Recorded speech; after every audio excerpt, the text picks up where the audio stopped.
Alright, hello chat, and welcome to session 3 of A Scourge of Crimson.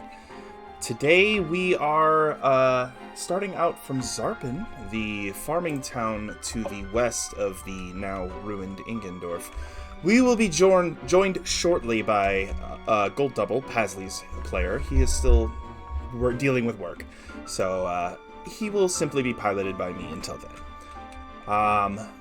When we last left off, the party had reached the town after facing down a pair of manticores who were attacking a caravan transporting refugees. Said caravan was being led, though, by the illustrious Lady Lamian Sorith, who was the ruler of Ingendorf before it was sacked. And now, when the party reached Zarpen, they found out that that the town was being besieged by a gang of bandits led by a man named Glenn Webley. This man had been harassing members of the town, kidnapping people, stealing valuables, basically just making their lives hell.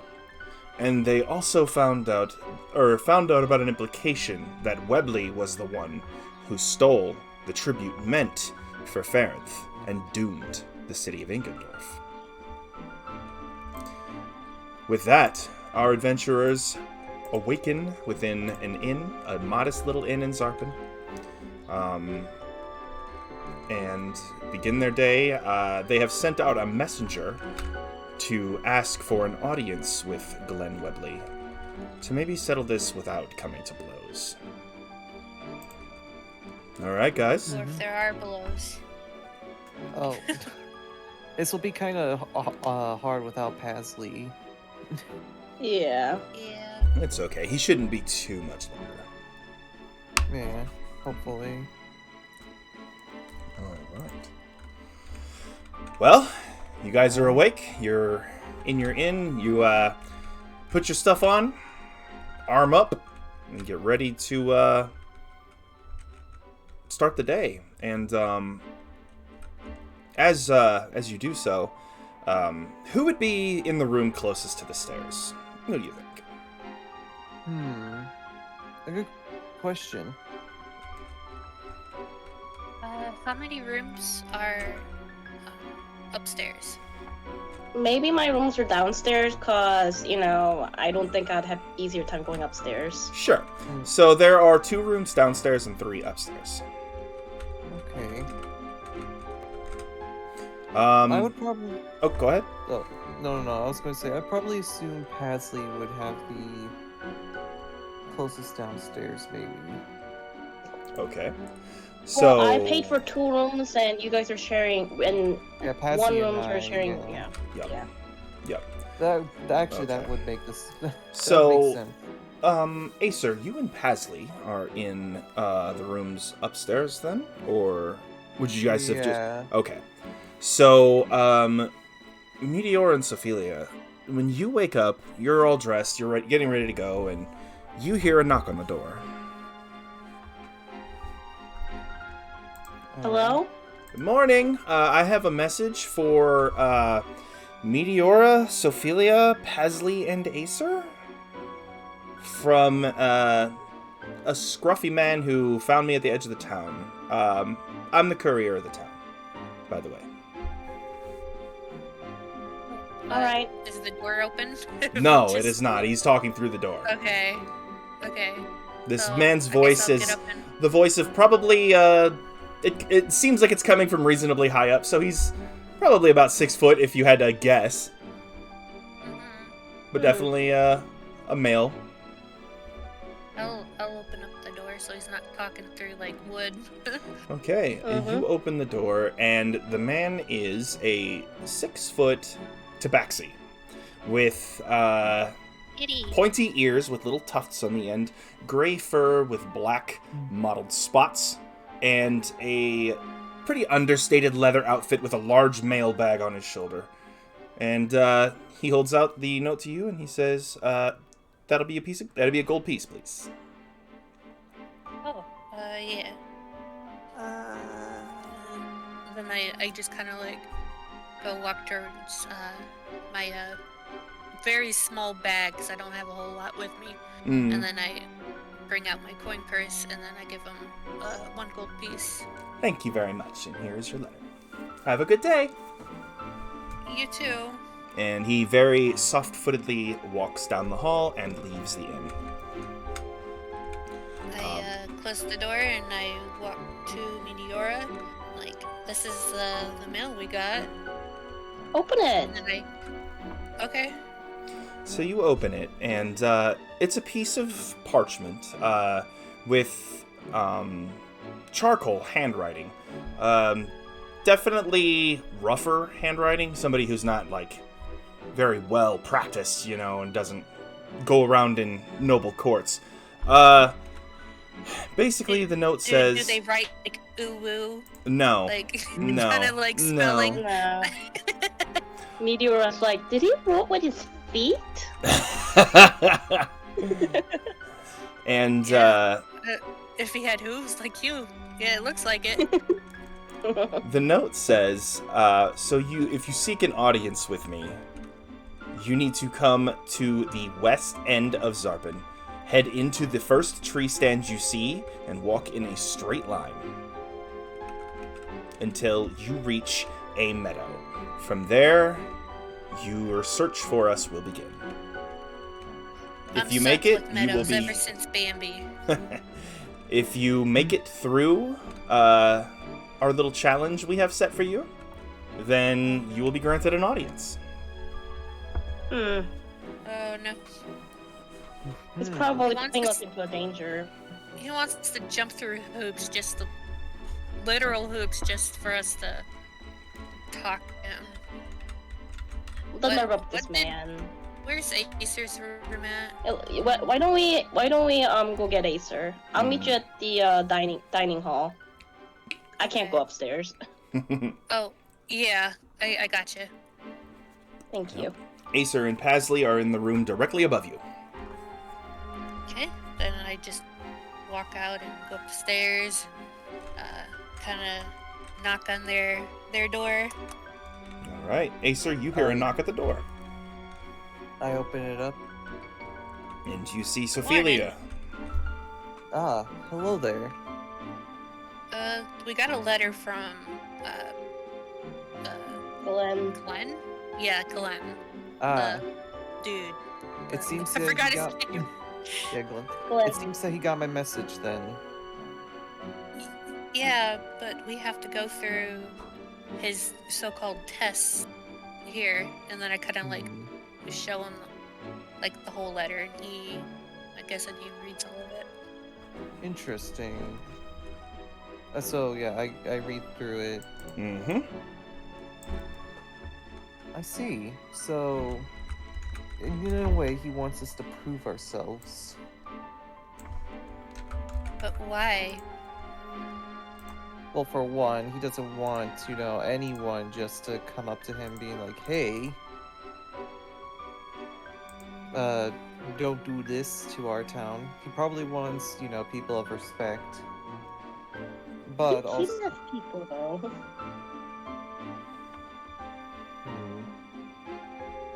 Meteor is gonna meet us downstairs. Yeah. So, Yeah, as we eat breakfast, we can. Sorry. We'll discuss, we'll discuss Yeah. breakfast. All right. So you guys head downstairs, and when you get downstairs, there is a pretty healthy-sized meal. Bacon, wheat toast, fresh eggs, and each of you also has a glass of fresh squeezed orange juice waiting for you. Okay, so when I'm cutting the bacon, I do it elegantly, but when I start chewing it, it looks like a horse chewing on a cud. Mm-hmm. Yep. The jaw just The way I moving like it circularly as you, like, kind of grind it. Yeah. All right. Chewy? Very. Even though I Like, don't good need morning, to eat, Acer. Good bacon. even though I don't need to eat, I thank the cooks and eat it anyways, because It'd be rude to not, take their food. Mm-hmm. You can always pocket it for later. It would go bad after a We'll while. eat it later. So Then we what can is try it? the It'd go bacon. cold. Out of curiosity, what does it look like when Acer eats? He actually Okay. has for one, he does have a mouth, so he could take off his mask kind of folds back, Mm-hmm. kind of like if you've seen Transformers, is it Transformers Prime? Optimus Prime. The TV show, Transformers Prime. I think that's right. Hold on. Yeah. I need to... Yep. Yeah, you're right. Yeah. Okay, yeah, Transformers Prime. So they have their little, face mask as shielding. Battle mask. Yeah, Mhm. their battle mask. Same idea, same concept. Their face mask kind of pulls upward, revealing the mouth. And so I eat that way. and Okay. Drink. Yeah. So does the food turn into a fuel, or does it like sit inside your stomach and you have to take it out later? It can be turned into energy, just like extra energy. I don't need it that much, but it helps from time to time.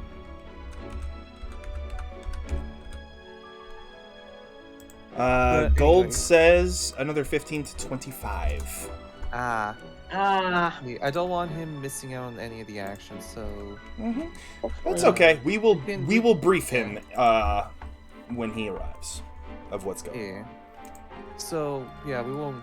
I think it'll be a good idea not to enter Schwarzwald too soon, or not enter his domain Mhm. too Wherever. soon. So he said head west from Zarpen until you find head a train west. station. So Yes. That's So you'd be going toward- this way. Wait, that's east. No, wait, that is west. I'm directionally challenged. Don't worry, me too. I had to think about it for a Head second west, before I okay. said it. But yeah, right there. Besides I like see. left and right stuff, when I mean left, I also mean right. The other left. Yeah. Let's discuss the contents of the letter, since we're all here together. Mm-hmm. Mm-hmm. Well, obviously he laid a trap for us. Test means trap, don't you think? Not always. I mean, it could be a trap, like you said. But these tests also could be a way of secrecy as well. This could also include like learning from us. What's our weaknesses? What's our flaws? So he can use them against us. So you're saying that somebody might be watching us.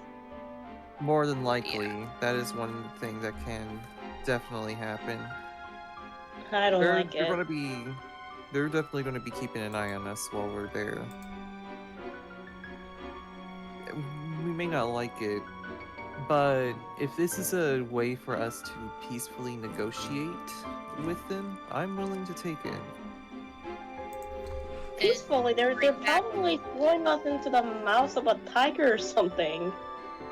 We don't know what's happening to like the kidnapped people. Right. We That's need to why- get Have these there people been- back. Yeah, Have we there need to been get them- murders from them? can't- Why don't we investigate around the town, see how many people got kidnapped, who, or if there's children involved or not.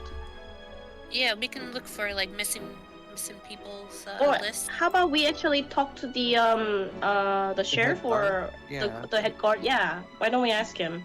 We could definitely ask him. We could see all the bandit happenings that have been going on around this town. We need to figure out how many people he kidnapped. All right. We can also bring this up with him as well. Yeah. Good idea. Let's go. All right. Okay, so you guys are seeking out the captain of the guard first. Yes. Okay. I don't know why that... quick out of games question. Max, you've streamed before. I'm using Stream Elements, and for some reason my chat is like this gray square. Do you know what that could be? A gray square. Mm-hmm. It's like translucent. Like this. Hold on, I'll put a test I believe that's just like the window where the Okay, so if I just make it... Well, that makes the messages smaller too, but... Oh, that... Wait, no. Oh, I see. Yeah. So that is like the, that's basically the chat, like, little screen. Okay, I'll have to mess with the opacity of the actual chat Yeah, window. you can definitely mess with opacity, and that will... Mm-hmm. There are other ways to do it as well. Like, there's other things that can help with that. Okie dokie. Yeah, I'll work on that between streams then. Yeah. Try to fix Definitely it look before. into Streamlabs. I just use OBS for the most part, but definitely for chat boxes I have Streamlabs. Mm-hmm. Okay. Back in game, you guys seek out Kane, and so you head to the guard barracks, and you enter, and as you do so, oh wait, I forgot. Pasley, or you guys went and interrogated the guy in the morning. I went in and yeah. Yes. So. Oh, I thought this is like the next day. Yeah, that's right. Okay, I'm sorry. Yeah. My head. So Yeah, that was okay. the day before today. Today, you receive the message and you go to search for him again. You find him in the same place at the guard barracks. And he sees you walk in, and Pasley's there as well, behind you. And he says, good morning. Welcome back. How can I help you? We Hello. received a letter from Glenn. You did. Okay. Yeah, and we hand him over the letter. All right. He flicks it open and takes a look at it. Mm-hmm. Does this handwriting match any of the writing that you've got from him before? He opens up a drawer to his left, and you hear him reach in and rustle among a bunch of paper, and he pulls out a note that's exact same handwriting, but it's a ransom note. And he says, "Yeah." Exactly how many people has he kidnapped? Well, I couldn't give you an exact number, but Okay, then how many lot. make it back at Do you have a A lot. list? I do not. adults, children? We've Well, you surely have reports. we do have reports, but problem is, a couple nights ago, somebody broke into my office and burned them all. Our records got burned. Yeah, I was neglecting to say that because that's kind of guard business, but I mean, it's the truth. Well, I'm all but certain it was one of his people that broke in too. Does he Yeah. only kidnap adults, or does he also kidnap children? Only adults, men and women both. He, Are they the from... person that stole or that destroyed my records also attempted to kill me with a dart trap that they rigged up, and we had the substance tested that was on the dart, and it matched the venom of several local spider types, or several local spider species. What happened to the guy that broke in? He got away. Oh, okay. Yeah.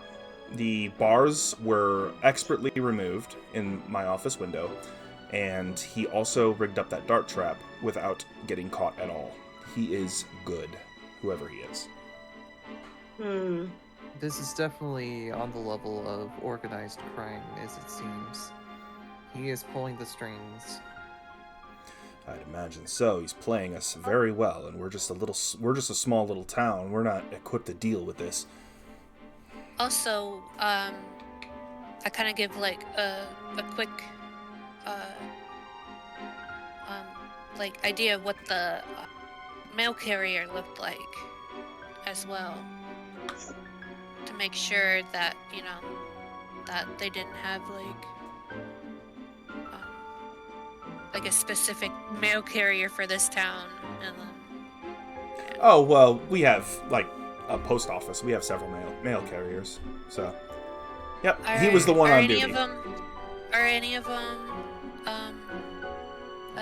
Tabaxi? Mm-hmm. Okay. Yep. Tall, gray, lynx-like fellow? Yes. Yes. Just making sure. Yeah. Yep. From what we can tell, we have one option that we can do right now. It's just follow along with the plan. However, we do realize that this could also be a trap. Oh, I most said that definitely. before. Yeah, that's. I'm just relaying it to him. Mm-hmm. Yes, I would expect so. If my advice would be to follow the instructions of the letter, because it is your only lead. However, be on your guard and be ready to defend yourselves. Of course. Indeed. Do they Yes. typically go after more armed people first, or have you seen any of their combat styles? Well, when the only time I've ever been engaged with them, we managed to drive them back after they killed a couple of my men. But their tactics involve it's essentially war. It happens. I told their families, we handled it, but I do appreciate your condolences. However, their tactics were to essentially attack en masse, overwhelming force. They bursted out of the trees, completely flattened us, and I barely escaped with my life after one of my men kicked me down a ravine. They'll attack us in numbers, is highly likely. Yes. They are also very likely to use animals. That I had a feeling. If they were able to cultivate spider venom, then they most likely have other beasts under their control. I recall them really- being especially proficient with the local drake population. Could I do my ritual spells? Speak with animals and beast sense are my 2 ritual spells, first Mhm. level. So speak with, and you might want to check the duration of those, because if you cast them too early, they might not be in effect when you actually need them. Yeah, it's a ritual though, so would I need to do something to prepare for today for that? Let me check the totem warrior.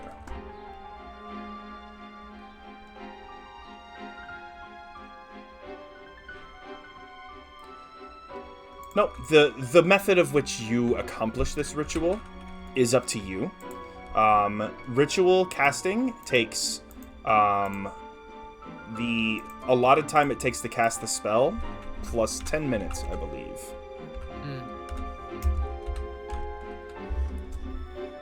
10 minutes.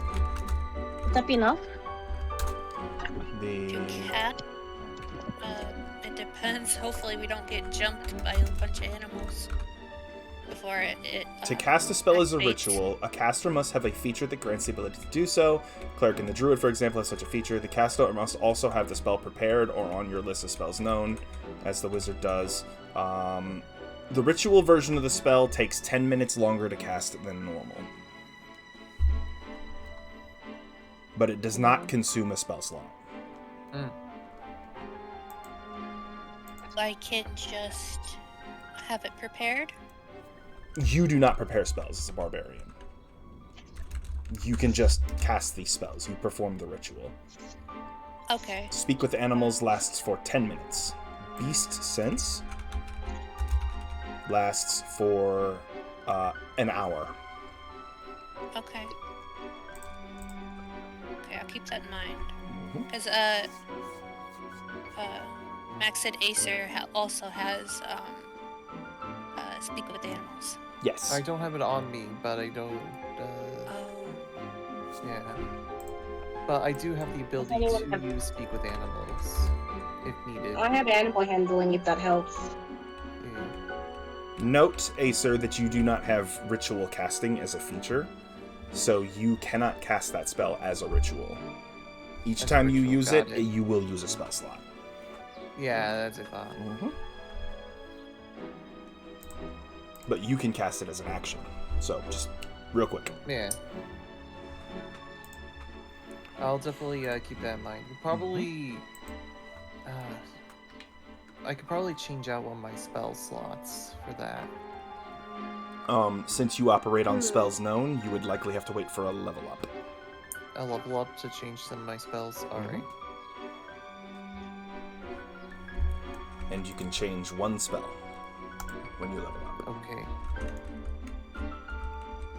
I'll keep that in mind. Okie dokie. Alrighty. I believe that should be everything then. Right? For the, for what we're going to need to do? Possibly, yeah. Well, Hey. best of luck to you, and like I said, be careful. Yeah, we'll Indeed. do our best, and if we don't make it back, can you make sure the family that we came with is well taken care of? I certainly will. Lady Sorith has my utmost respect and loyalty. Zarpen is a vassal town to the city-state of Ingendorf, and therefore she is still my ruler, even if the city is gone. Alright. Yeah, but the mother and the children as well. That Certainly. is, They are under the lady's care. They will be watched over as if they were my own children. Thank you. Certainly. Alright. Should we head off, or? we should definitely prepare for any kind of wounds we may have. Where's the market or the shops?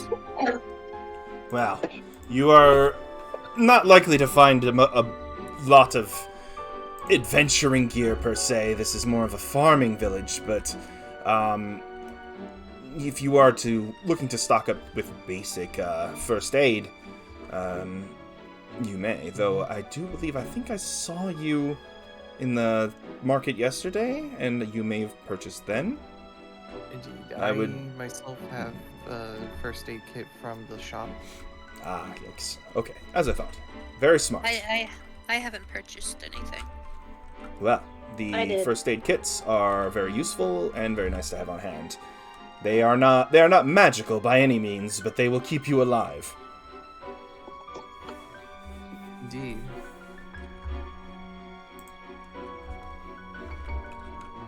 I Alright. think- Shall we head to the store then? Sure, that'll give me Yeah. enough time to try to think of what else we need. Yes.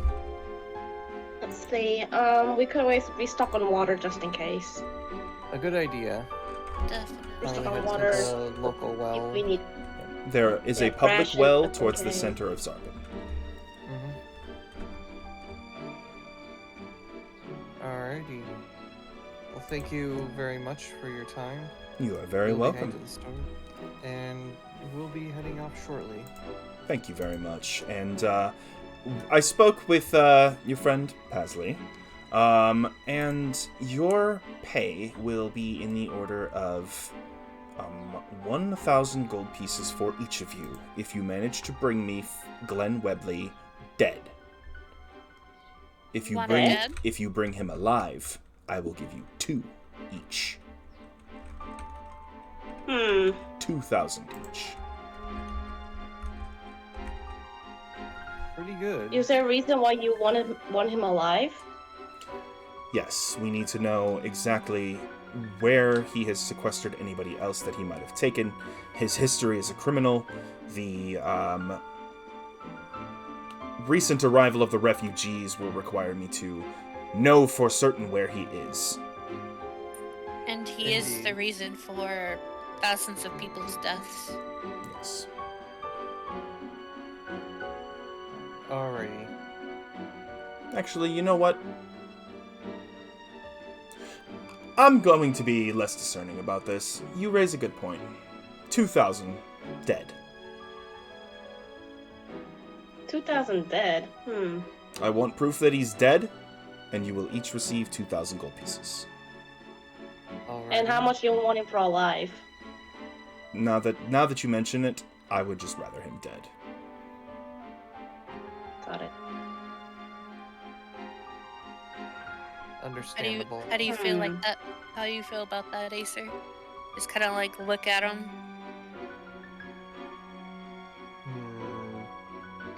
Honestly, part of me wants him dead, but we also need to figure out where he, sold off some people he kidnapped. If he has. Yeah, Well- we need him talking. If we give him to the officers, it's there. He's out of our hands. So they will do with him with what they want. I mean, once But we. there's another side to that as well that I'm seeing. So quick death or him getting tortured by the guards is. Well, we want to know. Well, we don't know if he's going to be tortured, but I will be fully open with you. He will likely be publicly executed. He will face trial. He will likely be convicted, and he will be summarily executed.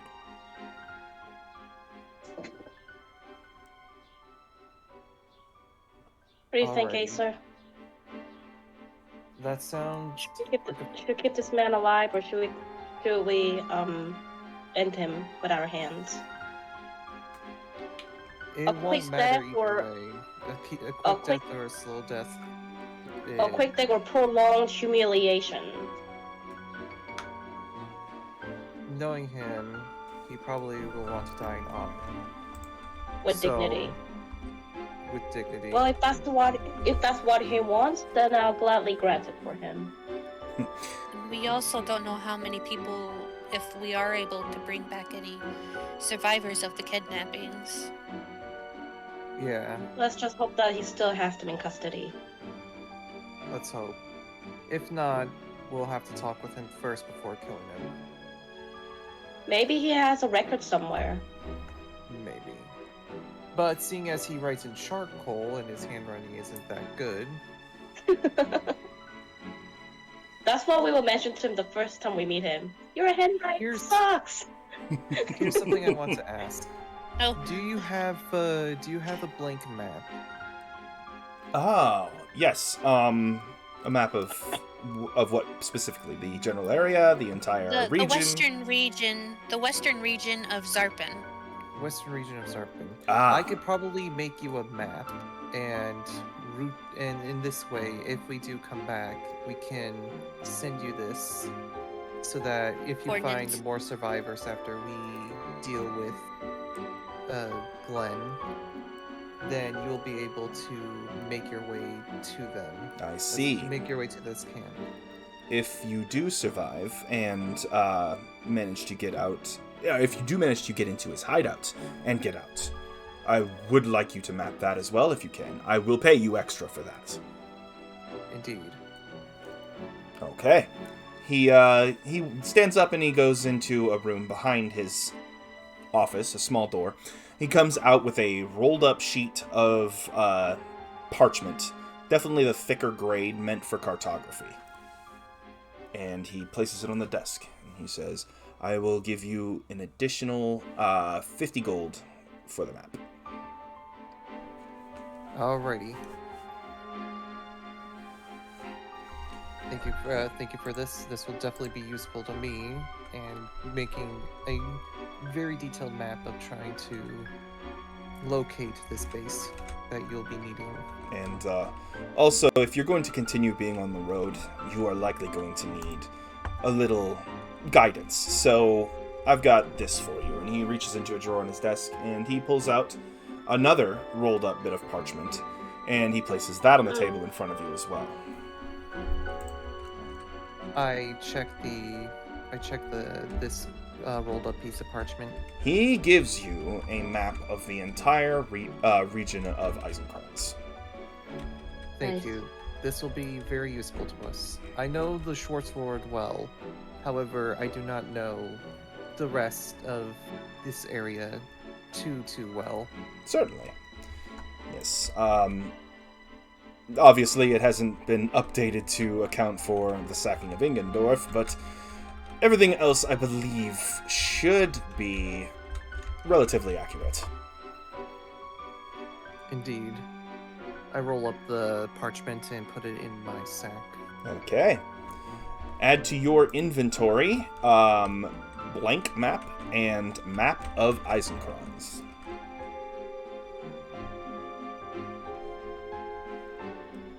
I already have that. Okay. So, you guys prepare to head out into the west fields of Zarpen. You reach the edge of town, and ahead of you is a rolling plain, pretty typical for this area. Will likely be farmland at some point, though they haven't gotten over to it quite yet. A couple days away, a couple days worth of walking away, you can see the edge of the Koenig Sea. That is a very large body of water, and you are on very flat land, but interrupting your view of the Koenig Sea, about probably an hour and a half's walk away from you, is a lonely stand of trees, probably 2 or 3 miles wide at most. This is the stand of trees, right? Mm-hmm. I believe the so. note talked about? If this is the one that he was talking about. Let's check this area really quickly to see if there's any hints. See if it's safe. Yeah. See if it's safe. See if there's anything that they left behind that may aid us in something. Mm-hmm. So you begin walking across the plain, the open field, towards this stand of trees. And, what'd you say? Oh, I was gonna say, are there any stones or marks on trees that are like runes, like codes for like what bandits would use? Not in the field. The field is pretty much, it's almost treeless. There are small, sort of more scraggly trees in this area. A lot of it, you do find stumps, likely really old stumps used in the building of Zarpen, when they were still full-size trees. And, you do... Excuse me, oh my god, already. Oh, heavens. Oh dear. You do find one stump on the way with a mark on it. It is simply an arrow. Do you think I this cock could my be... brow, yep. Yeah. Do you think this could be a hint to where we need to go next, or... It's rather arcane, but probably. It's pointing straight let's towards the read tree the line, right? letter Mhm. really quickly. Hey, wait a minute. If we're by trees, Acer, can't you talk to the plants? No, I don't have that ability yet. That's more okay. of a druid thing this Yeah. early. But Yeah. You said you checked the letter again? Yeah, let's check the letter again, see what Mhm. what the instructions are. So the instructions basically said to head out of town and head straight west. You will find a stand of trees, and there you will face a test. Face a test. If you make it through the test, you will be granted an audience with Glenn Webley. Alright, so far we have for this test we don't know what exactly it could be. It could be anything. Maybe this is a part of the test, as I point to the log with the arrow. However, let's check around these standing trees once more and see if there's any other hints that there could be before I jump right into things. Okay. One of you make an investigation check. Alright. Okay, who has the Uh, highest investigation? Investigation, I believe, is intelligence or is it wisdom? It's Intelligence. And of course, we all probably have 0. We all got 0. We So don't the even have chances two are rings. anyone, Wow. really. Yeah, Alright. we don't know what Pasley has either. I will pull up Pasley's stuff. Yeah, Pasley. There we go. Boop. And Pasley has... Open up the sheet. A +0 in intelligence. So yeah, we're all the same. We're all... However, brain cells to run. the good thing is you guys can aid each other. So whoever wants to make it can have somebody else aid them to grant them advantage. All right. Okay. I'll probably. Acer, you roll and I'll help out. Okay. Alright, which means Acer rolls at advantage. There is a die strip Alright. on the right of the table, at least my right. Ha! Oh. A 2 or a 2. Oh, wow. You What look are the around. chances of rolling? Hold. Yep. Sorry. Sorry. No, it is. The chance of rolling, I believe, would be 1 in 40. My goodness. Maybe. Like. I might be wrong about that. But, point being, you look about and, you don't find anything else. There are other stumps around, but you look in the same spot that on them that you looked on the original. And there is no clues that you can see. Interesting. Looks like this may be the only thing we have left, so let's. I say we follow it then. Yep. Let's Okay. do this. Can I look up at the trees, like the limbs, if there's like, You wanna fly above? I can. How about this? Don't fly all the way up. Maybe they might notice you. Why don't you just like climb up the tree? Mm,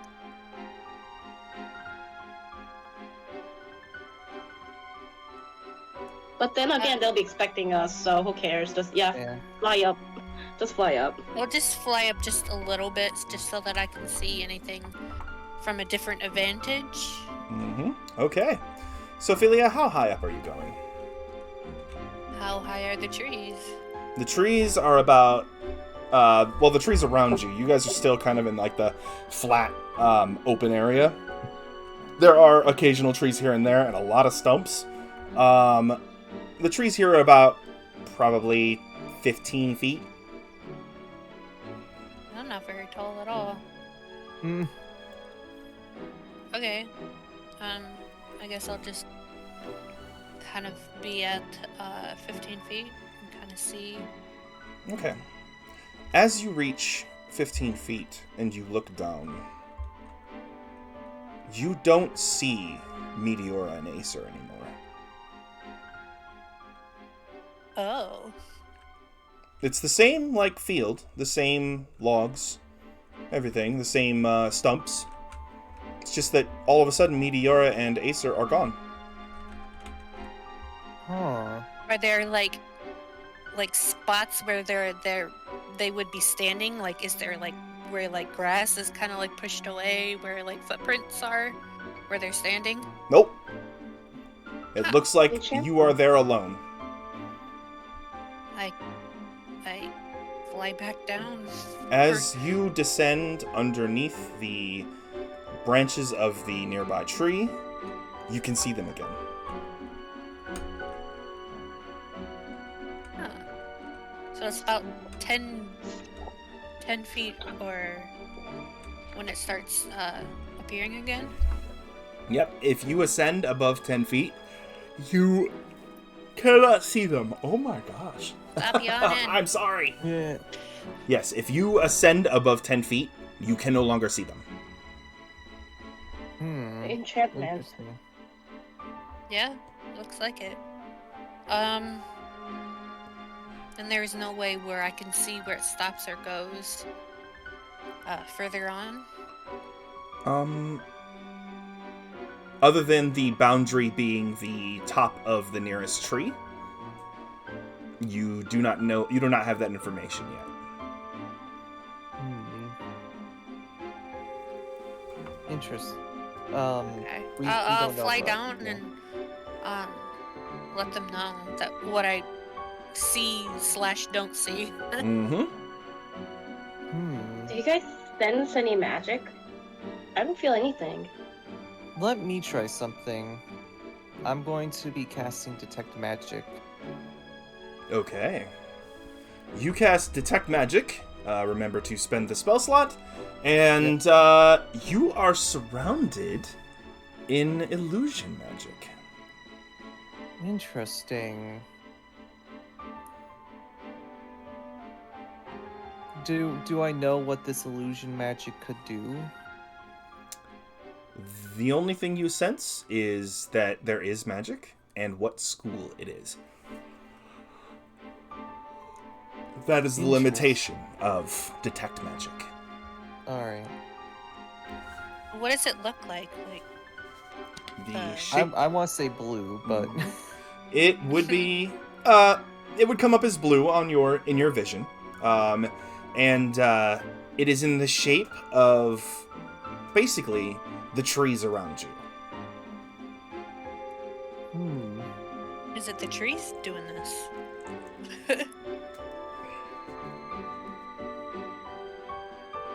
The card doesn't say anything about this forest being magical. Exactly. This must be work of the... the trap? Not the trap, but the test. The test. Do you think this is by an artifact? Because I can't imagine somebody powerful enough to cast the magic, illusion magic, on an entire forest. Not forest, but most likely just a specific area. Hmm. The tall tree... How wide is the area we're in right now? So this field that you're standing in is probably about, well, from tree to tree, it'd be about 30 feet between each tree. And, along the edges, it encircles you. And the field itself is probably about 300 or 400 yards across on either edge. Mm-hmm. And how far does the Detect Magic see the illusion effect? Pulling it up. As you look up, I'm talking you- like how far does the illusion magic extend to? So retcon that. You would only be able to see the presence of magic within 30 feet of you. Okay, so So it's all. it extends to the edges of your vision. So the whole place could basically be, a whole illusion then. Mm-hmm. Interesting. Pretty big. Though between the two trees, you do see that it is... There's basically a line of illusion magic that's particularly concentrated going between the trees. Interesting. I'm going to walk over to that concentration. Okay. So you walk over to one of the lines and you stand above it, and nothing really changes. You now just stand over a particular concentration of the illusion magic. You don't feel any different. The field still looks the same to you.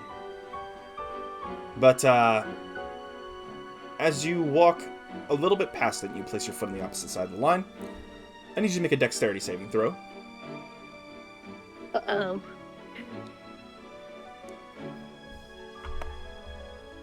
Okay, 19 plus 3. Oh, nice.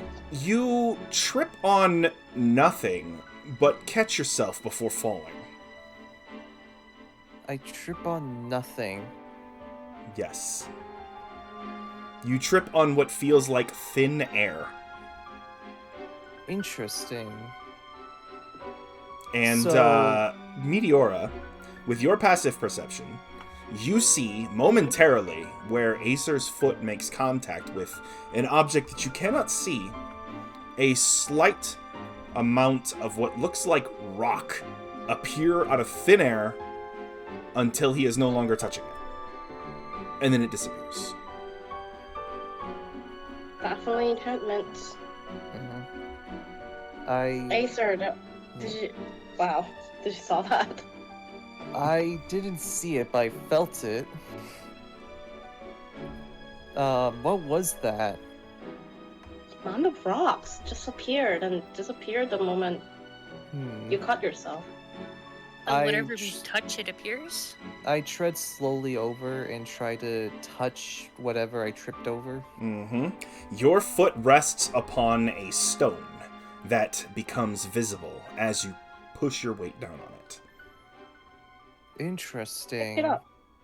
It is a stone about the size of your chest as the illusion kind of peels away around it. And you see that the ground around you, around that stone, is covered in, like, fallen leaves. And the lighting is much darker than it should be. And, as you realize what's happening, the illusion begins to peel away more and more. And you are no longer standing within an open field of sawn and lumberjacked trees. You are, in fact, in the middle of a dense wood. Interesting. And all around you are, no, it gets ominous whenever I stop the music. Let's see if I have anything for... Your boss music? There you go, I wouldn't be surprised. Let's go with... Dang it, where is it? There it is. Music. Boop, boop, and there. You are now within a deep forest. You can see the edge of the woods off in the distance, but you seem to have wandered pretty far in.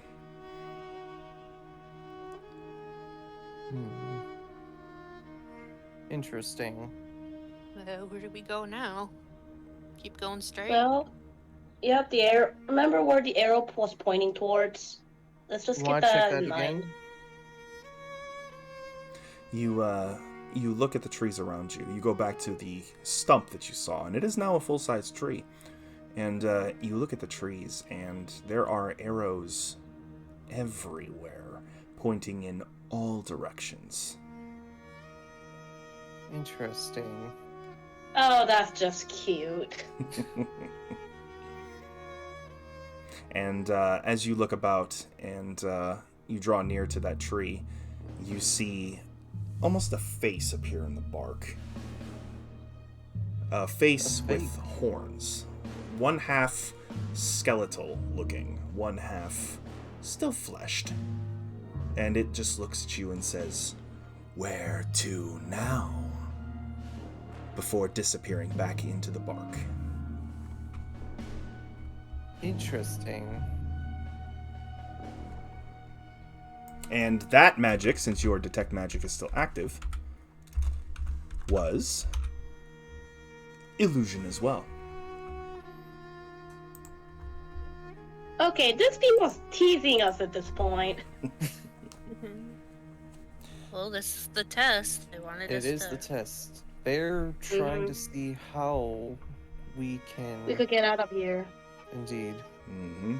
Sophelia, you didn't see a set of horns on the face, but you recognize the facial structure as being that of a tiefling, though they are badly injured and scarred. A tiefling woman, to be specific.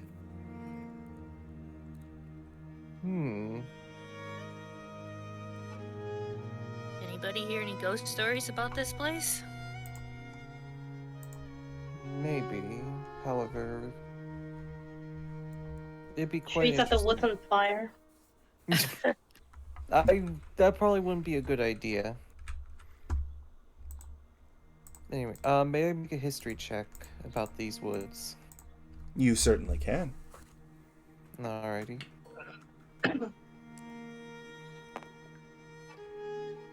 An 18. An 18. Nice. Nice. So, you don't recall hearing any stories in particular about this place, which is its own story in a way.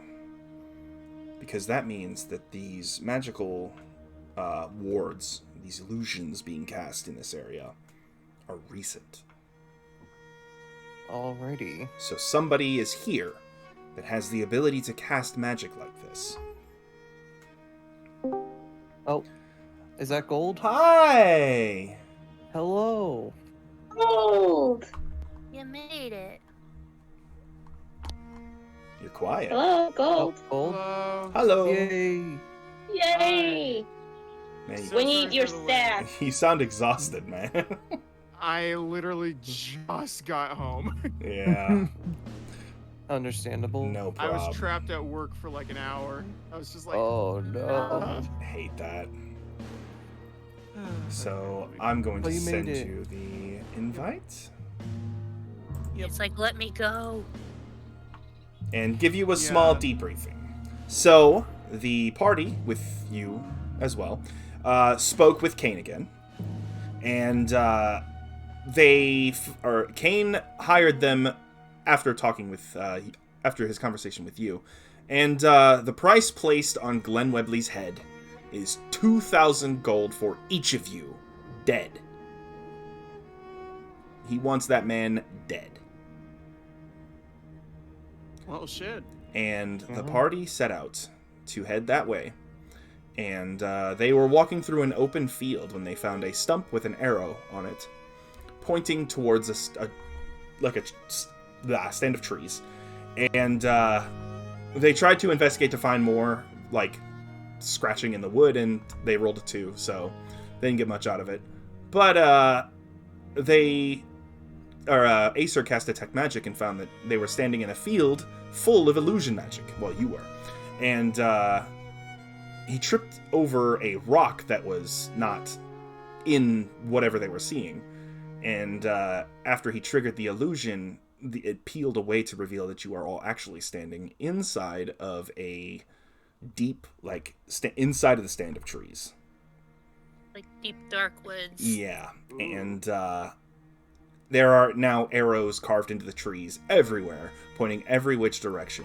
And the most recent thing that happened was that a face appeared in the bark of one of the trees. The face of a badly scarred tiefling woman whose the left side of her face looks almost skeletal. And she looked at you as the group and said, "Where to now?" And that is where Kind we of are. mockingly. All right. Resend me an invite. Mm-hmm. Hey. So, something I realized. What way was that arrow pointing on the tree of that tiefling woman? That one Straight ahead. was pointing up. That particular arrow. Oh, So do I have to fly up again? Might not be able to see us though. well, You could try. you could. One theory I have going is, what if we decided to go left of that tree? The opposite?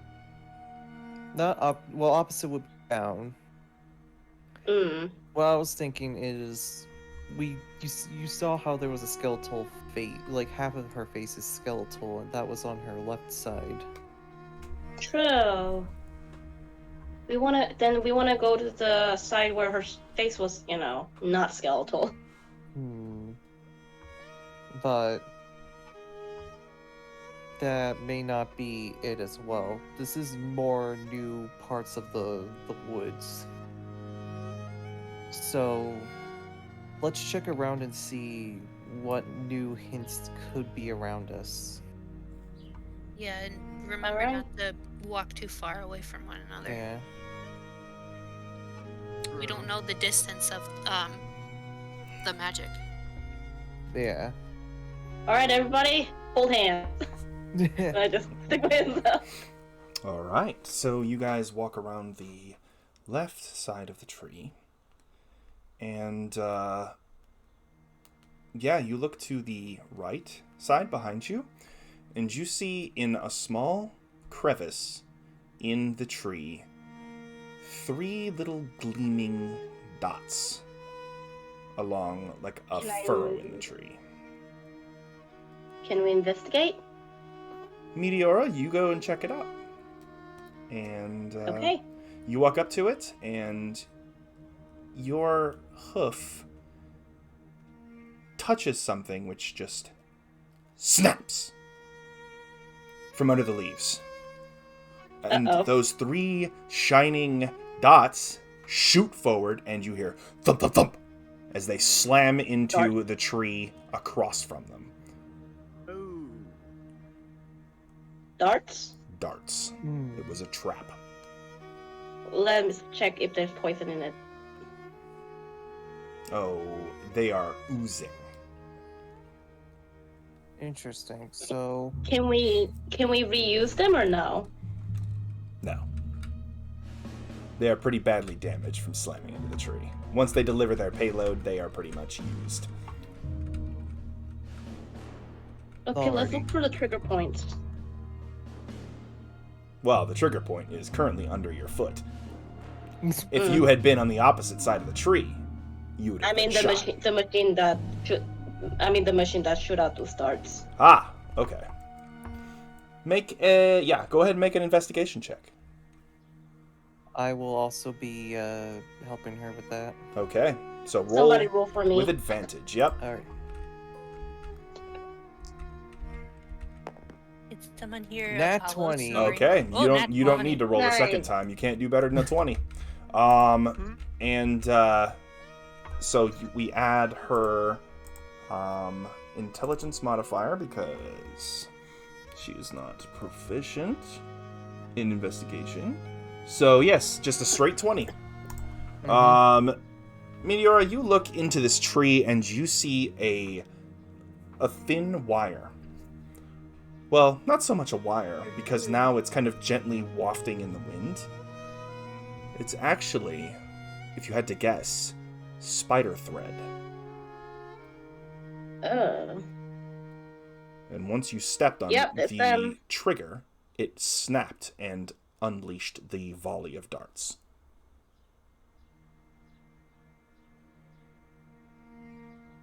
Yep, it's those people. They probably have spiders. Probably.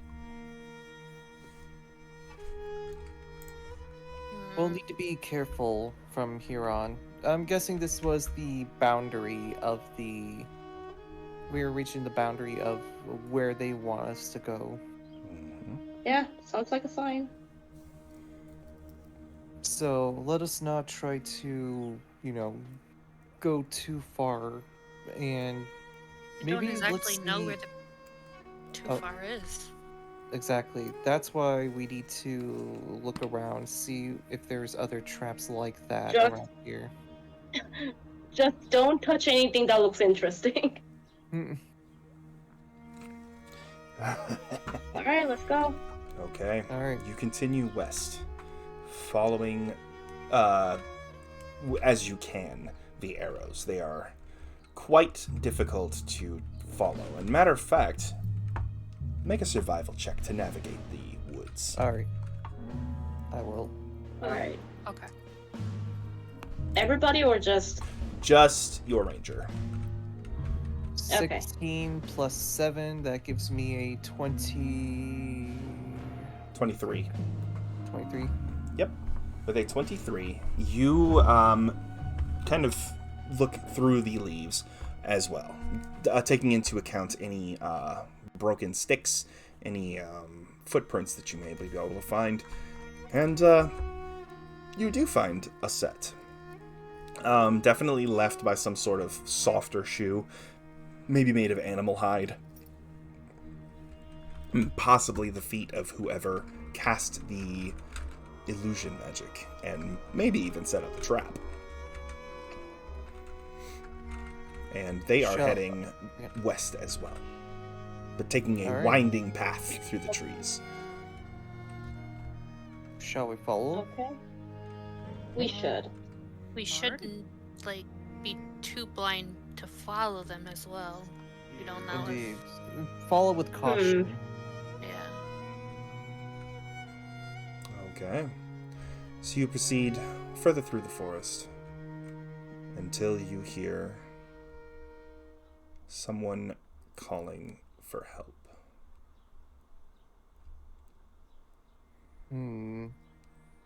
That's a trap. I will do it anyway. Off to the... So you're heading west. Off to the southwest of you, you hear a voice screaming for help. The voice of a young man. Alright. Shall we go over? Alright, let's go over, but let's stay hidden. Yeah. Do our best to Oh be God, I stealthy. Not I'm a always. walking kitchenette. Clankety clank. I shall scout it out then. Okay. Yeah. Acer, you kind of hunch down. Go ahead and roll stealth. Yep. What's with these twos? 2 plus a, give me a sec. 2 plus, 5, so that's, 7. 7. Okay. With a 7, you hunch down, but, it seems like the screaming is kind of going to be drawing attention to you anyway, and, there's a lot of just... For some reason, you think you might have dented your foot when you tripped on that stone.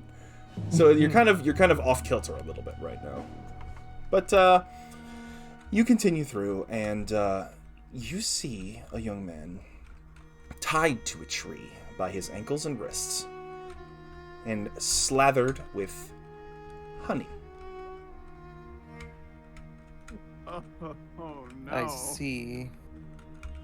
Someone's into weird I make my kinky way stuff in back this and, forest. I was about to say. I make my way back and let you guys know in a hurry. Mm-hmm. I'm just like, if this is a foreplay gone wrong, I do not want to get involved. Acer, I should Right. also mention that there was a basket just above his head. A basket? Wicker basket. Not the bees.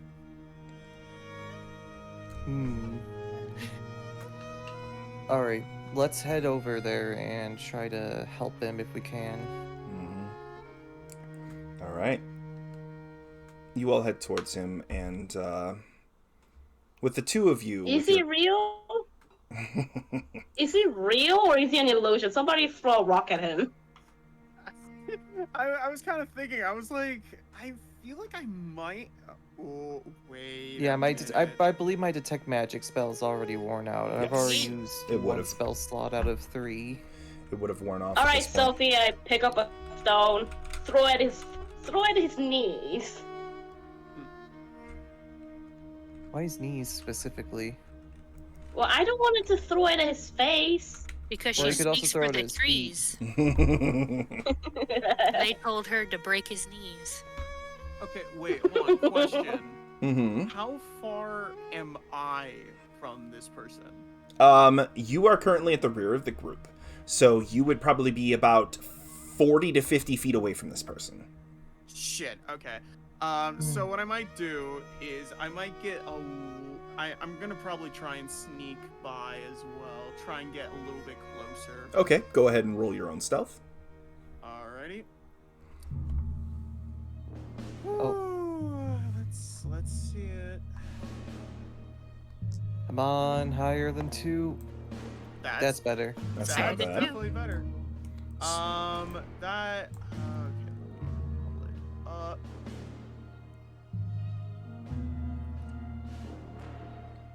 Alright. That is going to be. That's gonna be 15 in total. 15 in total. Okay, so despite your very colorful plumage, you are kind of a little at home here, and you kind of blend in with the trees a little bit, as best as you can anyway, and you hunch down and kind of walk towards this person. And you get to about 30 feet, and you, for some reason, just feel... You see a shape at the edge of your vision, and you look, and there's another person there, but they're not calling for help. They're not moving. They're covered in honey, and they're also covered in insects. Oh, great! And the basket above their head is open at the bottom, having been eaten through by those same insects. Oh, fucking hell. I don't like any of this. Okay, shit. Because I kind of got close. Well, wait. Ooh. Okay, so I'm gonna try and use Mage Hand. We'll see where this goes. Okay. What are you reaching towards with your mage hand? I'm gonna try and reach toward the person who's asking for help. Okay. You reach Try out. and see if they're an actual thing. Mm-hmm. You reach out your mage hand. In your case, what does your mage hand look like exactly? It's just going to look like a normal hand. Okay. A normal hand. Just a normal hand formed of magic, likely blue. And it reaches out and it touches this person's leg, because they're hanging from a tree. And it makes solid contact. They're real. Okay. Though this close, you can also see that the person, for some reason, can't see you. Oh no, that is bad. Okay. They react to your touch by going, Is somebody there? Ooh, I'm a ghost. This is interesting. Please, if you're there, help me.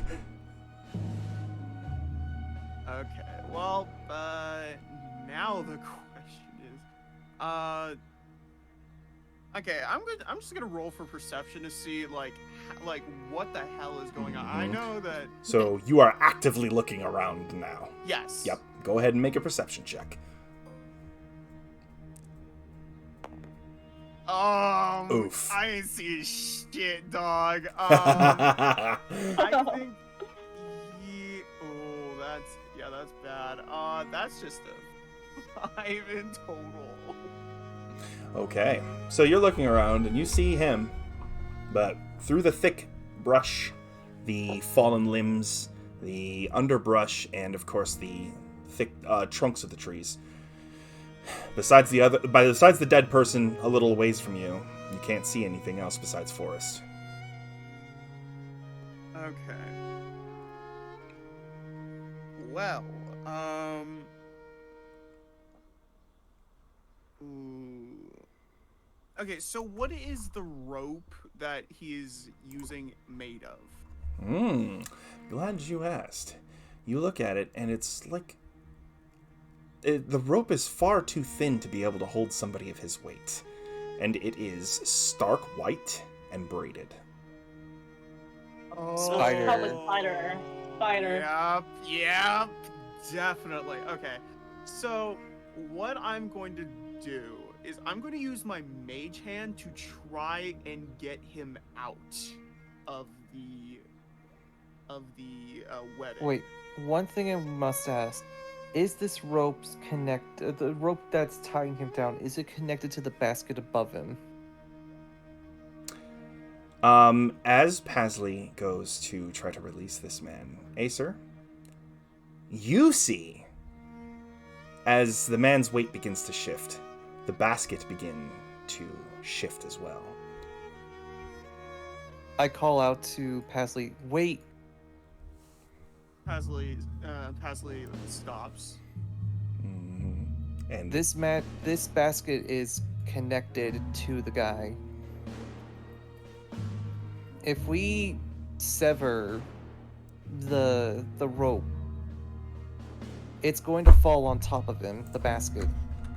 Then let me hold on to the ropes, the one that's connected to the basket, so even if we cut him, the basket would still be up there. Mm-hmm. Hold on. We don't know what kind of insects are in that basket. Yes, as soon as we pull him away, I can just let go and we can set it on fire or something. Should we set it on fire first? Oh, that probably wouldn't be a good idea. I mean, you could, but would that be a good idea? Well, then we'll have I would've flaming already bugs cast- on us. I would have already cast Firebolt if I thought that was a good idea. Yeah. Also, Yeah, you look around fire- and there is plenty of dead vegetation around you. Plenty of, like, dry leaves, sticks, lots of kindling.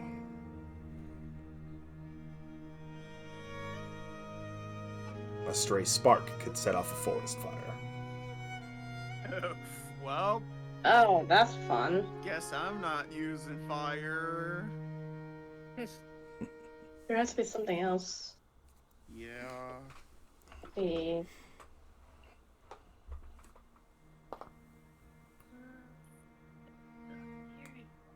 Hmm. Okay, so no fire, but why don't we? Like I said, somebody just hold on to the rope so while we cut this guy loose. Okay.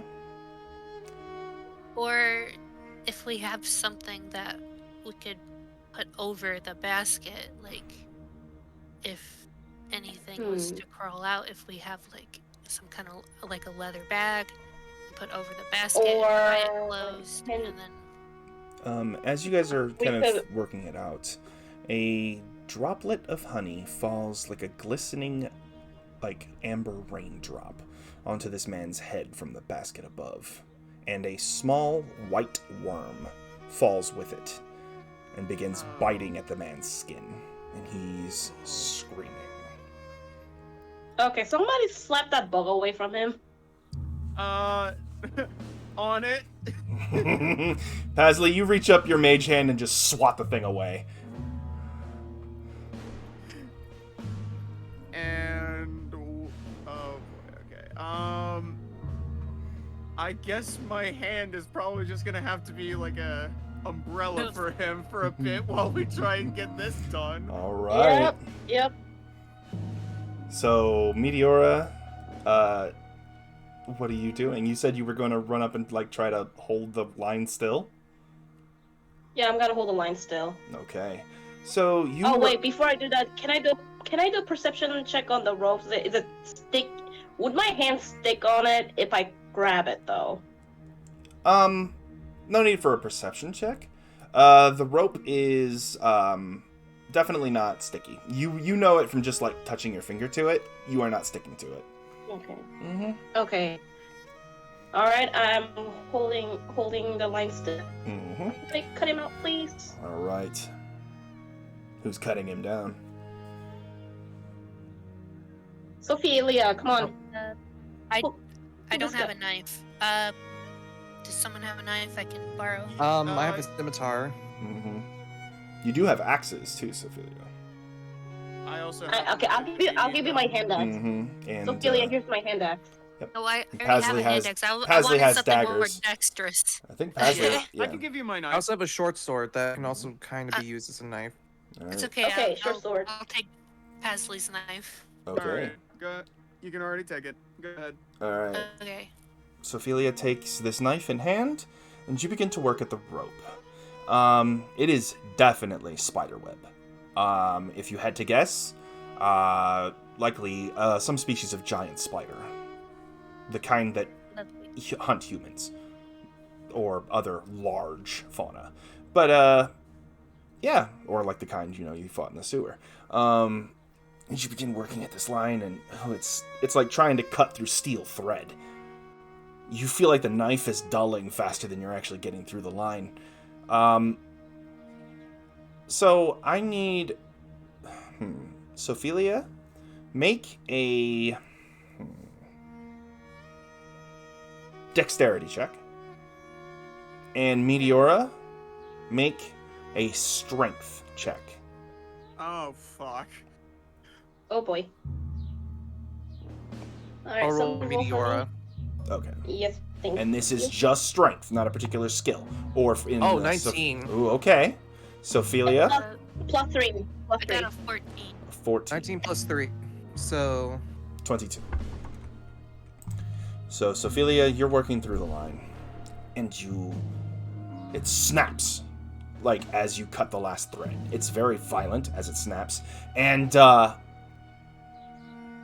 Meteora grabs the line and she just plants her rear hooves. And just pulls this thing down. And the man stays as the basket spills on the ground, revealing a massive pile of flesh-eating maggots. And a lovely. load of honey. Just lots of it. This gruesome method of execution seems to also be a form of torture and a form of humiliation, because the man you just saved is naked down to his underwear. So if he hadn't died from the insects, he would likely have died from exposure that night. He can't see us. No, he can't. On his face, Interesting. you see a pair of patches that were almost completely layered over by the honey. It's almost like encrusted on them. But, yeah, he's got a pair of leather patches attached to his head. Okay, can somebody, Paisley, honey, can you wipe his face with some cloths? Otherwise, I don't think he'll be able to see or open his eyes. That's why I have mage hand. Hey, don't take the patches off. I know it looks strange, but they took my eyes. God. I, Can you hear us? yes, I can hear you. okay. Who did this to you? Webley.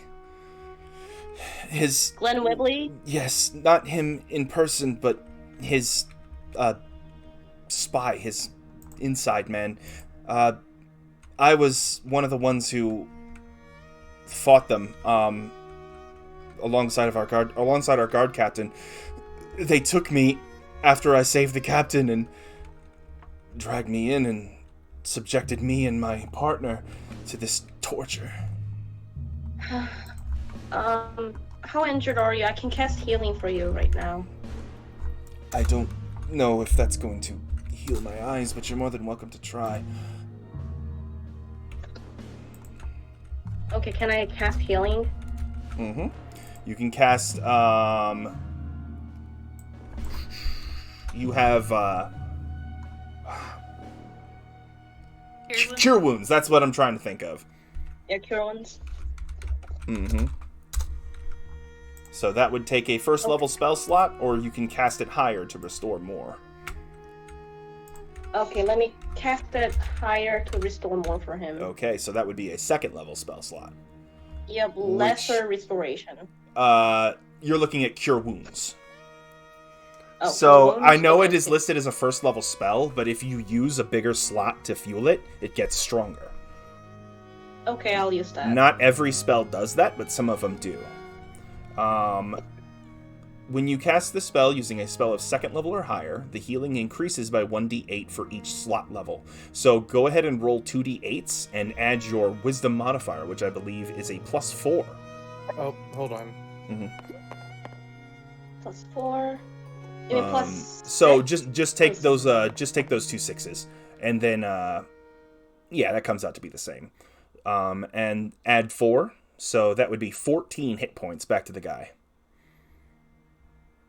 And he stands up, and he's just shivering. I can move. And you see the rope burn on his wrists and ankles sort of disappear as Meteor's magic works on his flesh. You hear breaking bones sort of snapping back into place, or broken bones kind of coming back into place and mending, and he's at least able to pull himself up to his feet, though he's still unable to see. Okay. Was anybody with you? Because we found another body.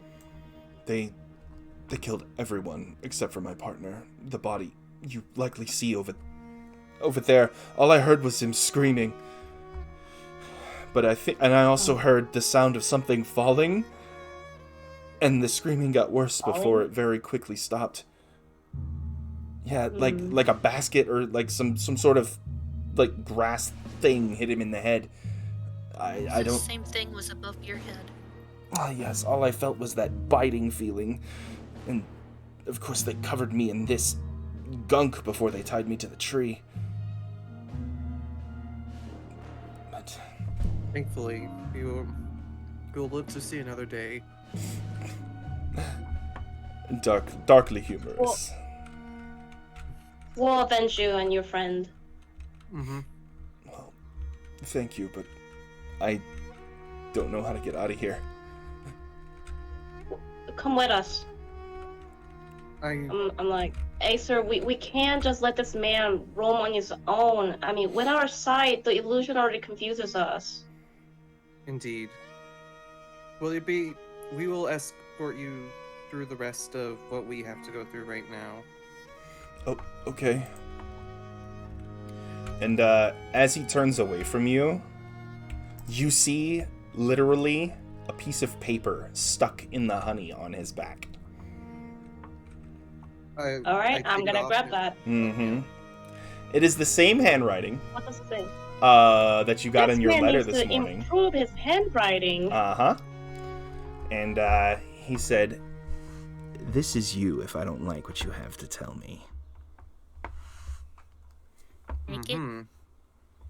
What does that mean? That means, from what I can understand, if he is more than likely willing to shoot the messenger if he does not like the message we have to give him. Yeah. Well, then we're gonna have to prepare to fight. Indeed.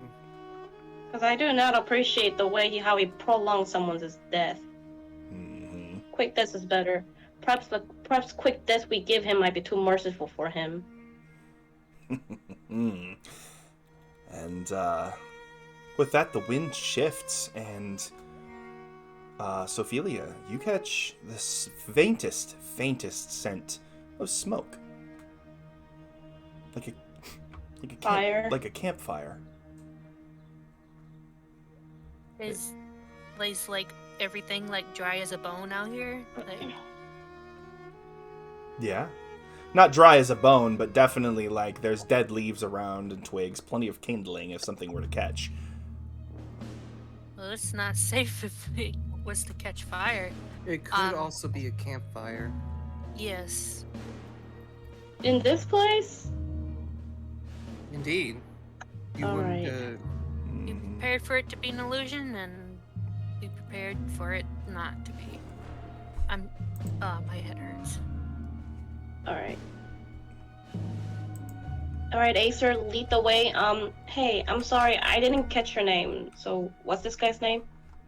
My name is just Bryn Chadron. I'm just a regular guard in the city who wrong place, wrong time.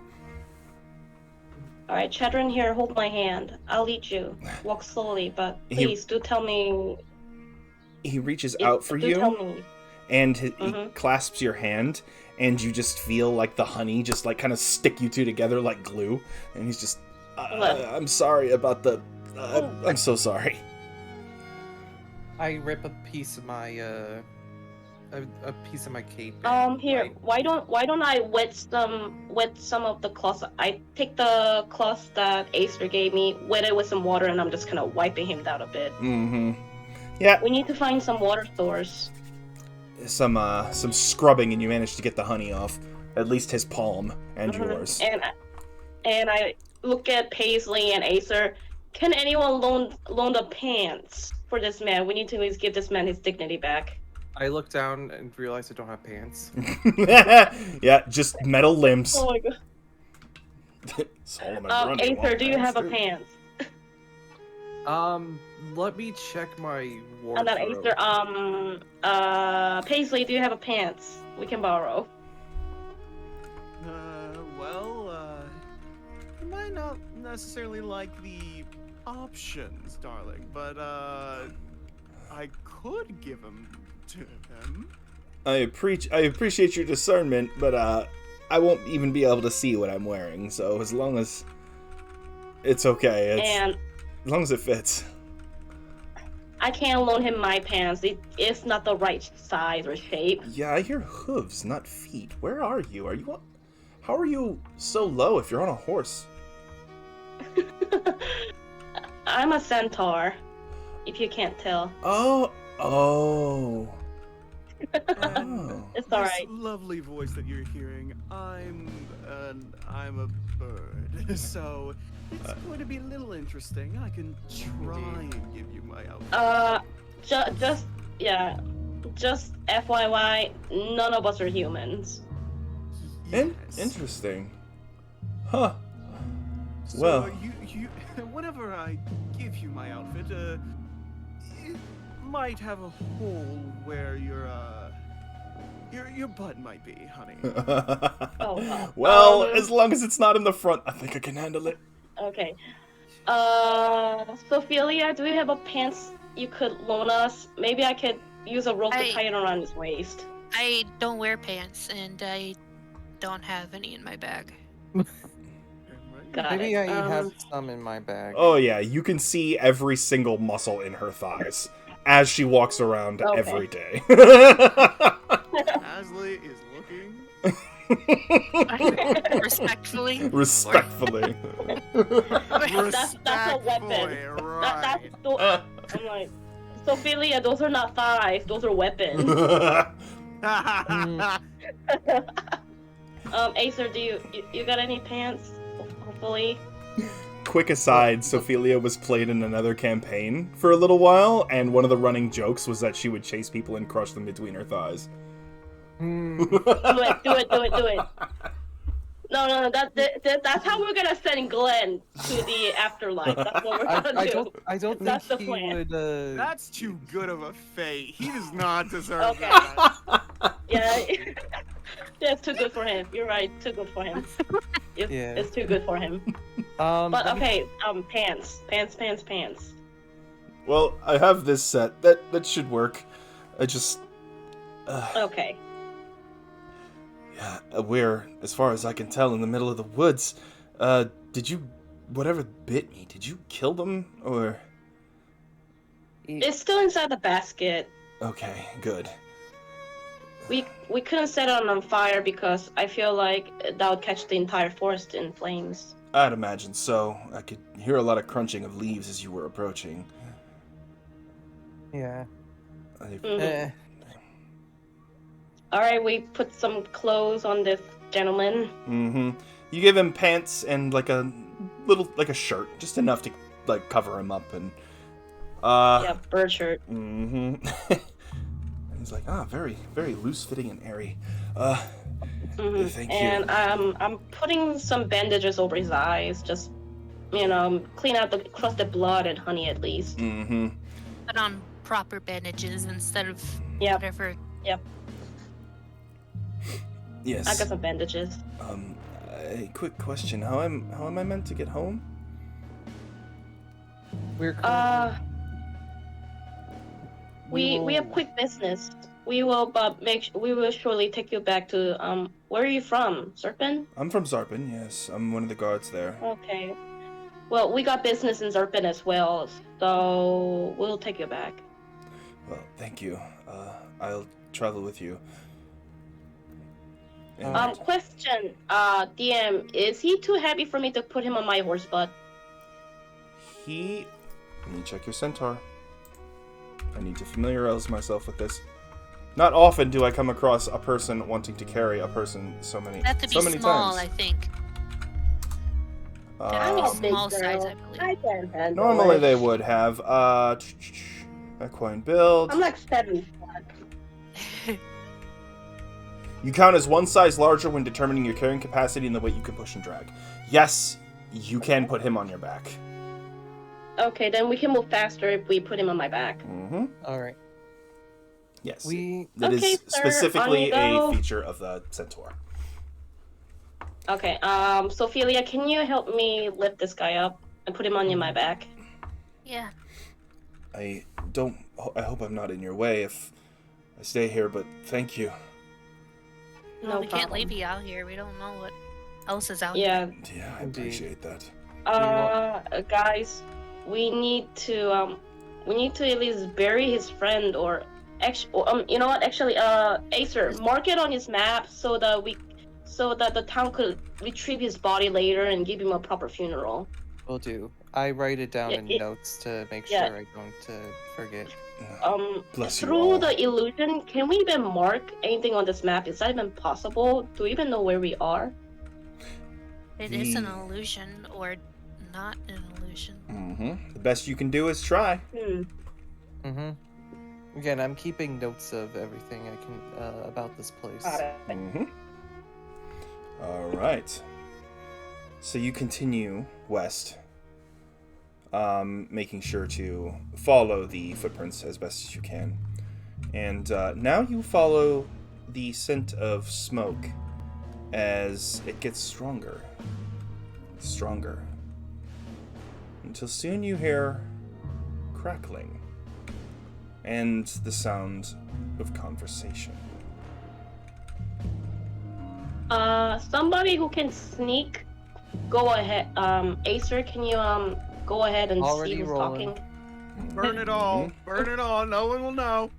Nat 20. No, Paisley, no. Oh, there you go. Add your stealth to it. Oh, nice. That will be a 27. Very nice. Or no, Nice. not 27. That was my survival. That's your survival. That'd be, I think that's 25. Yeah, 25. That's 25. so nice. All That was right. really good. So with a 25, you sneak up and you're in the shadows of this camp. The darkness cast by the trees is kind of setting a gloom about the whole area, only broken by the flickering campfire. And so it's kind of like the lighting would be equivalent to that of like a really overcast day. As you look about the area, this place is built like a fort. Several walls, like battlements made of sawn logs, wooden spikes meant to stop horses. You look about and you see probably about 20 or 30 people, all rough-looking men and women, wearing what looks to be like leather armor. A lot of them seem to be military gear, though you don't see any symbols, or if wherever they would have their symbols, they've been torn off. And in the center of the camp is a cave with 2 braziers burning on either side.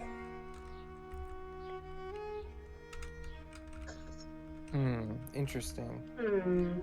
Is there any explosives flying around? You look about and you cannot see any. How many people is there? There's about 20 or so walking the walls / guarding the entrances of the walls outside of the cave.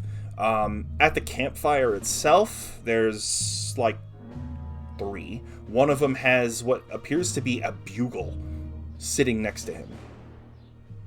Haven't had What's a a bugle in a bugle? long time. A bugle is like Bugle's a like horn. a horn. Yeah. Or a snack. True. Oh, okay. Or a newspaper company. Mm. Huh. Wait, so which is it? Yes. It's the horn. The horn. The horn. Okay. Basically, It just so he would happens stand that up and there's- blow it, and then everybody comes running. Yeah. Take him out first then. Yeah. Mm-hmm. You know that that first ruin in Elden Ring where if you walk up openly, there's that dude that goes, yeah, it's that. I hate that guy. Me too. So we take out Take him out first. So how far away are they from the 20 people? Like, they are just outside the wall.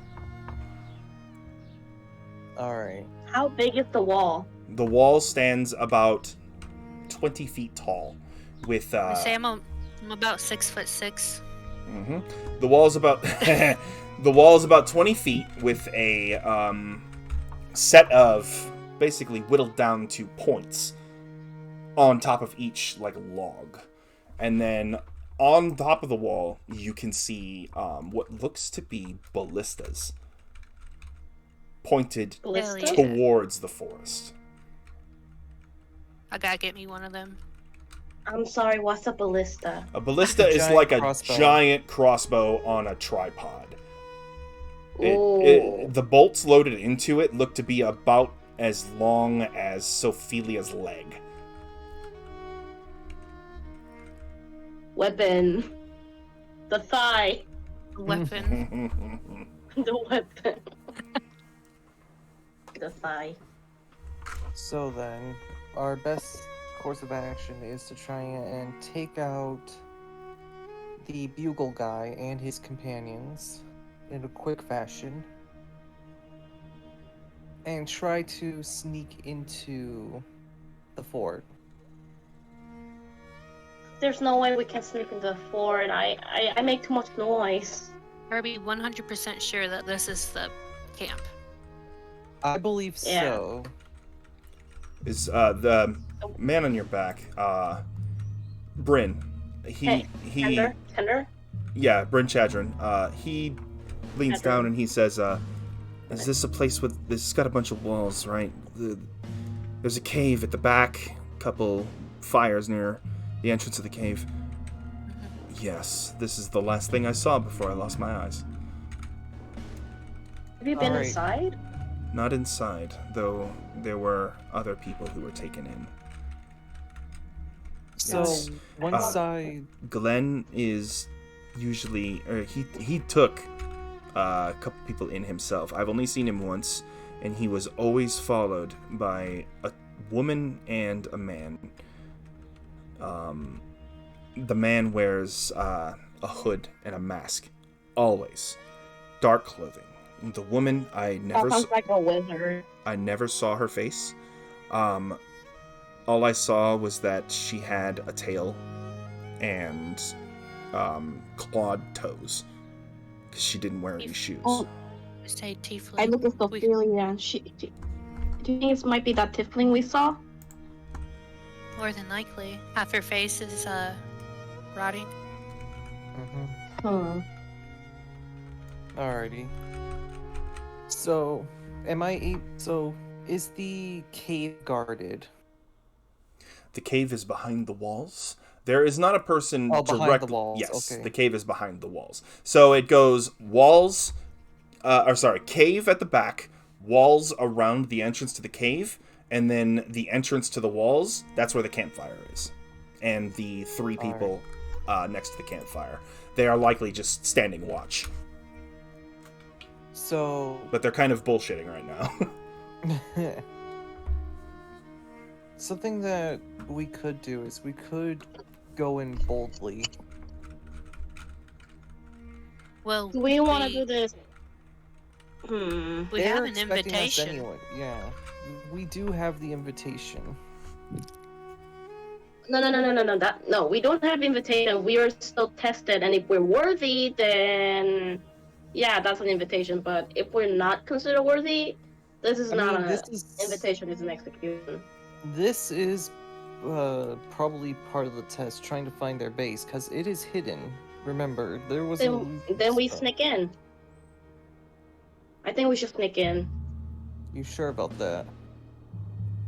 What do you guys think?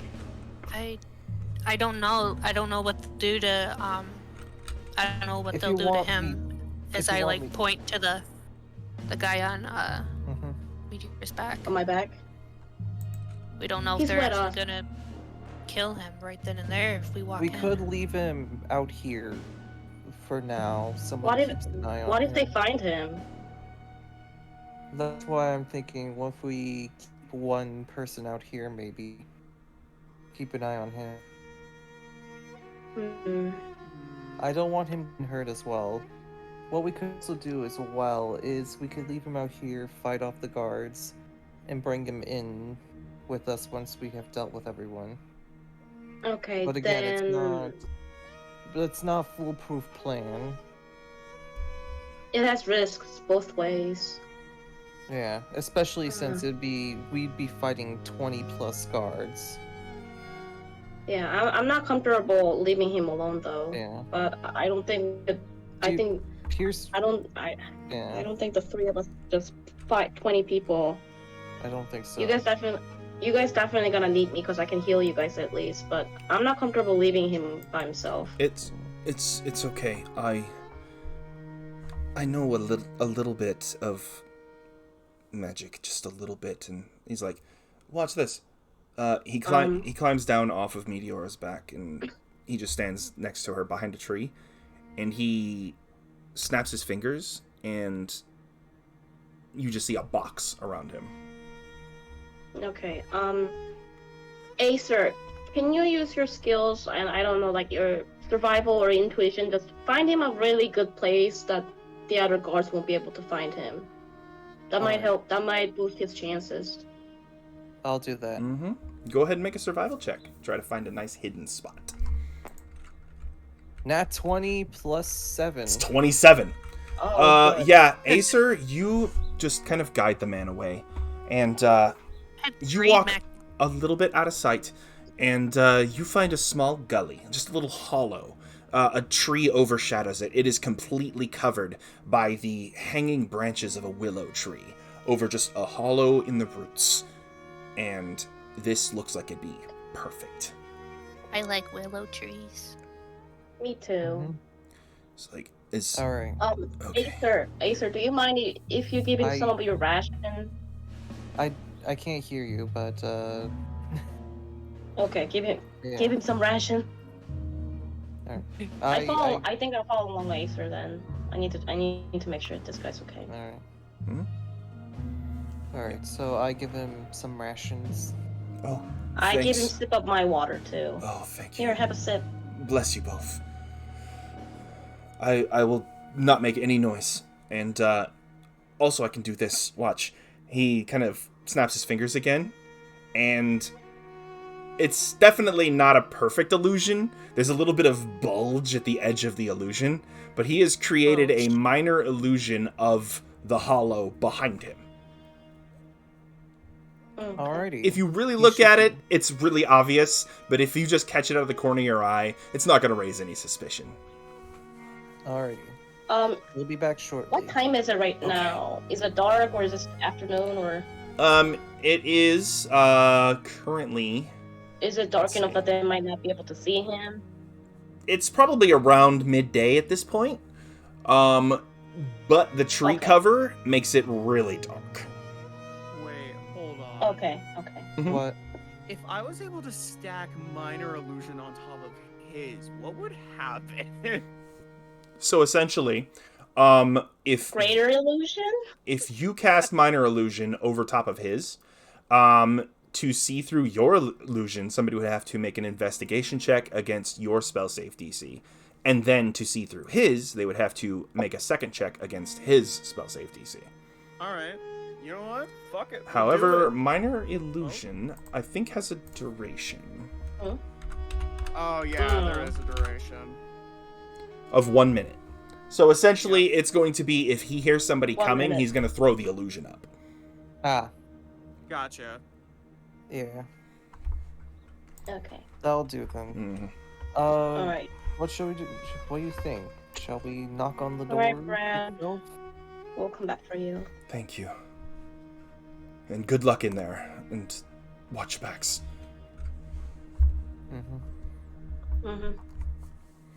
All right. Alright. You leave Bryn behind and head back towards the camp. And I'm looking at Acer and like, Acer, the more I hear about this clan and what he does, the more I don't like him. I'm sorry. It's just the way I feel though. Trust me, I don't like him either.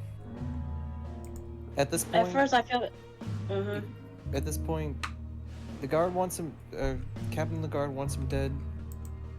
We shall bring him dead. I grab Acer by the shoulder. You're always against killing others. Are you sure you're okay with that? I don't mind killing him, but where you stand at Acer, are you truly sure about it? I respect life. Life itself. However, this man does not. He violates so much of it. Indeed. I mean, look at Bren. He's alive, sure, but his life will be engulfed in darkness forever. Unless he finds a powerful mage to heal his eyes, but he just lost a friend, a partner. Mhm. He has to live with that. Indeed.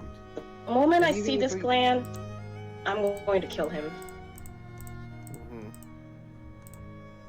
And indeed, as well, one thing to mention, even if we did bring him back alive, he will still die for his actions.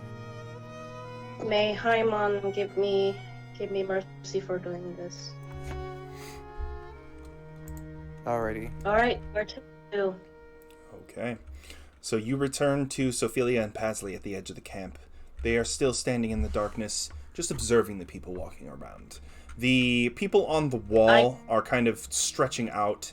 They're just standing up there holding crossbows or arming ballistas, and they are not quite on guard. They're definitely being vigilant.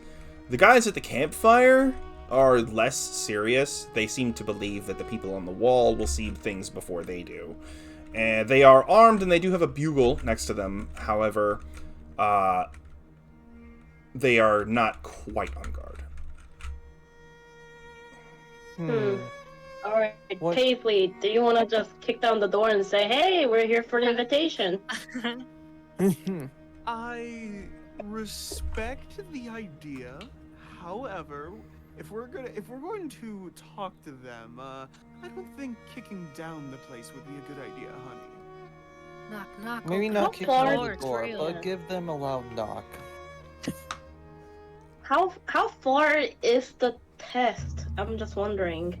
This is probably does it the end? end of the test. I don't think it's gonna be done until he's dead. Anyways, they want an audience, we'll give them an audience. All right. So how you going about this? For one, I actually want to spook the three cards at the campfire. Okay. it. How do you want to do it? I get as close as I can to them. With a while 20 sneaking still. with a Do what is you it? What want a- to borrow? Do you want to borrow my 27. skeleton? Mhm. But you're what? Hey, sir, do you want to borrow my skeleton? Cause I literally have skeletons on me. Yeah, she does carry around mean, the my- remains of a man. Yep. I'll My keep it. belt is my I'll- belt is literally an arm of a man. Mm-hmm. I'll carry it around. Sure. I'll lend you. Do you want to borrow a skull or an arm? Pick your choice. I'll take the skull. Here's the skull. I need him back by tomorrow morning, though. Yeah. Anyways, I sneak. I try to sneak as close as I can to them. Okay. You get as close as you can to them, which with a 25 on your stealth, the 27 was a survival. With a 25 on your stealth, you are literally at the edge of their firelight, looking right at them. No more than you. If you had saliva, you would be within spitting distance. And then, all with a sudden, I suddenly stand up and walk out of the bushes and just tell them, "Hey, by any chance, are you guys missing a skull?" Make an intimidation check. So no head. So ahead. Oh, gosh darn too. With advantage. Because Oh, you are with using an advantage. implement to aid you. I will give you that. Come on. Okay, 12 plus charisma's -1, so that's an 11, I think. Okay. So you walk out of the darkness and they're like, whoa, holy shit! And Jason Bourne. you see one of them just reach for his crossbow and he's just like, who the hell are you? I'm My Batman. name is Acer. I was the one who sent the letter to your leader. We are here for an audience with them. Oh yeah. Just a sec. The man releases his grip on his crossbow and stands up. And he yells up at the wall and he's like, "Hey, the boss's guests are here." You hear the sound of jingling ring all through the camp. Like a wave of it, almost, traveling down into the depths of the cave. And, Is it the bell rock? after a few minutes, you see 3 figures walk out of the dark of the cave. I'm going to post them in chat and describe them as they are. Ooh. A Scourge of Crimson. Boop. Upload a file. A Scourge of Crimson. Pictures. You first at the at the left side. You see. Where is he at? Damn, where is he? There he is. You see a figure wearing leather armor and holding a short sword in his right hand. On his hip are several green vials of liquid. He has his belt and his, like, across his belly are also just pouches and pouches of gear. The shoulder pads are a little, like, large. Definitely defensive. He's definitely seen combat because they are covered in marks. But he wears a mask across his face and has a very intense look in his eyes. On his left, you see a woman. And you've seen her face before. And she is a tiefling. But if you were to look at her, tiefling wouldn't be your first guess. She has green vials on her belt as well. She is barefoot with clawed toes and hands. And half her face seems to have had the flesh ripped clean off of it. A single horn extends from her hooded head off and to her left and around behind her. And at the head of the group is a large man with a curved greatsword on his shoulder and a small circular, like almost a bowl in his right hand that he seems to be sipping from. And he's got a big old smile on his face. That appears to be our man. I'm gonna take his great sword. And he just looks out and he sees you guys standing out there and he says, "Well, don't be strangers. Come on in." Already time to be the talking person. Mm-hmm. Yeah, bring out all of your charms, Paisley. Yep. And I'll bring the intimidation if it needs to get to that. Okay, Paisley, flirt, but don't flirt too hard. Well, I mean, if you think about it this way, if I flirt with him majorly, we might be able to get him on our side, and then we could get him to stop doing that. But it's gonna be very hard. We're gonna see. We're gonna see. So many people, though. It is. Yeah, I could seduce him into coming with us, and then he gets arrested. Yeah. Yeah. Might be difficult. It's gonna be difficult, but I can try. And if he doesn't like that, then we can kill him. Yeah. Tried. All right. At your approach, Paisley at the head of the group, you see the tiefling woman lean over to his ear and just whisper something. And she touches him on the shoulder, and that is it. She heads back into the cavern. The man with the short sword in his hand, he seems kind of on edge, just stands guard. And Glenn looks up at the group and he says, "I've had dinner ready for a little while now. Come on in. We'll talk over a meal." We'd be more than delighted. Ah, you have a talker. How quaint. Good to see. People are so lacking in manners nowadays. I know, right, darling? But don't lay it on too thick. Paisley, do not mention about his handwriting. I wasn't going to. Alright. Glenn turns and walks into the cave. The man with the short sword just kind of beckons you and says, "Come on." Just in a very dry tone. Alright, And, let's follow them in. We're going to a new map. I don't think. Are you sure we could eat what he's serving us? I feel like there's some. Well, He probably not. spiked it. Probably He not, probably honestly. spiked. I mean, like, I can, like, purify the food, but... Mm-hmm. Alrighty. So you walk through an Can I expanse. silently- You walk into the dark, and several people are nearby. Other Ooh. bandits, and they are holding 4 bags, black bags, and they're like, "Put these on your head.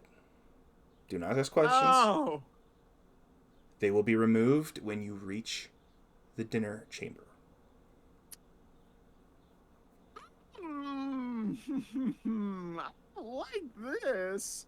I mean, that'd be fun for another time, but not during this situation, no. Paisley! I'm not saying that out loud, by the way. Uh. That is me, the player, saying that. Mm-hmm. Oh my god. I'm gonna go ahead and spawn in your minis as we talk.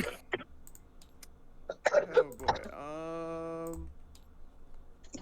Oops. Sage objects. There we go.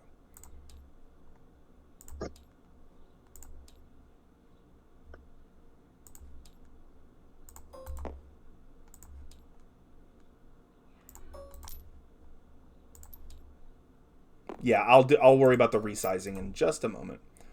And Sophia, I'll get you guys on proper grid squares. Don't worry. Yeah. And boop, and boop. Okay.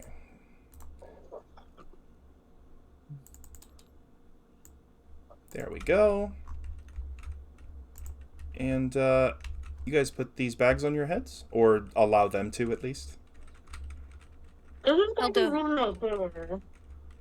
What? What? I said I was muffling because I got bag over my head. Oh, okay, gotcha. All right, they cinch him up. I just Oh, kind sorry. of look at like the one that's about to like put a bag over my head. And I just kind of take it out of his hands, and I just put it over myself. Fair. He kind of just lifts his hands Wouldn't away, that and he's like, poke "Fair through- enough." Wouldn't that poke through, wouldn't that get ripped through because of horns? Glenn just looks back and he says, I just want your eyes covered. That's it. If the horns poke through, whatever. The bags are going away anyway." Hey guys, remember something I drew last week where we had bags over our head? Yeah. This is it. This is now. that. Yeah, this is Now it. I have a We bag gotta keep- too. Uh-huh. Join the club, Paisley.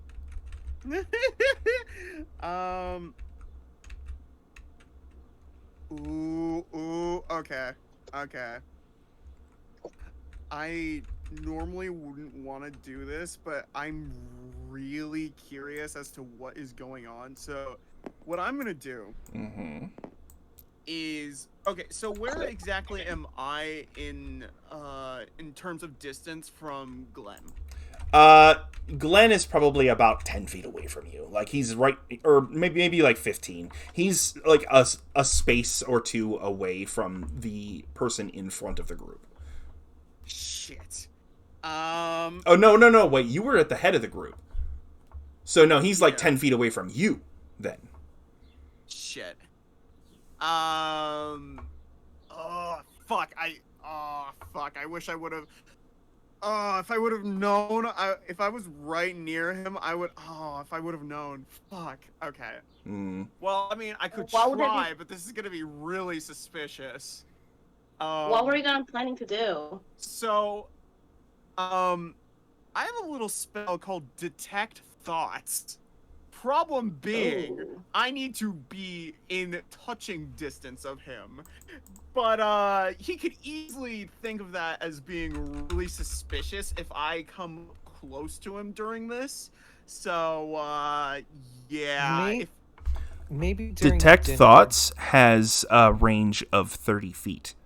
Oh, It has a range of self on the spell because it's technically targeting you, but the range of effect around you is 30 feet in all directions. You can hear Okay. everybody's thoughts. Oh boy. Mm-hmm. And you can read everybody's surface thoughts, but to actually reach deeper into their minds, they have a chance to resist you. However, the components for this spell are both verbal and somatic, which means you not only have to verbally incant, but you also have to move your hands. Oh shit. Yeah. so yeah, However- yeah. You are a sorcerer, and there is a certain meta magic that helps with those components. Oh, true. You're so right. Oh, you're so right about that. And I believe you took it, right? No. Did you take... No, you took Quickened and Empowered. You didn't take Subtle Spell.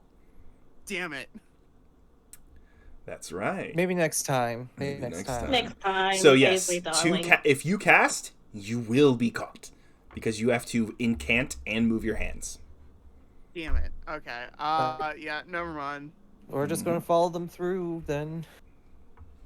Fuck. I really want to know. Mhm. Damn it. We'll have that chance next time. I mean, you're gonna have to dial up your flirting by 20, but Yep. we'll have a Yeah. chance. All right. So the bags go over your head, and you walk through twisting cavern after twisting cavern. As you pass by doors on your, passageways on your left and right, you hear chuckling. You actually hear the sound of a kitchen. And sometimes you swear you hear big, animal feet moving through a passageway off in the distance. And finally, you hear the sound of rushing water, and it echoes. So you're definitely in a larger chamber. And the bags are removed from your heads. And directly in front of you we'll put you here, here, here, and we'll move you up one more line here. Yeah. And directly in front of you are 4 small tables. Glenn is currently slumped into a chair, a stone throne at the top of a stone staircase, with the tiefling woman on his left, and the man in the mask is nowhere to be seen.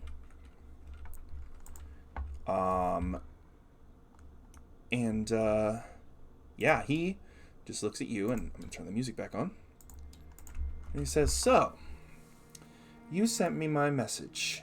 Or you sent me a message." And as he continues to talk, 4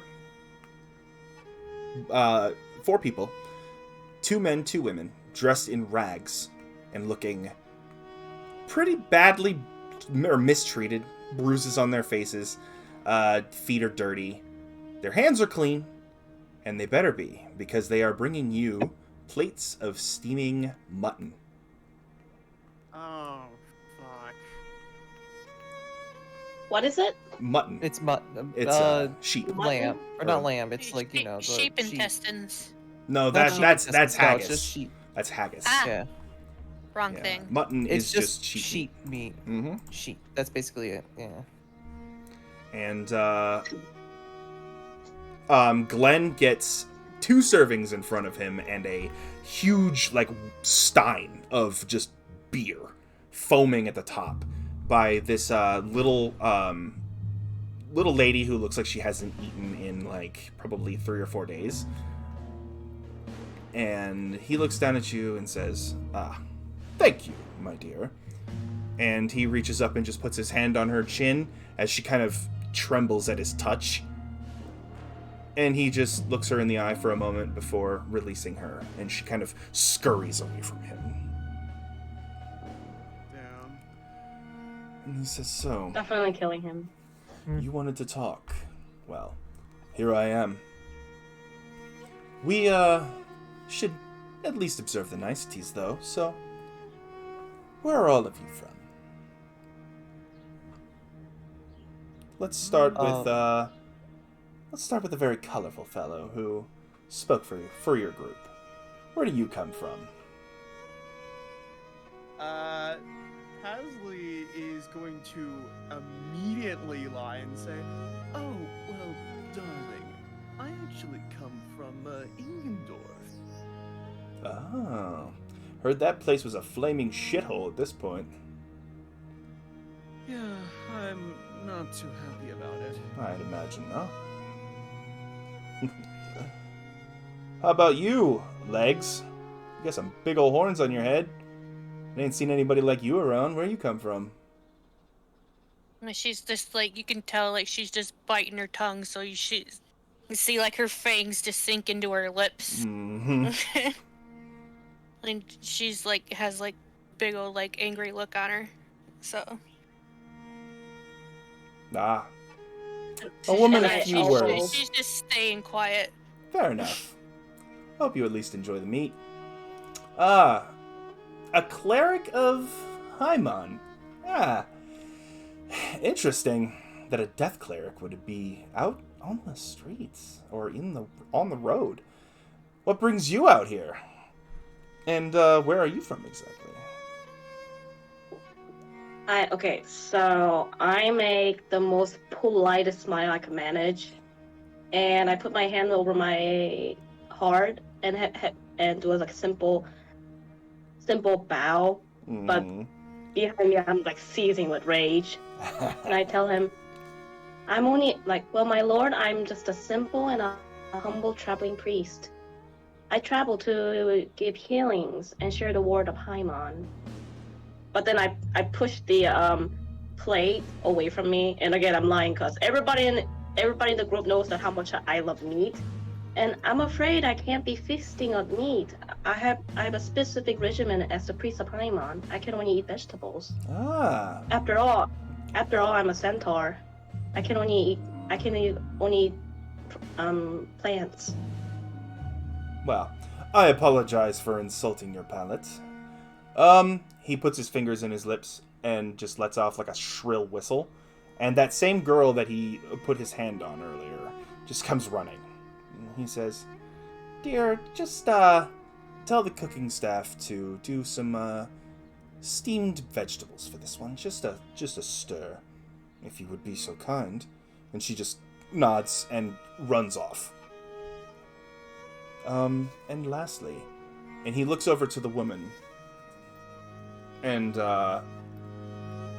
nods at her for a moment and says, "A ranger.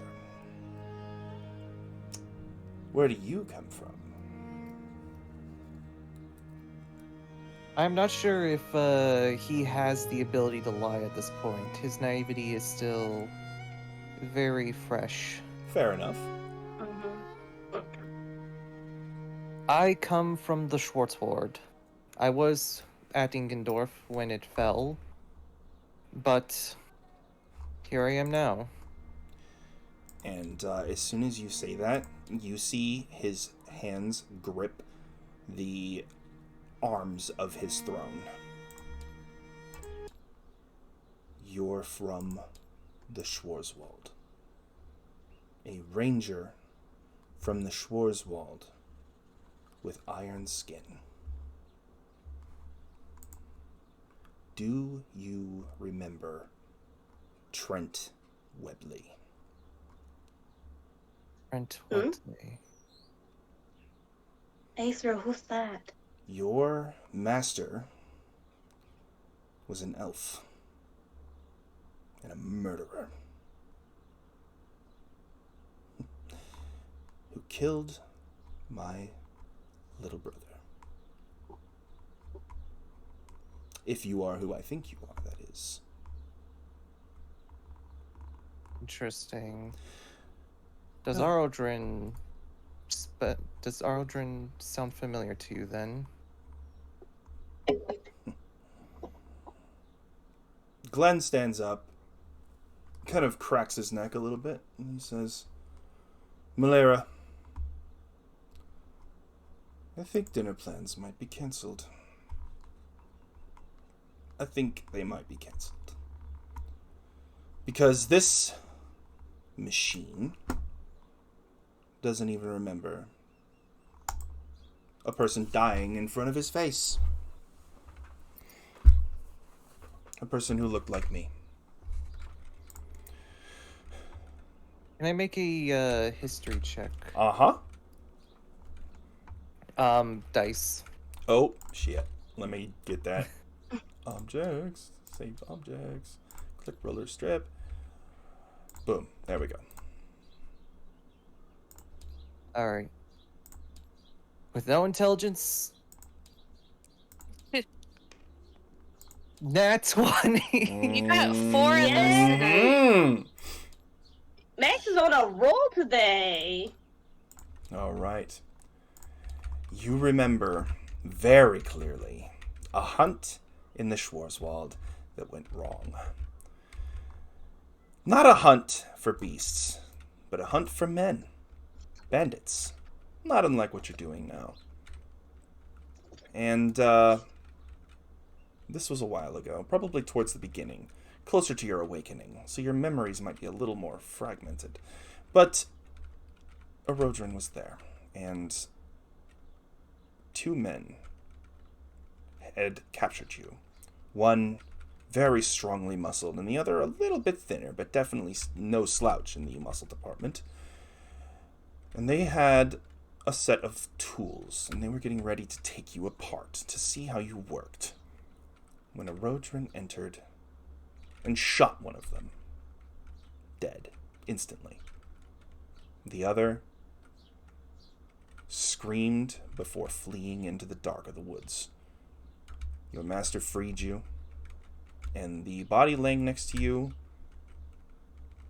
had a face that looked, now that you think of it, very similar to the man standing in front of the throne before you. I do remember now. 5 years ago. Well, I'm going to carve his name into your chrome. Glenn picks up his sword. You will do no such a thing. You what? Wait, say that one more time, I'm sorry. You will do no such a thing. Roll initiative. Oh, Inside! I can't Hold on, even smooth things over now. Hold Well, on, finally, I yell at him. Besides, you have a horrible handwriting. 15. Yeah, I was gonna. Oh, I'm going to also roll for, I'm going to roll for Meteor's initiative. Yep. as soon as Meteor says that, Pasley looks at Meteor with the like. What's your She's got a -1. Oh, so 5. Okay, Pasley. All right, let's see it. Ooh, that is not great. That is And a Paisley, what were you saying? That's a 6. Also, as soon as you say that, Pasley And Sophia. looks at you like, please stop! Like, he already wants to kill us anyway. He already made threats, no going back. So I know, but you're making him angrier. Like, it's like, darling, you're making him angrier. He already wants under the me end. dead, yeah. Sophelia, initiative. I got a 16, and then as soon as like he says that, and then Sophelia would like scream. It's like finally I can chop you up like this lamb. Instead of me Alright. taking a bow, I actually draw my swords. Nice. All right. I've It seen trolls writing better than you. And Sophelia, it is your turn. Okay. You are first. Rage. Rage. Bonus action, rage. So I imagine like she wouldn't have sat down at all. So like the table that we're over, I just kind of like step onto the middle of it and break it. Mm-hmm. And then I will. The table crumples under your foot, scattering mutton and ale all over the place. And I will go straight towards him.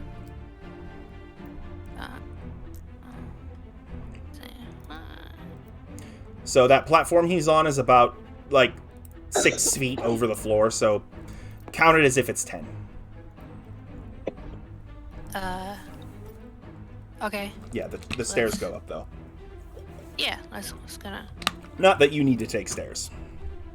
No, I'm like slightly hovering above the ground, just going forward.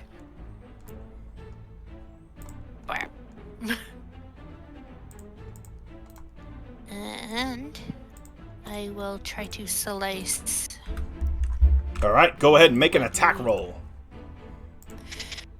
Okay. Oh! Did you crit? Yep. Damn. Okay. Let's see. I say Max save some for me. Yeah. I got one too. There you go. That works. Okay. Let's see. Oh, it's a +6 now. Okay. Do you want me to add to the 20 or is it hit? It's a crit. You automatically hit. Okay. Okay, good. I was just making sure you weren't gonna do. Okay. Roll that damage, so you are rolling twice as many dice as normal. Yeah. Guess being angry works a lot. Works really well. 7,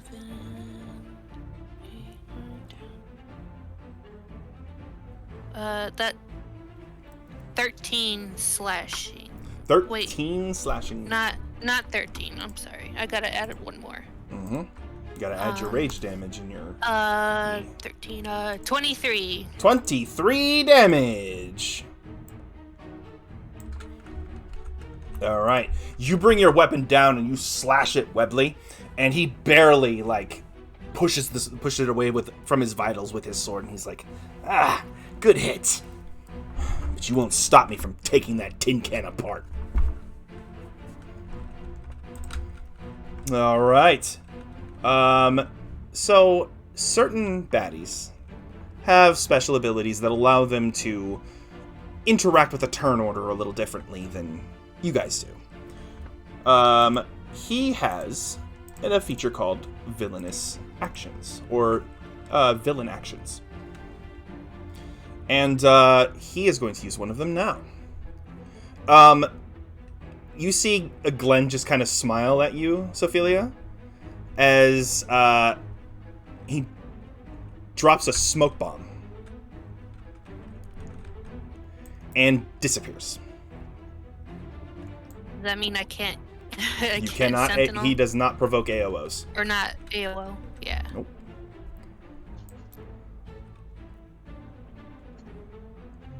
And he's gonna go 5.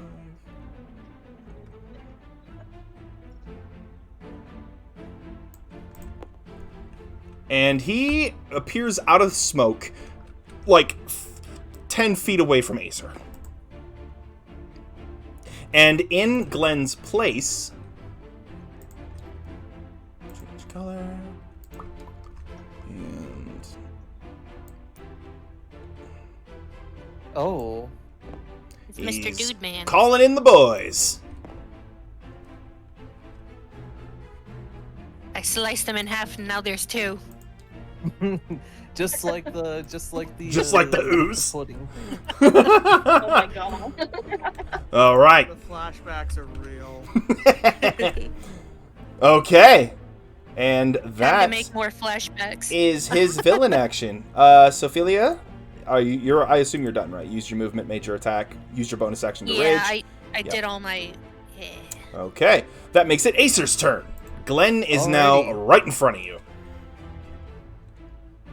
I'm not going to cut to the quick. I'm going straight in. Mm-hmm.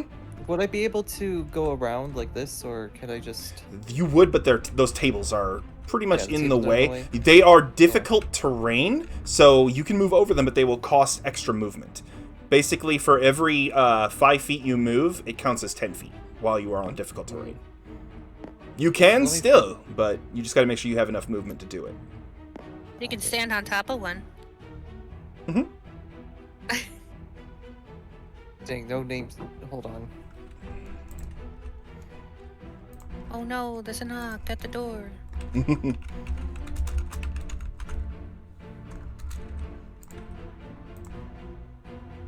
That's a ruler.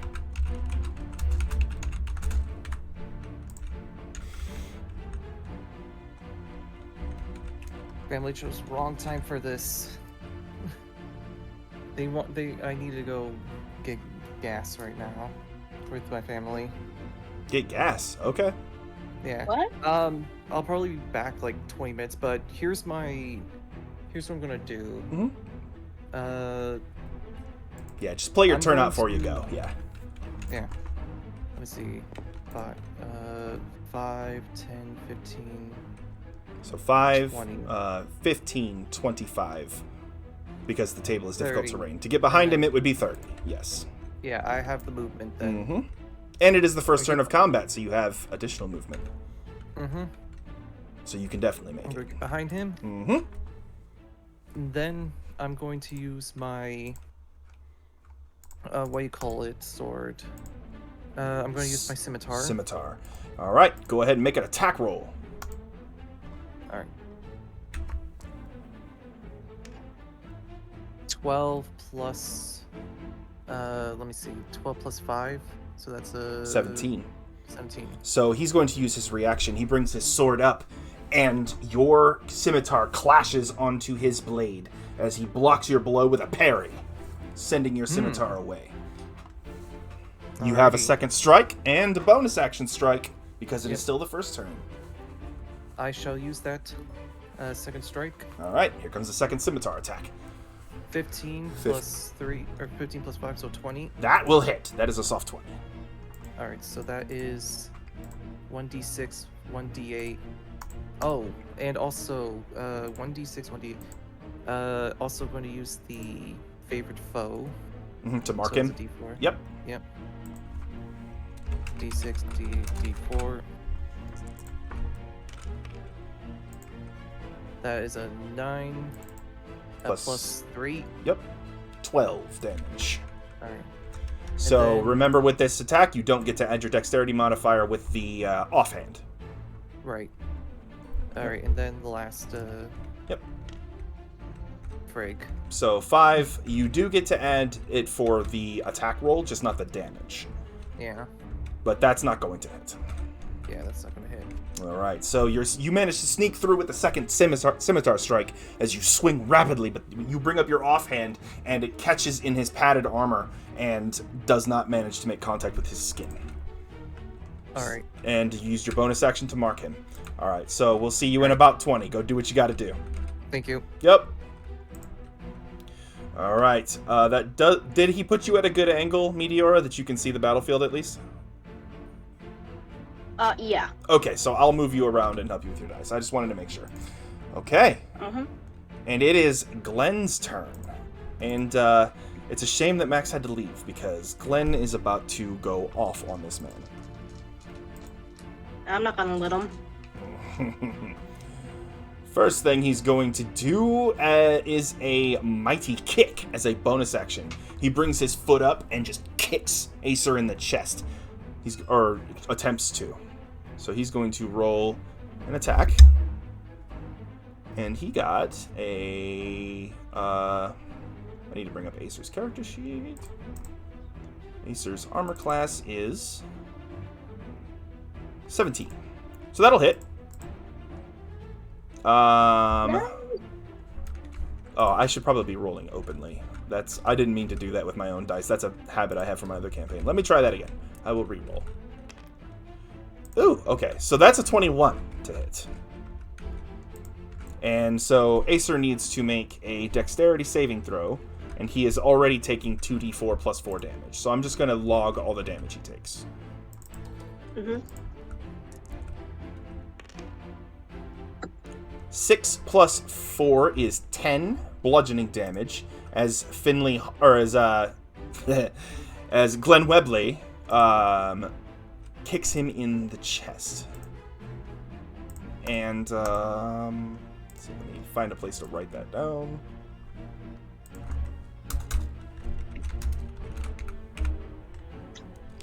And so here comes the saving throw.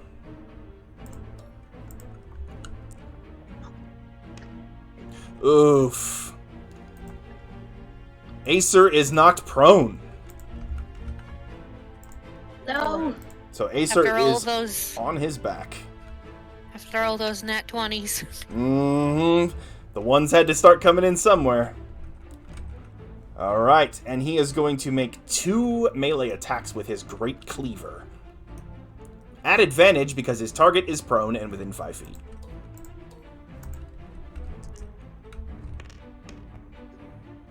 Ooh, 5 plus 7 is 12. That will not hit. Second attack. Also at advantage. That's a hit. Damn, yeah. And that will be 2d12 plus 4 slashing damage. Oh.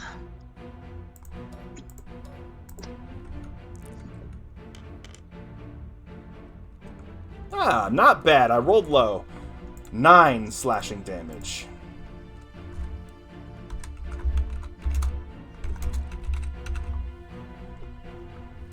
Alright, that would be Glenn's... Well, Glenn is also going to just walk around here and put his back to this... Or he can't stand there, the statue's in the way. So he'll just be there instead. Imagine like he kind of just slowly walks over. Mm-hmm. He's just... So, yeah, Glenn walks around Acer, and he just kind of like, I'm gonna take you apart and sell you for scrap, as he spits at Acer's feet. Alright. Malera Sorrow. Well, actually, no, I'm sorry. The boys get to move first. The boys. The 2 bandits. Okay. They both pull out light crossbows and take aim at... actually, no, they're gonna pull out their scimitars and get ready to attack Sophilia. One of them circling around her.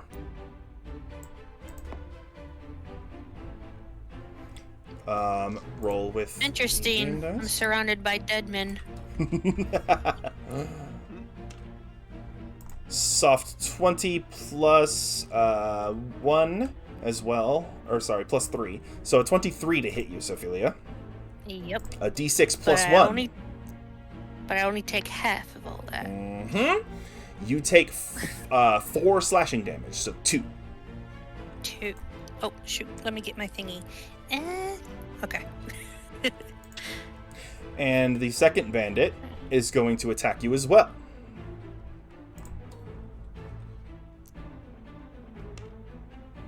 Eight plus 3 is 11. No. All right. He does not manage to hit you. Your flapping wings kind of make it hard for him to actually stab you with his sword. So, yeah. Now it is Malera Sorrow's turn. And she looks over to Sophilia and she goes, "You are quite dangerous, aren't you?" And she just, since she's really this close, she just taps you on your forehead with her claw. I need you to make a wisdom saving throw. Oh, shit. Uh-oh. Oh, I gotta look out. I got my cat up here on the bed with me, so. Mm-hmm. Maneuver around him. Okay. Huh? Okay. So that is wisdom. That is wisdom saving throw. That's a +1. So that is a 16. 16. So you feel your muscles begin to lock up as the magic takes its grip, but you shake it off. And she just kind of, oh, well, look at you. And yeah, that's her turn. Kind of like look at her and like roar, kind of growl at her. Mm-hmm. All right. And then an unseen attacker attacks from the shadows. Oh, it's that guy. It's Batman. Change color. Hell to yeah, Batman. Black. So that I can see beyond the fog of war. Verikna Thrash. He is actually clinging to the wall, not unlike a spider. Hey, Spider-Man, not Batman. Silly me.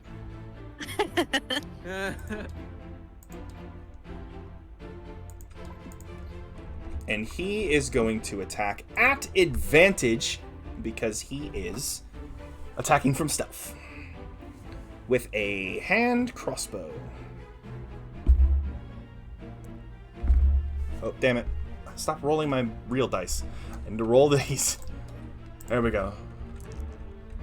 All right, here it comes. So 16 Ow. plus 4 is a soft 20. Ew.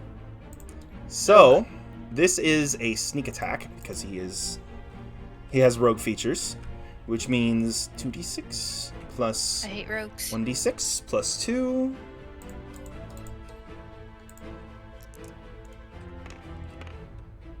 6, 7, 8, 9, 10, 11, 12, 13, 14, 15 piercing damage, Sophelia. Yay. Cut in half to 7. And you need to make a constitution saving throw. Oh, he's trying to poison my ass. Mm-hmm. Hold on, my calculator. Let me roll that while I'm trying to figure out the calculator. Okay, so then that's 7 throw. Get off there. Constitution is a +5, so that is a 23. Jeez. Yep. You take the damage, but no secondary effect. You don't even... it's like the dart wasn't even... Or the bolt wasn't even poisoned. It just breaks when it hits my skin or something. Mm-hmm. And then he is going to run off. And roll stealth. Again, I As hate a rogues. bonus action. Okay, so calculator. 19 plus... Oh, there it is. 4. So 23 is his stealth. If you don't have a 23, you have no idea where he is. Okay. Yep, I have no idea. And that means it is Pasley's turn. Oh boy. Mm-hmm. Oh, goodness. So, I haven't used this spell yet, but I think it's about time I do something about it. So what I'm gonna do is I'm going to cast Chaos Bolt at 2nd level. Ooh. Okay. Who's your target? Mr. Glenn himself. Okay. So Chaos Bolt. Pulling it up. Yep. So essentially, if it does land, I get to roll 2d8s plus 1d6. But since I'm doing it at 2nd level, it's 2d8 and 2d6. Uh-huh. And then the number you roll on the d8s. I can choose which one, which type of damage I get to make. Yup. Very nice. Go ahead and roll to hit.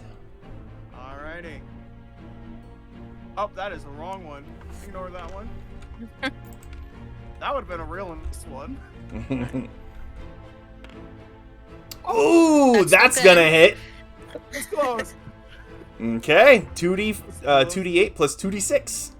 Ah, here we go, baby.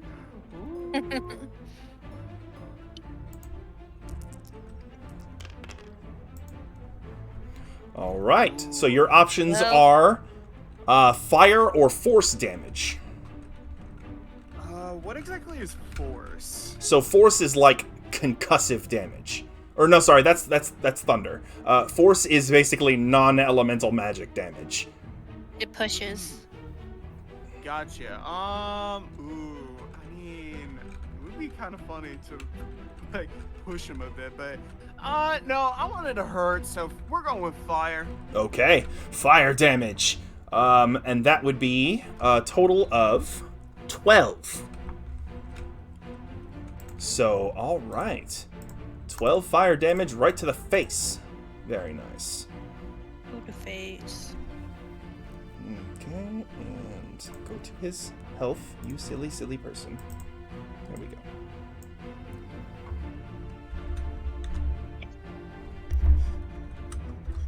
Okay. Anything else, Pasley? You are conspicuously on the ground, and there are a lot of swords in the area. The ceiling is about probably 20 feet high off the ground. Gotcha. They do have crossbows, though. Mm-hmm. Yeah. In that case, I'm probably just going to. I'll try and maybe go about 10 feet up. Okay, you ascend 10 feet. Make sure you keep track. Yes. All right. Is there anything else you wanted to do? No, that will be it. Okay. Meteora, your turn. Okay. I'm gonna dash toward Glenn using my hammer. Okay. Make an attack roll with your hammer. You charge. Somebody roll for me. Yep. So that is a d20, which is a 5 plus your strength. I'm looking at the wrong character sheet. Meteora. 3. Plus 5. So 5 plus 5. It's your strength, and you are proficient with the weapon, so you get to add your proficiency as well. But a 10 will not hit him. With the whoops, so whoops didn't work either. Since I dashed. You did not dash in a straight line. There was too much crap in the way. Okay. Yeah. So just hammer it is. Yep. So that's a miss. So you bring up your Darn. maul, and he actually grabs the haft of it and pushes it away, and he just smiles in your face. No. I don't make any expression, just cold. But I didn't glare. Yep. So you get a single Quiet. attack as your action. Do you have anything you want to do as a bonus? Can I put spells, or I'm not allowed to do that? As long as the spell has a casting time of 1 bonus action. Of your spell list, you have... So I can't do cantrip? The following spells are castable right now. You have Spiritual Weapon, and Healing Word. Those are the ones available to you as a bonus action. So Spiritual Weapon creates a weapon made of magical force that you can command and attack with as a bonus action each turn. It's basically a second Then unit. can I use a spiritual weapon and hit him with it? So a phantasmal weapon appears out of thin air. What does this weapon look like? Let's see. It looks like a giant sword, but it looks like it's made from bones, and it just drips. That's it. Like, you can't really tell what kind of liquid it is, but it drips like phantasmal red. Nice. And the teeth of sword, you could hear maybe like growling sound as if it's hungry for blood. Very nice. Alright, so mechanically what you get to do with this weapon is when you cast the spell, as long as there's an applicable target within range, you get to attack with it. And then every turn after that, as long as you concentrate on the spell, you get to move it 15 feet and attack. The weapon flies, and it does not occupy physical space, so it doesn't have to, like, move around objects. It can just go through things. Okay, can it hit Glenn or Yes, no? it can, because it is the turn you cast it, and there is a target within range. And I placed it for you right behind Glenn, and Okay. so you get a +2 bonus on your attack roll, because you are flanking. Now, it does not give flanking, but it can get flanking. Unfortunately, I got a nat 1. Come on, Nathaniel. I swear I'm not doing this on purpose. What the hell, man? What the hell? Oh my god. All right. So that was your action, your bonus action, and your movement. So that's pretty much everything you got. Okay. And you could move further away if you want, but actually, if you did want to move away, you could, because Glenn already used his reaction. Can I get between him and Acer? Is that possible or no? There is not enough room. Got it. Mm-hmm. Yeah, they are Yeah, right up next to each other. Right on them. Mm-hmm. Yeah. All right. Well, if that's everything, then Sophelia, it is your turn.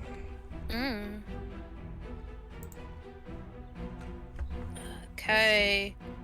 Well, these guys are very annoying too. But the Malria, what was her name? Malera. Sorrow. Oh, I see it. Malera. Mhm. Yeah. She fucking touched me and I didn't like that, so I'm just gonna Break, Sophelia, break her horns. I'm gonna break more than that. And then I will slice her with my halberd. Let's see. I don't know Okay. if that'll hit, but I don't know. She's a. Oh no! I got plus because I'm raging. Lower. Like, oh yeah. Okay. 15. 15? That would hit. However, one of the bandits is going to use his reaction to body block. So your target changes to one of the boys instead. Fucking meat shields. Yup. Get out of my way. Yup. Does it hit them though? 15 will hit the bandit, yes. Go ahead and roll damage. Hey.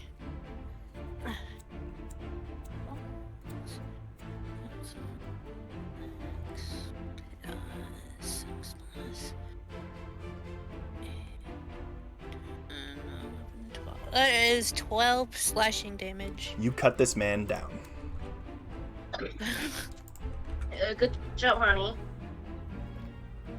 All right. Anything else, Ophelia? Pretty much kind of side eye the other one is like, you want to be next? He just kind of, as he sees his friend just die in one strike. All right. That's all I can do. Okay.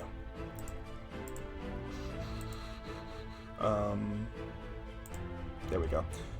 Acer He's is not back yet. yeah. He's still down. So, I will run his turn for him. Let me pull up his character sheet. Okay, so Acer is going to use half his movement to stand up. And I don't think he would disengage because he was already getting ready to charge at Glenn. So there's no way for him to circle behind Glenn because that statue is in the way. So he's just going to attack him. So the first attack is with the scimitar. Would the spiritual weapon count as It can receive flanking bonus, but it can't give it. Oh, okay. That is not going to hit. Damn. Offhand Rolling well strike. for him. Come on, Newfound. Roll 9 something good. plus 4 is 14, which will also not hit Glenn. So Glenn brings up his sword and just blocks both of the strikes. He's moving so fast with this huge cleaver, it's almost inhuman. You can just see like the rippling muscle underneath his skin, just handling this thing like it's nothing. All right. That's probably why he can't. That's probably why he can't ride. He has too much muscle. He's so just whenever too he dang rides, strong.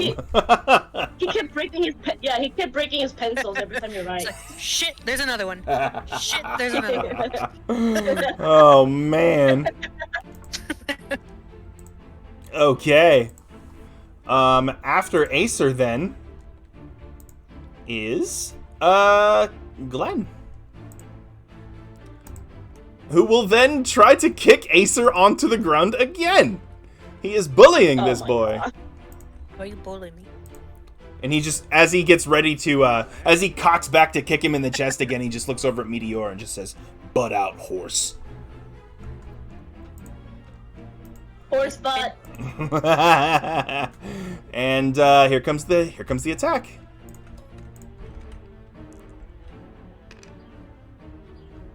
Okay, a 12 will not hit Acer. Hey, I'm rolling low for myself as well. Okay, and then he gets to attack with the Great Cleaver twice. First attack. 8 plus 7 is a 15 to hit. What is Acer's armor class? That will not hit. Third strike. Oh, that's gonna hit. That might, yeah. And that will be Glenn's stat block. 2d12 plus 4 slashing damage.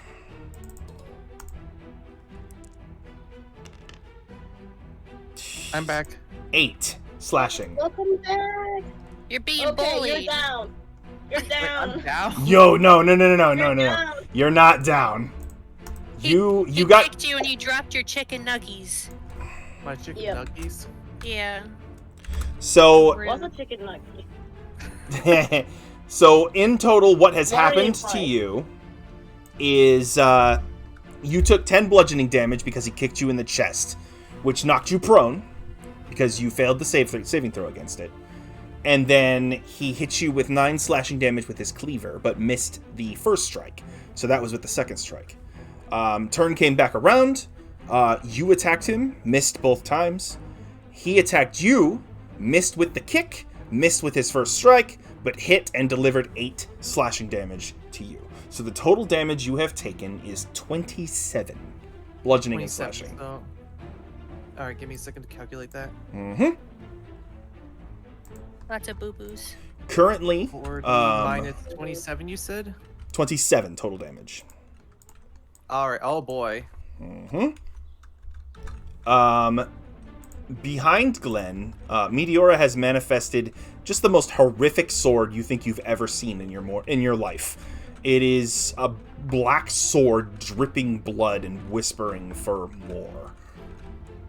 And it's Oh. made up of bones. It's made of bones. The bandits that Glenn summoned as backup body blocked for Malera over here because Sophelia was about to cut her in half. Pasley hit... Oh, I cut him in half. Yeah, so she cut the bandit in half instead. Pasley hit Glenn with a Chaos Bolt that did 2d8 plus 2d6 fire damage, which is a pretty solid hit. And that's currently the state of the battle. Glenn is... he walked around you the first time he knocked you prone and basically spit at you and said he's going to take you apart and sell you for scrap. And then this guy's over here too. Well, Though we he don't is know hidden. where he's at. He hid, so he's not actually there. But like that's where we last saw him. Yep. Alright. And that is pretty much the whole situation. So, it is... Glenn just finished his turn. So it is Malera's turn. Oh, hold on.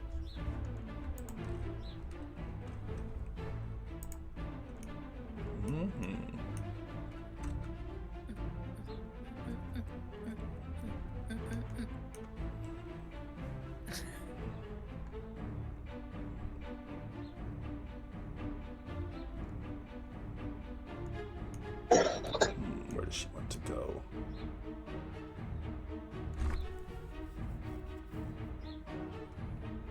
Ah, okay.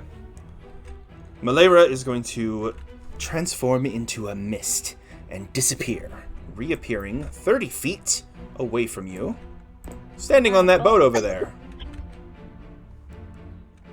Paisley, shoot her. Well, Don't let her get away. And, I forgot that the bandits get to move too, so I'm going to have this one disengage and move over here. But because he doesn't know, does he know? He doesn't know. He doesn't know. You have Don't tell Sentinel. him. So you get to attack anyway, even if he disengages. Yeah. So go ahead and make an attack roll. And if you hit, he stops moving. He would stop right there. Let's see. That is a. Oh shoot. That is a 17. That will hit. Roll damage. Hiya. Does 9 plus 9, 10, 12, 14, 15. 15 damage. 15 slashing damage. You cut this man down even as he tries to duck you. He is dead. And at the end of the bandit's turn, and Malera's turn, Glenn is going to use his second villain action. He whistles, and from the shadows, a volley of darts fly, targeting Acer, Meteora, and Paisley. Shit. I need you all to make Dex saving throws. Oh my god. Not me. Nope, you are out of it. Alright, try first. Oh, that's... Oh. Didn't mean to do that. Yep, you got a 7 on the die. Yeah, I know. I was like, wait, I didn't mean to do that. And then add your Constitution saving throw. Shit. Okay, so the Dex save throw is 9. Sorry, Dex. Yes, your Dex. So a 9. Alright. So that is a fail. Yeah. Sophelia, or sorry, not Sophelia. Meteora and Acer. I need you two to make Dex saves as well. Oh, okay. Just got back in time. Yep. A volley of darts are flying from the darkness at Glenn's order. You said Dex save, right? Yes. Saving throw, so that is 11 plus 5, that is 16. 16 is a pass. You will be taking half damage. Alright. Shit. And Meteora. My roll. 9. 9 plus whatever. minus 1. Because it's Dex. 8. 8. That is a fail. You will be taking full damage. So the total damage is 2d6 piercing. My favorite. Which is 6. And those of you Okay. that failed, I need you to roll a... Let me get to it. Where is that? Probably a con save. Nope. Oh. I need you to roll a d4. Oh no. A D4. Mm-hmm. Four? So this is gold first. The pointy triangle one. Oh, you One. got one. You're lucky. Gold. Paisley, you have the poison condition, as your body immediately begins to suffer Oh. from muscle cramps. Fuck! You speak with a clenched jaw and cannot cast spells with verbal components, as your jaw locks. And You then, didn't get your tetanus shot. Meteora, you roll a d4 as well. So I'll roll help? for Yep. You get a 3. Okay. You take 4d8 poison damage. Oh. 4d8? Ow. An additional 17 poison damage. You guys got potions, right? I have one. Give me. Mm-hmm. And Glenn looks at the two of you suffering from the effects, and he says, "Ah, Black Widow and Redback. Couple of my favorites."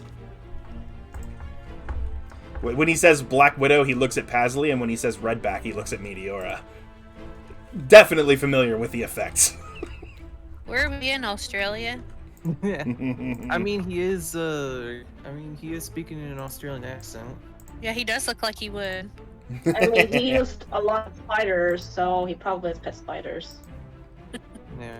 All right, that's his Anyways. second villain action. Okay. That means it is... Wait, wait, hold on. So, how much damage do I have in total, the number-wise? The damage you just took was 17 plus 6, so 23 total piercing and poison. Oh my god. You good, Meteora?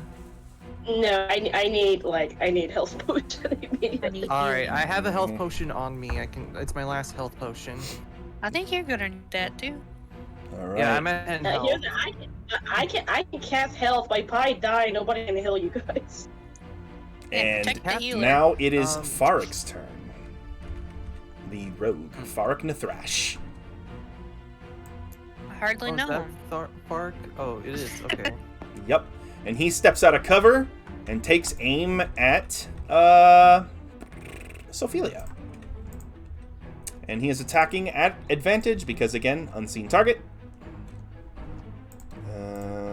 Oh Am boy. I gonna break this bolt again with my skin? Possibly. I better. That is an 8 or an 18. Oh. Damn. Plus No, he hits that guy. 4 is a 22. So that is 3d6 because of sneak attack. Plus 2 piercing damage.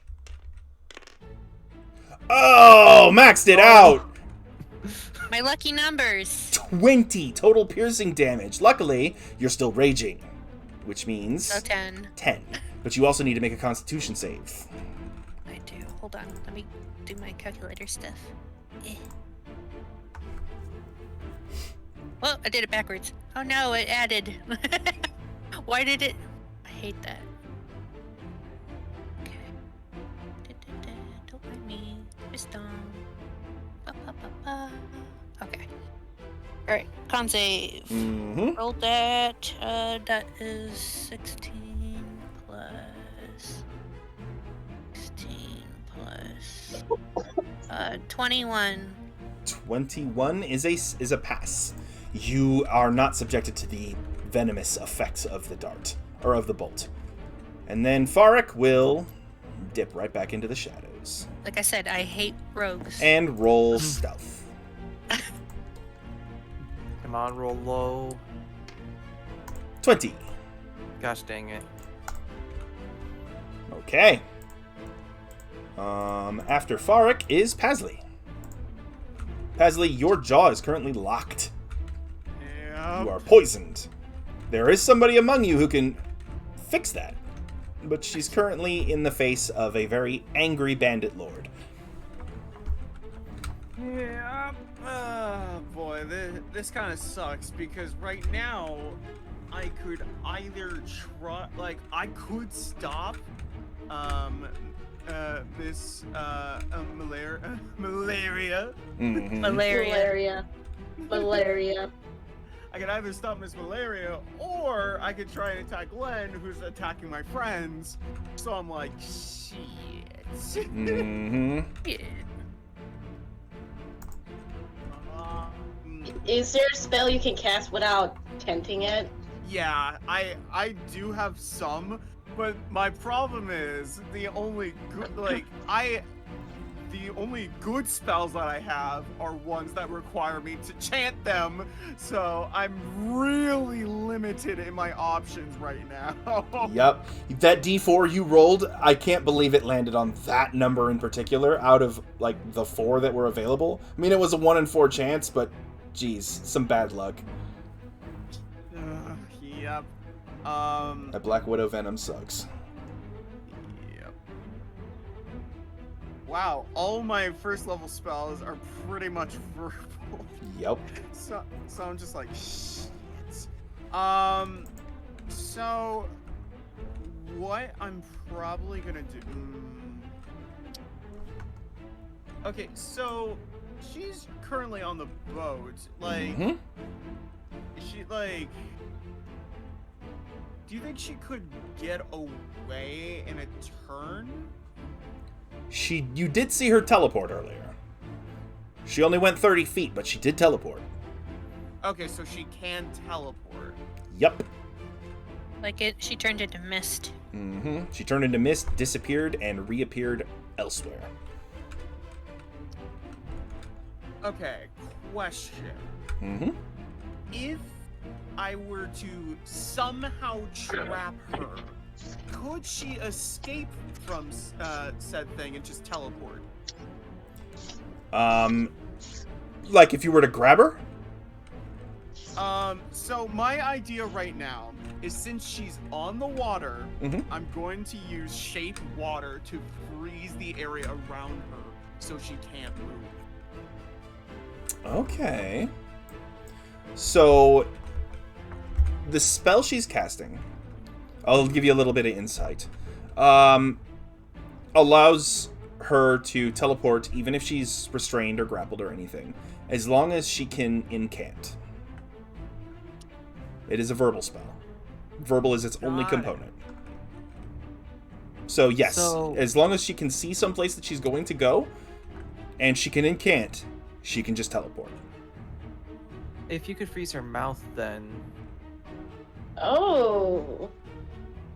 I could try and do that. Oh, problem with shape water though. It says you freeze the water provided that there are no creatures in it. Fuck. Okay, never mind. Mm-hmm. Restrictions of Alright, the spell. Damn it. Okay, yeah, never mind then. I can't do that. Mhm. Oh, that sucks. So yeah, she could. Damn it. That means she's gonna get away. Fuck. Wait. We'll catch her Or next time. maybe it's just not the time right now. Whoa. I might try that later, depending on how Ominous. this goes. So yeah, I guess for now, I'll just have to. Oh, this sucks. I just realized. Question, Paisley. Can't you just, I don't know, throw your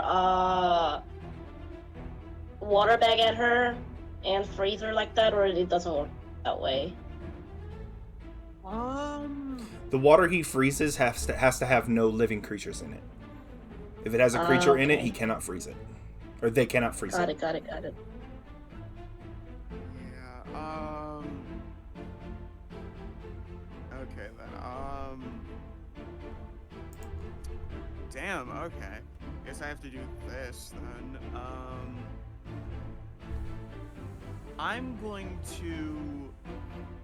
How many space? 1, 2, 3. Okay. I'm going to move towards Glenn. Oh, okay. And fuck. Yeah, you're still 10 feet up, so you fly right over the table. Yep.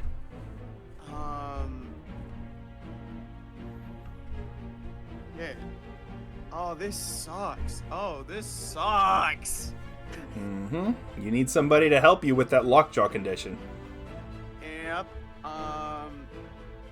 can cure wounds help with that? No, but lesser restoration can. Lesser restoration. Mm-hmm.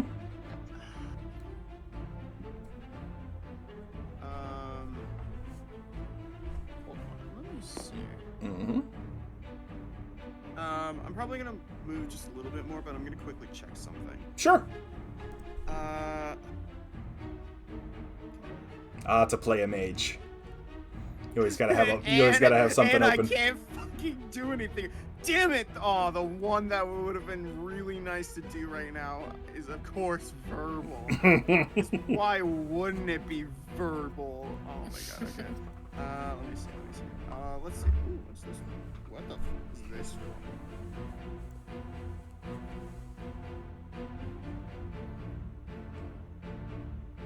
Wait, oh, can I even do that? Oh shit. Do what? Oh, I can. Oh,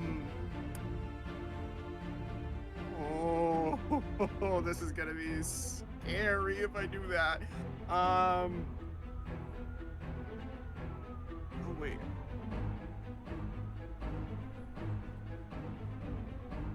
Okay, so question. Mm-hmm. In the components of this spell that I'm about to do, it does require a specific water. Is there any way I could just use my normal water? What is the spell? Icing Death's Frost. Oh wait, shit. Can I even use? Oh wait. Oh, that might be a separate. Okay, wait. Icing hold on. Death's Frost. Yes. So, you see how it says material, a vial of meltwater? Yeah. As long as there is no price attached to the materials, you can use your arcane focus to substitute. So your amulet will work for that. That's why sorcerers are cool. Yep. Yeah. Now, if it has a price attached, you do need that item. True. Okay. I would like to say, though, that Icing Death's Frost is not a spell that is actually available to you. You see where it says, so that spell is from an Unearthed Arcana. We are only using official material. Yeah, right. I just realized that as soon as I said it, I was like, oh, wait, shit. Mm-hmm. Okay. In that case,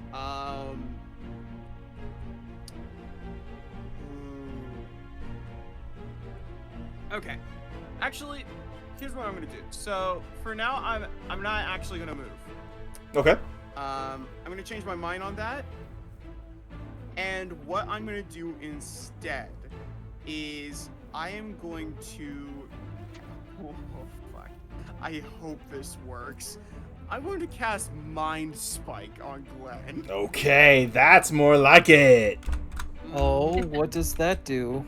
So What does it essentially what I do? do is I go into this man's mind, and if he fails, he has to take psychic damage, which is one of the most lethal damages in the entire game. Oh. Very, very few things resist psychic damage. Notably, psychic damage is the only damage type that Sophelia does not resist while she is raging.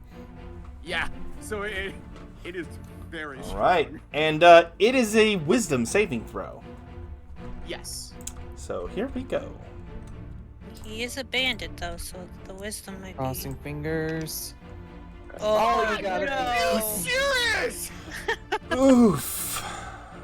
He has Uh-oh. a strong. It is the mind. only somatic, or that spell is just somatic, so he doesn't have to say anything to cast it, but he gets a total of 21 on his saving throw.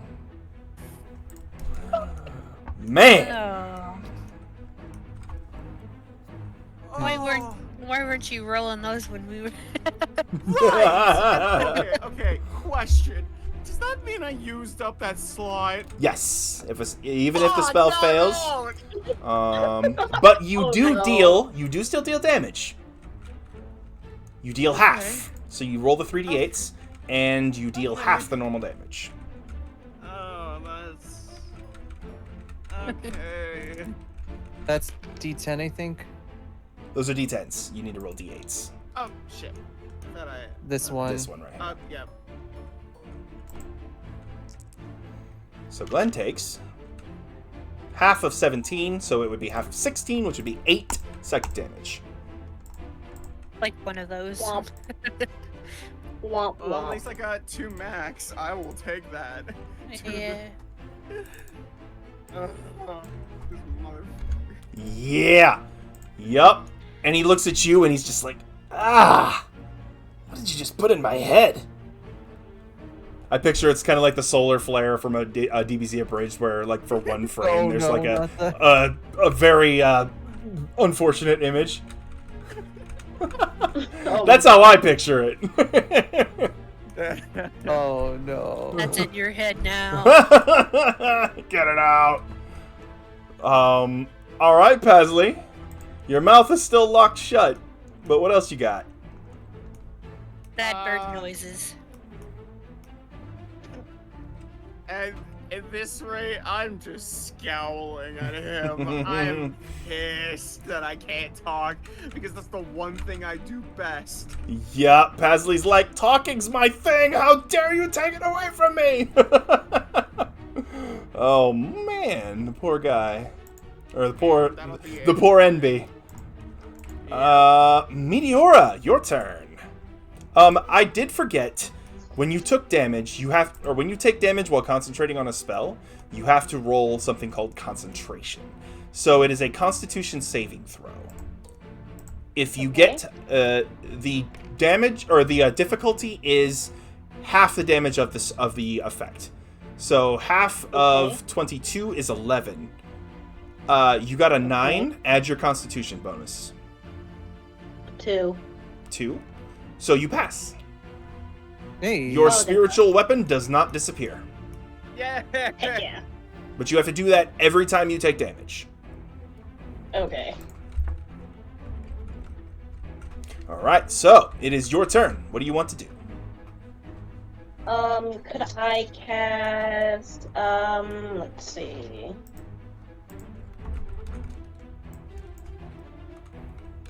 Could I cast Ray of Sickness on Glenn? Yes, you can. Let me pull up the spell. Ray of Mother, get up. Sickness. So that is a ranged attack, which means since you are being threatened by an enemy within 5 feet of you, you would make the attack at disadvantage. Oh, then I'll just use my hammer on him. Okay. So, you swing down with the maul. Go ahead and make an attack roll. So that would be a d20. Incoming. Oh. 19 on the die. Hey. Okay. Add your, so you have a +5 on your maul, which means you get a 24. +3. So that would be 2d6 +3. Bludgeoning damage. 8 + 3 is 11 bludgeoning. Alright. Yep, you lay the hammer down on Glenn, and he takes 11. Ooh. He is a little bit hurt. Not quite bloodied yet, but definitely not having a good day. Don't worry, it's my turn next. You do have a What about the bonus, spiritual weapon? so you use your bonus action to take care of that. Go ahead and make an attack roll with that as well, which comes out to 12 plus 2 because you are flanking, so 14 plus your spell attack. Mm-hmm. So that's on your third page. Your spell attack modifier. Spell save is 14, and So- spell attack bonus is +5. +5. Okay, yep. So that would be 12 plus 5, which is 17. Is spiritual weapon a melee spell attack? Let me see.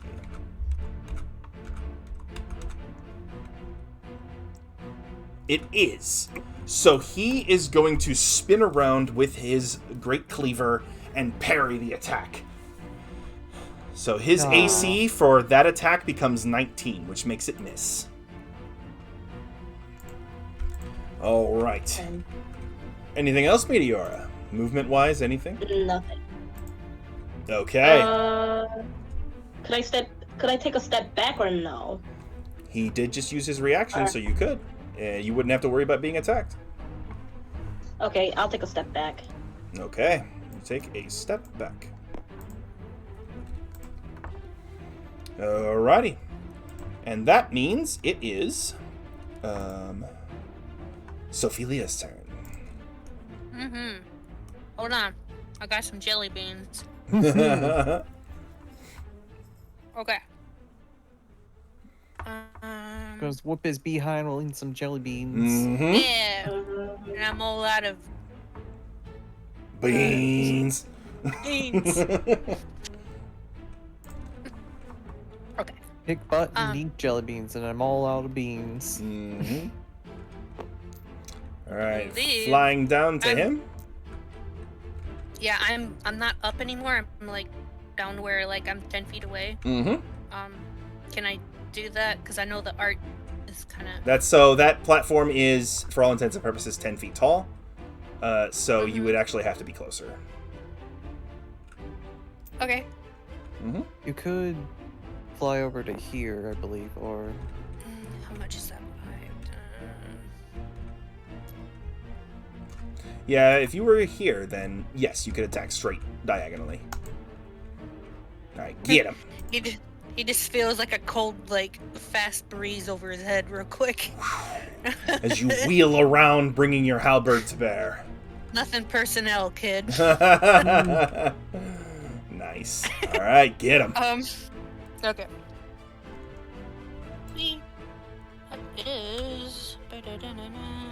That is a 19 to hit. A 19 is a hit. Your Alright. halberd comes Insane. down. And welcome to Japan.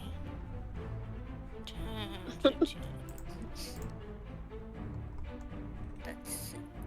Oh no! I did that right. Okay. That is 16 slashing damage. Nice hit. Okay, he is now bloodied. I told He's you now he was gonna hurt. be. It's my turn. He's like, oh! Malera, what are you doing? Get this thing out of the air. Going fishing. All right. Get this thing out of there. This thing is kicking your ass.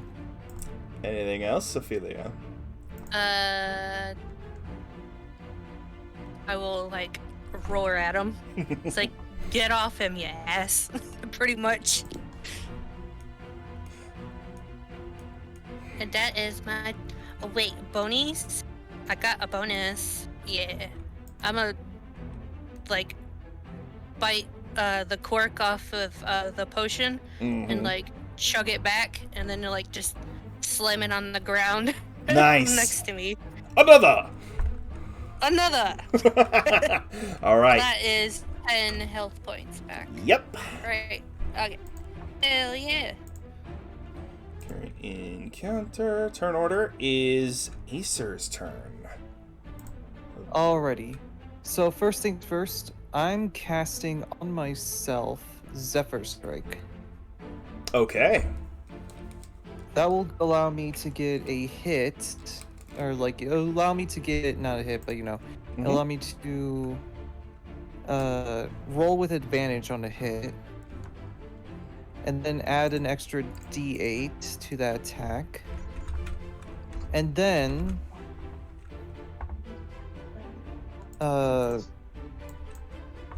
also it doesn't provoke opportunity attack, and I have an increased, or I have an extra 30 feet in movement. Alright, so I'm going to attack him with my scimitar with advantage. Alrighty. 6, so Or Get a 20, get a 20. 16 16. on the die. Still good. plus. If I look up, plus that would be a 5, so that is a 21. That is a hit. Alright, so that 9 is plus 10. a D6 and a D8.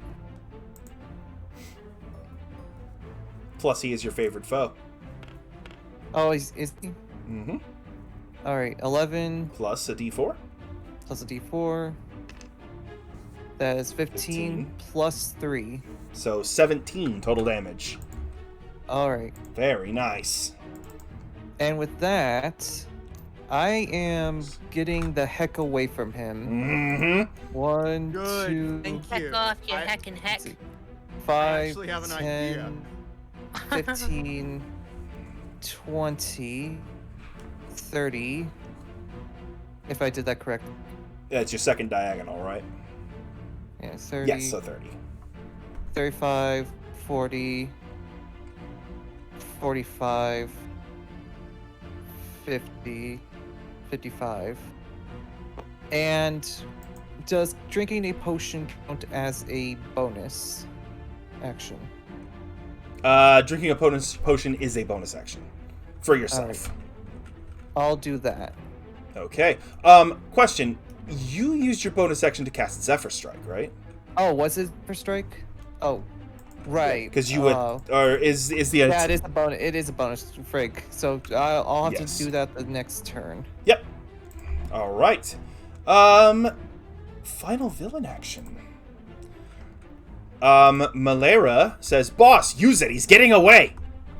He's like, "Don't tell me what to do, woman." And he grabs a green orb off of his belt and slams it onto the ground, enveloping himself in a green mist. And the mist clears. He is gone. And instead, he literally teleports God. right there. Nothing. I just. Shit. I kinda told in you, you shock. die here.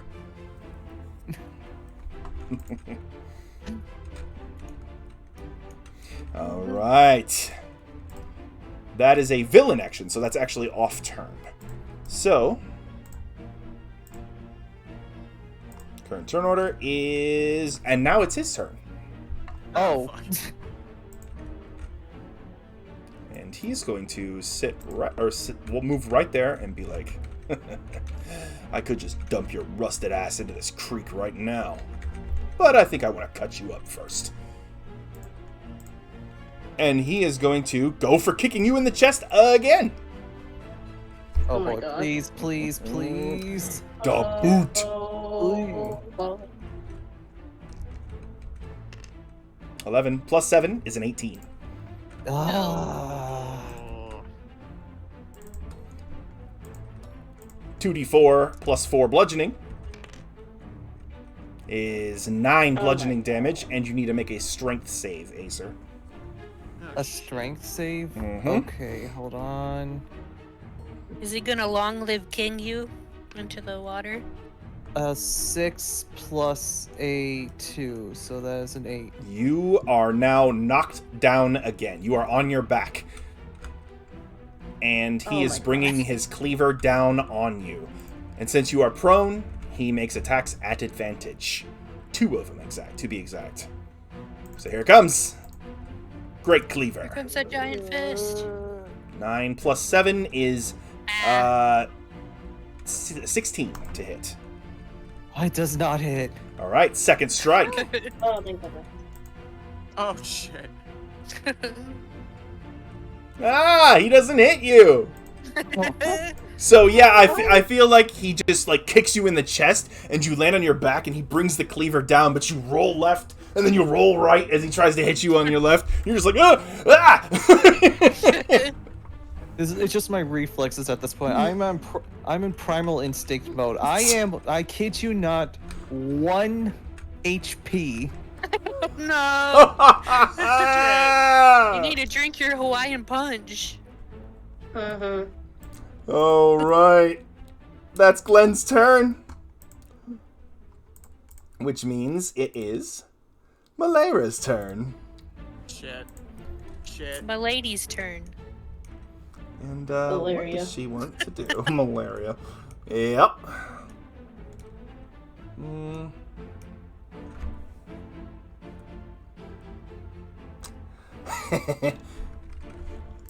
Well, when I'm through with you, those wings will look very nice on my wall. As she points over at Sophelia, and again, you feel your body begin to lock up. Make another wisdom saving throw, Sophelia. Oh.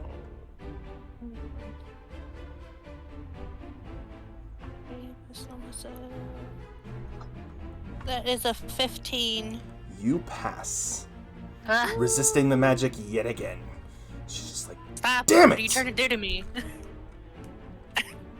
by the feeling, you would guess that she was trying to paralyze you. Can't paralyze this. Dun dun dun dun dun dun dun dun. Can't paralyze this. All right. And that means it, well, she's got movement still, so she is going to... I dare her to get closer to me. 5, 15... That's tiefling v tiefling this. Oh no. No! Oh. Pasley. She's not on water anymore. And then, Yep, so now it is Farik Nethrash's turn, and, he's gonna peek out from cover.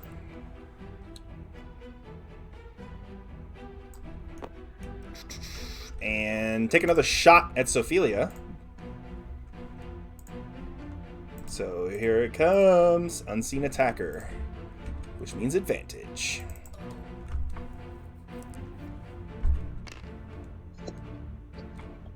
Yep.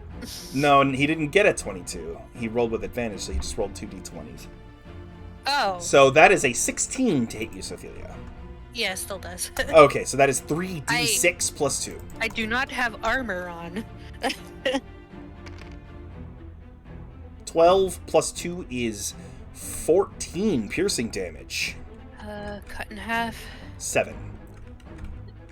Now roll another con save. Okay, doke. Let's see. Okay. Come on. Come on. Ah, shit. I don't know about that one. Let's see. It's con, just plus 5. That is a 13. A 13.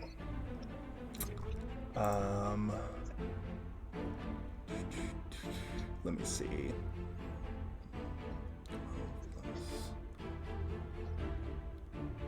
That's gonna be a fail. Yeah, I kind of figured. Roll a d4. I rolled so low that time. Mm-hmm. Roll a d4. Oh, I'm sorry.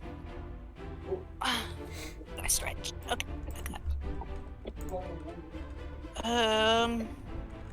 I got a 4. Okay. So you are now poisoned with immediate and severe pain and muscle cramps. And you are blind. Oh no. And you feel your Great. throat beginning to close. And Nithrash just looks at you and says, that one's funnel web. I just kind of like hear him behind me, just kind of turn into that direction. I know I can't see him, and then I just kind of like more of like an angry growl, like an animal. All the people who's poisoned, I need you guys to make your way toward me. He's going to Just bonus keep action talking and dash. Just keep talking and I'll find you. I can't see. Yeah, Sophelia is blind. So, one question. Mm-hmm. How tall are these walls right here? Those are not walls. Those are just shoreline. Shoreline. Mm-hmm. I have an idea then. All right. So that would be turn order. Pasley, your turn. By the way, Farik did not hide, so you guys have a general idea where he is. He dashed instead of hiding. You don't. Sophelia, you can still hear, but yes, you cannot see. I'll use my beast sense. Right now, I am hella conflicted. Okay, question. So, if I were to use a spell that says it targets creatures in a 5-foot area, would that include Acer as well? Like any of the player characters? Which spell is this? I'm thinking of using Ice Knife. Ice Knife. Ooh. So any spell that is an AoE typically will also damage your allies if they are caught in the AoE. Yeah. So that's like with Fireball too. Yeah. Evocation wizards have a way of getting around that, but that is specific to that particular subclass. Yeah. I guess I can't do that one. So, yeah. Acer, as soon as you can get him off you, that'd be great. I'm trying to figure that out. I have an idea. However, it's going to. I'm going to need to wait till it's my turn. Yeah. I'll try to get him off of you. Okay. Well, I guess what I'm gonna do. I'm going to use. Wait. So if I use shape water now, will I do what I was trying to do? Shape water. Pulling it back up. Try to freeze. Since there's no one inside the water right now. You could freeze a 5-foot cube of water, as long as there are no creatures in it.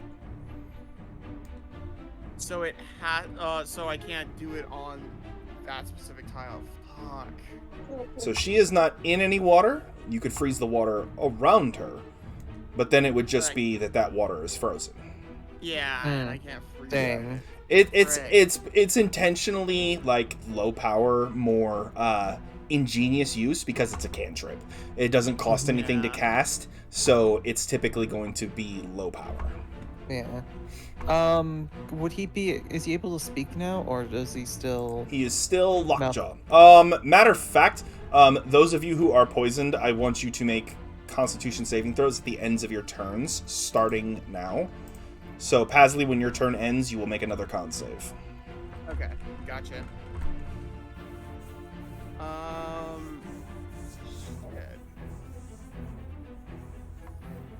This?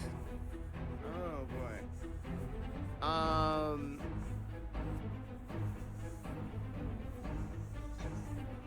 Man, this sucks. You're in a bit of a pickle. Yeah. Yep.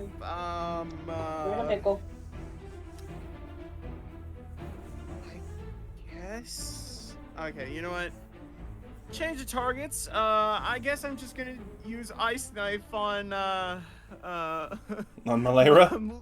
Yeah, Malera. All right. Describe your ice knife as it flies from your hand. So, what Pasley does is Pasley uncorks their whatchamacallit, their Warskin? Yeah, their water skin. Pours a little bit into his claws, throws it up in the air as it freezes, and it sort of like in the air like targets directly towards Malera. Nice. Kind of like an icy missile. Yeah. Very cool. All right. Roll a ranged spell attack. Alrighty. Got this. Got it real high. Hey. Alright. I'll take that. A 12 plus your spell attack bonus. I believe. Let me check. That is. Ooh, wait. So that deals with. Where do I get the plus from in spell attack? The spell attack bonus is your charisma bonus plus your proficiency modifier. Gotcha. Okay. So that will be a. That'll be a 17. Nice. That is a hit. So Alright. you deal a d10 of piercing damage first, Yep. and then 2d6 first. cold damage as the ice knife explodes. Yep. So go Nice ahead and shooting, roll a Dick. d10 plus 2d6. So 3 piercing and 2d6 Alrighty. cold. This one. Yep.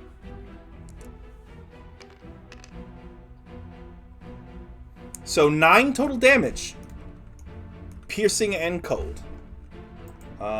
She is not currently concentrating on anything, so I will go ahead and denote that. Encounter.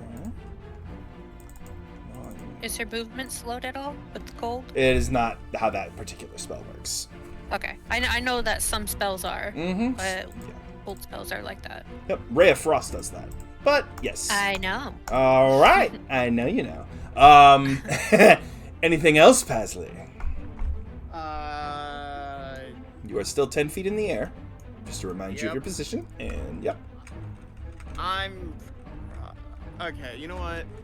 To make things easier, I'm just gonna move towards Meteora. Oh no! Just I had some plans. Just pointing Actually, emphatically at your mouth. Well, I mean, regardless, I mean, Oh. Oh, even no. if you do move, Right. Also, Constitution throw. She's not concentrating on anything. Oh no. But Oh yes, at Pasley's, the end of Pasley's yeah. turn. Yep. Yeah. and Pasley's. I'll just move right there. Even if you decide to move Meteora, that'll be fine. Mm-hmm. Just follow me, okay? Yeah. All right, Pasley, go ahead and make a Constitution save. Oh no! Nope. That lockjaw is staying. Damn. Never had a lockjaw like this before. All right. No. Let's see. Current turn order. After Pasley is Meteora. Okay, I'm gonna dash toward Glenn, cause, but- Acer's in real trouble right now. But If, alright. if you dash, you have 80 feet of movement. But that is your action to dash. Right. Okay. You Probably should help. 40 would Pat- get you right there. Yeah. Oof. Probably should help Okay, Pasley first. firstly, though. I'm gonna cast a...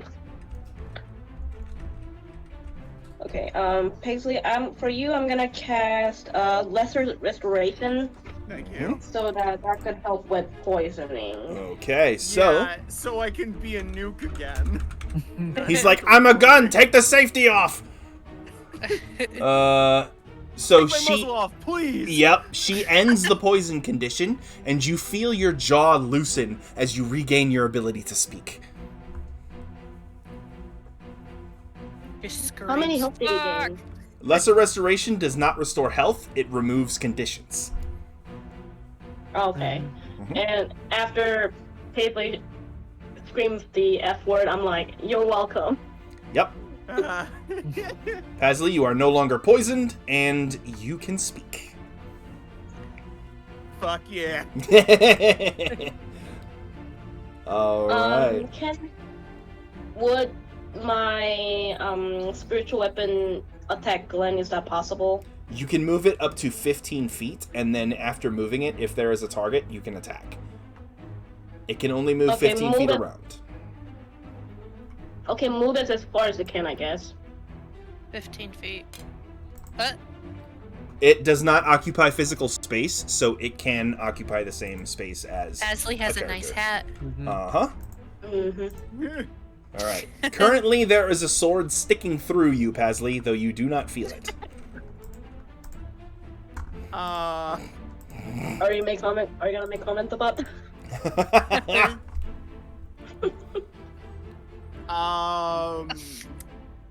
This is the biggest thing that's okay.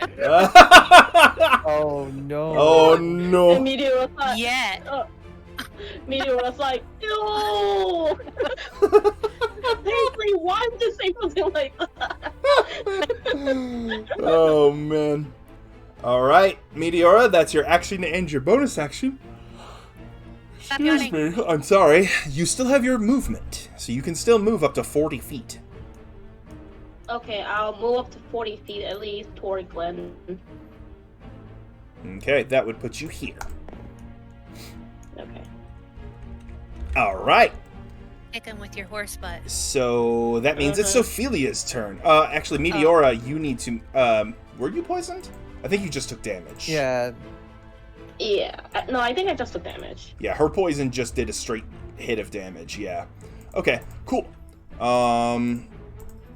That means it is Sophelia's turn.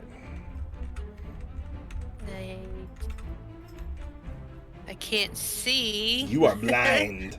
Yes, I'm very blind. I probably can't exactly hear the guy either that shot me. He is too Because far the away. at running this water. point. Yeah, Mhm. he's too far away, and the running water is probably muffling him. Yep. Man. Insult him, yell at him like, fight like a man, coward.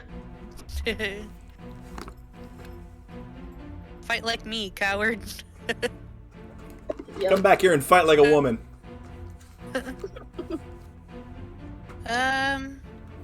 I guess I will try to.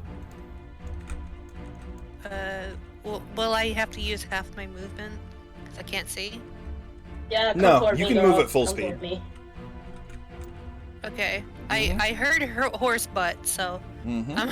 guess Can you that's- guys imagine if Sophia just runs like a bullet train while blind? Can you guys imagine how many damage she could inflict on I'm like, the her juggernaut, surroundings? bitch. Yep. She's like, as she's running, she's like stepping and destroying chairs and furnitures. These horns aren't for show. Mm-hmm. All right, and at the end of Okay. your turn, make a con save, unless Yep. you wish to dash. Well, I probably shouldn't, because It's up to I you. don't know where I is. I got a 19 plus 5. All right, you manage to shake off the effects of the poison, and you can see. But that is the end of your turn. I can fight. Things are blurry, but you can see shapes, though your throat is still closing, Yeah. which is upsetting. I am going to need to breathe. Mm-hmm. Mm-hmm. All right. Current turn order. Acer, you are prone All right. on Oh, boy. your back. Oh. Glenn is standing over you with death in his eyes. One question. How fast are the rapids going? These are not necessarily rapids. It's just pretty quickly flowing water, since it's just an underground stream. And the lake it's coming from is pretty calm, so it's probably going maybe like. So a round is 6 seconds, so it's probably only going like 5 feet around. Alrighty. I have an idea. Jump in. I'm going to drink the potion that I have. It's a bonus action, yep, which gives you 10 hit points back. I toss it to my side, smashing it. Mm-hmm. Cough. See, there's oil everywhere. Like, Mm-hmm. Made him ink. looks like you're not getting my body anytime soon. And I jump into the water. All right. He makes an attack of opportunity. Alright. Okay, here it Oh. comes. And since you didn't, Dang. I should have. Right, yeah. No, wait, I couldn't have done Zephyr Strike. No. you could have taken the disengage action. Oh, disengage? Mm-hmm. How Disengage do I do makes that? it so you use your action to avoid attacks, which makes it so moving away from enemies does not provoke attacks of opportunity. I'll do that because I'm not intending to do that, attack do that. anyone. All right, so you pull yourself into the water while avoiding the blade as it comes down, barely missing your back, and you immediately fall into the water. Good. Yes. I'm hoping. My hope is that I can run, or use the water to help run to here. Mm-hmm. All right, so at the end of the round, so after Meteora's turn, you will be under the bridge. All right. Okay, is there anything else you want to do, Acer? Let's see. I already used my bonus. I already used my. Actually, I can still move, right? So you were prone, so you were I was each prone. each 5 foot is 10 foot, so 10, 20. You still have 10 feet. 20. All right. Can you shoot I'll arrows at him? go on. Mhm. No, I already used my action. Yep, Okay. he used his action to disengage. All right. I will go under the bridge. Alrighty. So right now, Glenn cannot see you. Malera can, but Glenn cannot. Right. Okay. I already used my potion, so I have 11 hit points now. Yep. Ugh. Yep. Ugh. All right, on the Malera's edge. turn. Glenn looks at Malera and says, "Shoot it down! Shoot him down!" And she says, "All right, boss." And she is going to cast Magic Missile at first level at Acer. Frig.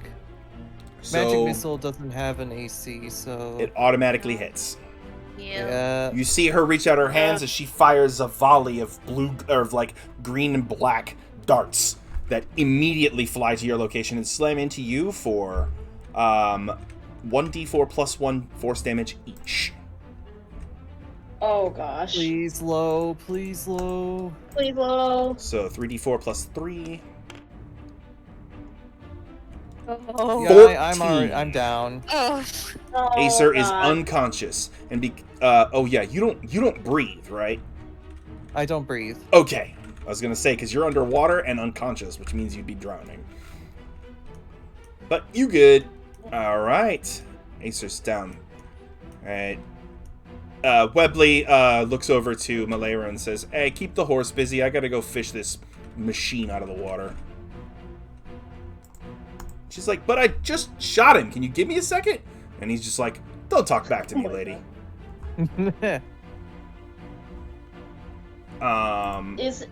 Is there possible for her to be on our side? Is there a way for us to convince her? Maybe. You can try. You can talk to her, but I don't know. It might be a little bit sour because I hit her, but yeah, you kind of blew up an ice knife on her. Yeah.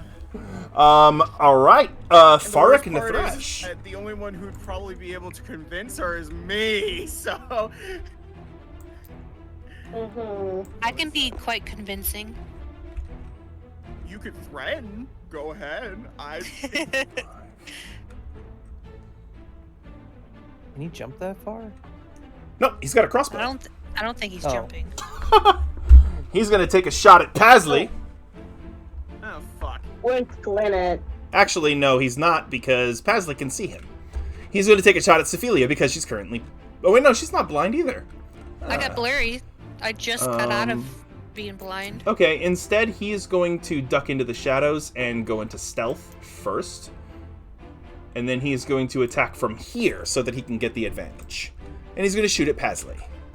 Fuck. What was his stealth?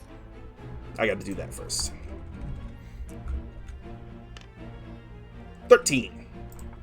I can see him. Pasley, what is your passive perception? I don't think I can see him. Wait, I could see him if I wasn't can't, unconscious. just barely. Fuck. Yeah. Yep, which means he gets advantage to hit you. oh, just barely. Yep, I can't see him. Please. Yeah. 12 Uh, plus... Ow. Where is that? Yeah, 12 plus 4 is 16 to hit you. yep, that is. Alright, that is 3d6 plus 2 piercing damage. Told you. Sneak Rogues attack. Rogues are. 16 piercing damage. Fuck. And it- Okay, well, I'm not dead. I need you to make a constitution saving throw. Oh, son of a. Alright. Not more lockjaw. Alright. It's not Well, lockjaw, thankfully, but Yeah, at least. Unless he hits you with Oh that my Black God. Widow venom again. Don't be blind on either. high roll, high. Oh, at least it wasn't a 2. 7 At plus least it con. Are you a healthy boy? Or they? That. Oh wait, is just a saving throw? It's a constitution Mhm. save. You got a 7 on the die. Okay, so that is an 11. Alright. You pass. Fuck yeah! Oh, Wow. You are But not I'm still poisoned. hurt. Oh, it hurt. Yep, it did. Yeah. And considering one of those options was the redback that does an extra 4d8 poison damage, I don't think you want that one. No. And Anything but then that right Farrak now. is going to run back into the darkness behind this rock. Is he going to roll stealth again? Nope, he already did. You can only use a bonus action once. So I can still see him? Mm-hmm. So basically what he was doing is attacking and then hiding. Now, since he had to run, he's now hiding, then attacking. But he can only do one. He can only do each of one once. He's lucky he's so far away. Yes, he is. Mm-hmm. All right. After Ferric is Pasley. Okay, so You can talk now. yes, I can talk now, and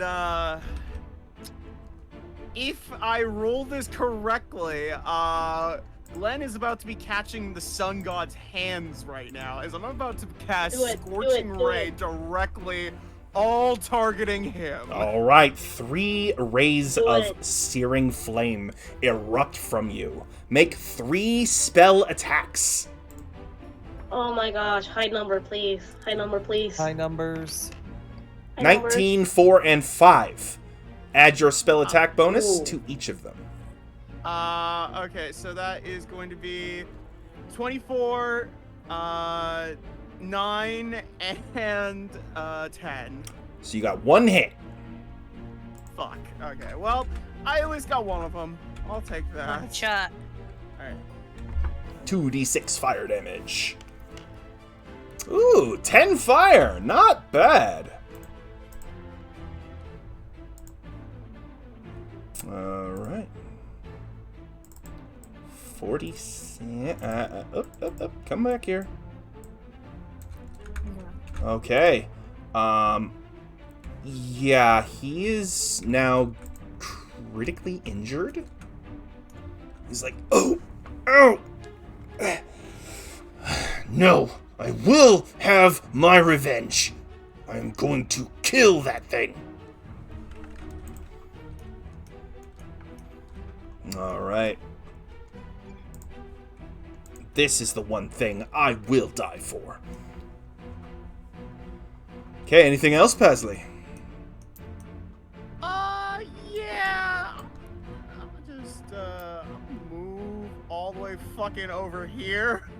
Oh my god. Sit on his throne. This is mine now. I want to do it. Pasley flies and just sits in the throne. You earned it, buddy. You earned it.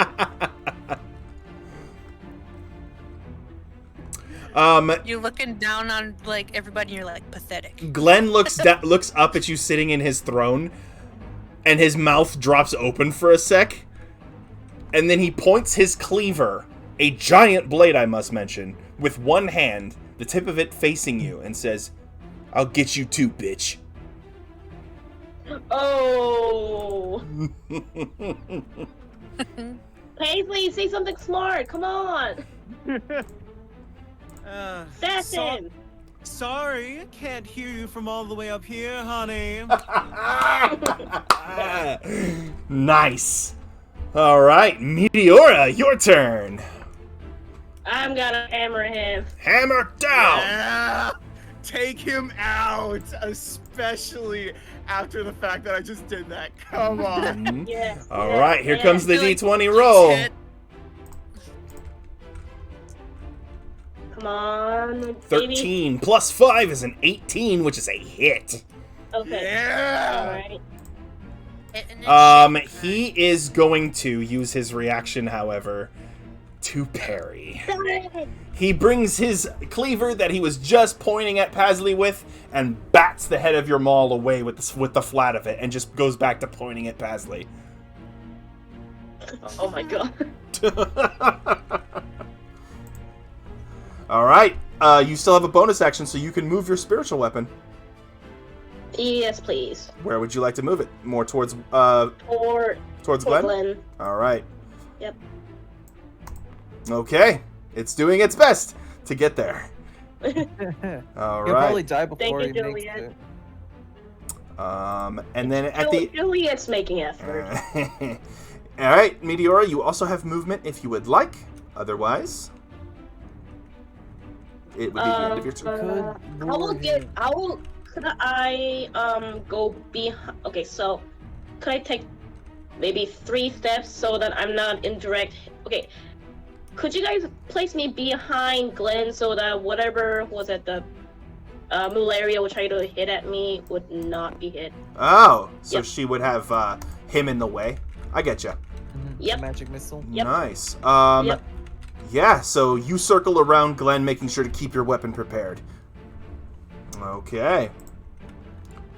At the Also- end of Meteora's turn, you are moved by the water 5 feet, Acer. Yep. And Sophelia, it is your turn. You see Acer float out from underneath the bridge. He is not moving. Grab him, Sophie. He is Yeah, currently I'm- about 5 feet under the water. He is rapidly sinking. Okay. Water's about Grab 10 him, feet deep. Sophie. Can I swan dive in?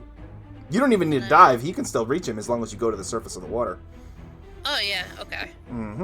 You reach down, and I'm not going to make you roll for it. You're absolutely jacked. So you just grab him. Granted, you have to drop your halberd because you have to lift him with both hands. So Yeah. you drop your halberd here and grab him. Yeah. I just like quickly like stab it into the ground and then yeah. And then And he Okay, is so unconscious, so he can't resist any, 5, even if he 10, wanted to. 15. And then I will drag him out. Okay. Do note that while you are holding another person, it is Oh. double movement. So Oh, that you- means I can't move anymore. So yeah, so you would get like here, right? Or there. Oh, I counted it wrong. I'm sorry. No, you're fine. And then yes. His head is out of the water though. I have Yes. still a hold of him. He doesn't need to breathe, at least. He is Yeah, I know. Yeah. But yes, you have him. Okay. So that was your action to scoop him up in your movement. Do you have Yep. anything else you want to do? I'll take that as a no. I will Oh. I'll just say I got him. Take care of Glenn. Okay. Acer, death saving throw. All right. Oh boy, please. It's just a be higher d20 than roll. If you get a 10 or higher, you pass. 10. That is your first failure. 3 of those, and you're dead. Yeah. Oh no. What So should when I I- cast? So when I like touch him to like wake him up, he doesn't go to like 1 hit point. No, you're not restoring any hit points by scooping him out of the water. Okay. Yeah. So now Did we I have cast 2 Spare the turns.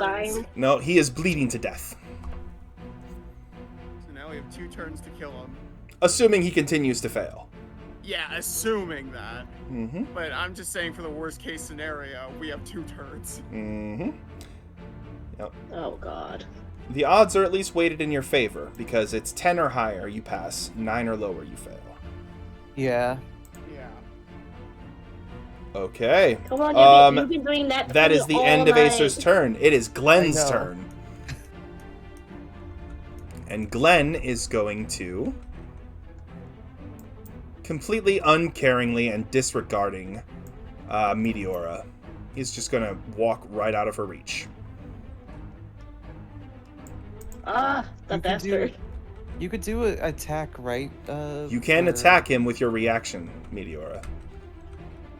Okay. You can make a could single I attack him attack. with my reaction? Yes, you use your reaction to make an attack of opportunity. Here comes the Okay. d20. Come on, come on. A 12 on the 12. die. Plus Okay. for Maul, which is a 5, right? 5.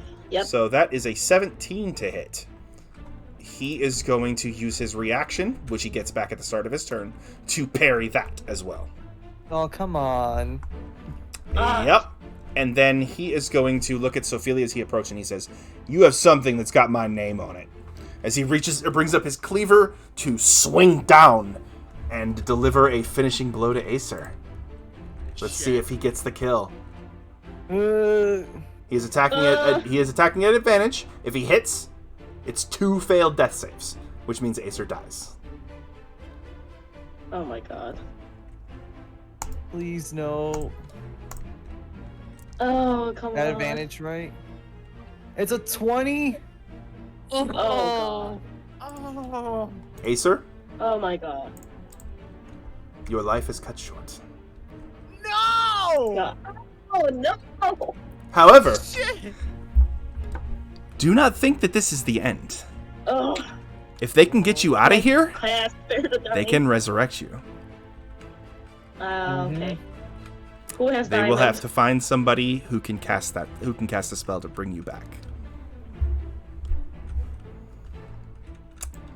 Alrighty, so in the meantime, though, I'm going to send you a stat block so that you can continue to play.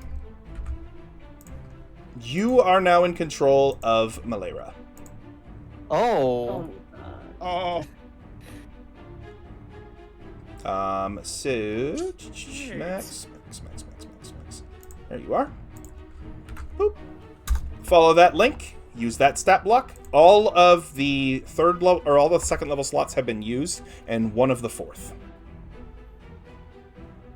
All right. So. Or sorry, all of the second have been used, and one of the first. All right. So all of the first level spells have been used. No, all of the second level spells have been used. All the second level spells. Yep, and you have 3 slots left for first level. All right, and 3 slots left for first level. And your current hit points are, what is it?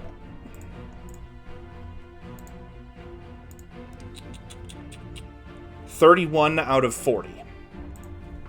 31 out of 40. Got it. Mhm. It's just that I'm not happy. All right.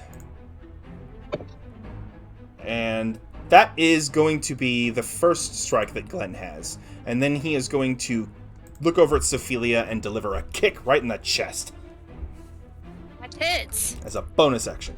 Oh no. Oh no. She's a big girl. She won't be able to, like, I'm But he sure will you miss. can't make her fall down. I don't know how you missed, but And then he is going No, to no, it's her do the second boots, strike honey, with like, his blade. It balanced his kick. That is an 18 to hit you, Sophelia. yeah, that one hits. All right. Now, you are no longer Oh, God. raging because your last turn, you did not attack or take damage. Yep. So you are no longer resisting all of the things. Which means 2d12 plus 4.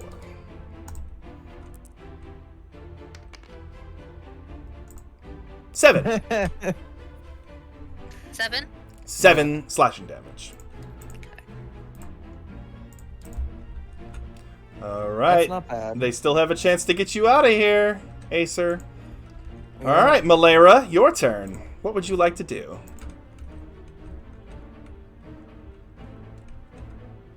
Max. Nothing. Oh, right. Yep. I completely forgot. That's you now. That's I am me now. Do Malaria. nothing. Fear me. Malaria. I wanted to give you some Glenn practice I with look at spellcasting. That's your real name. Mm-hmm. Oh no, poor Pasley. It's just- Oh shit. Oh god. I tell him. So then, bird up. why do you want to take our throne? You know, honestly, honey, I wanted to do it to piss him off. I like your style, but you're gonna need to do a bit better than that.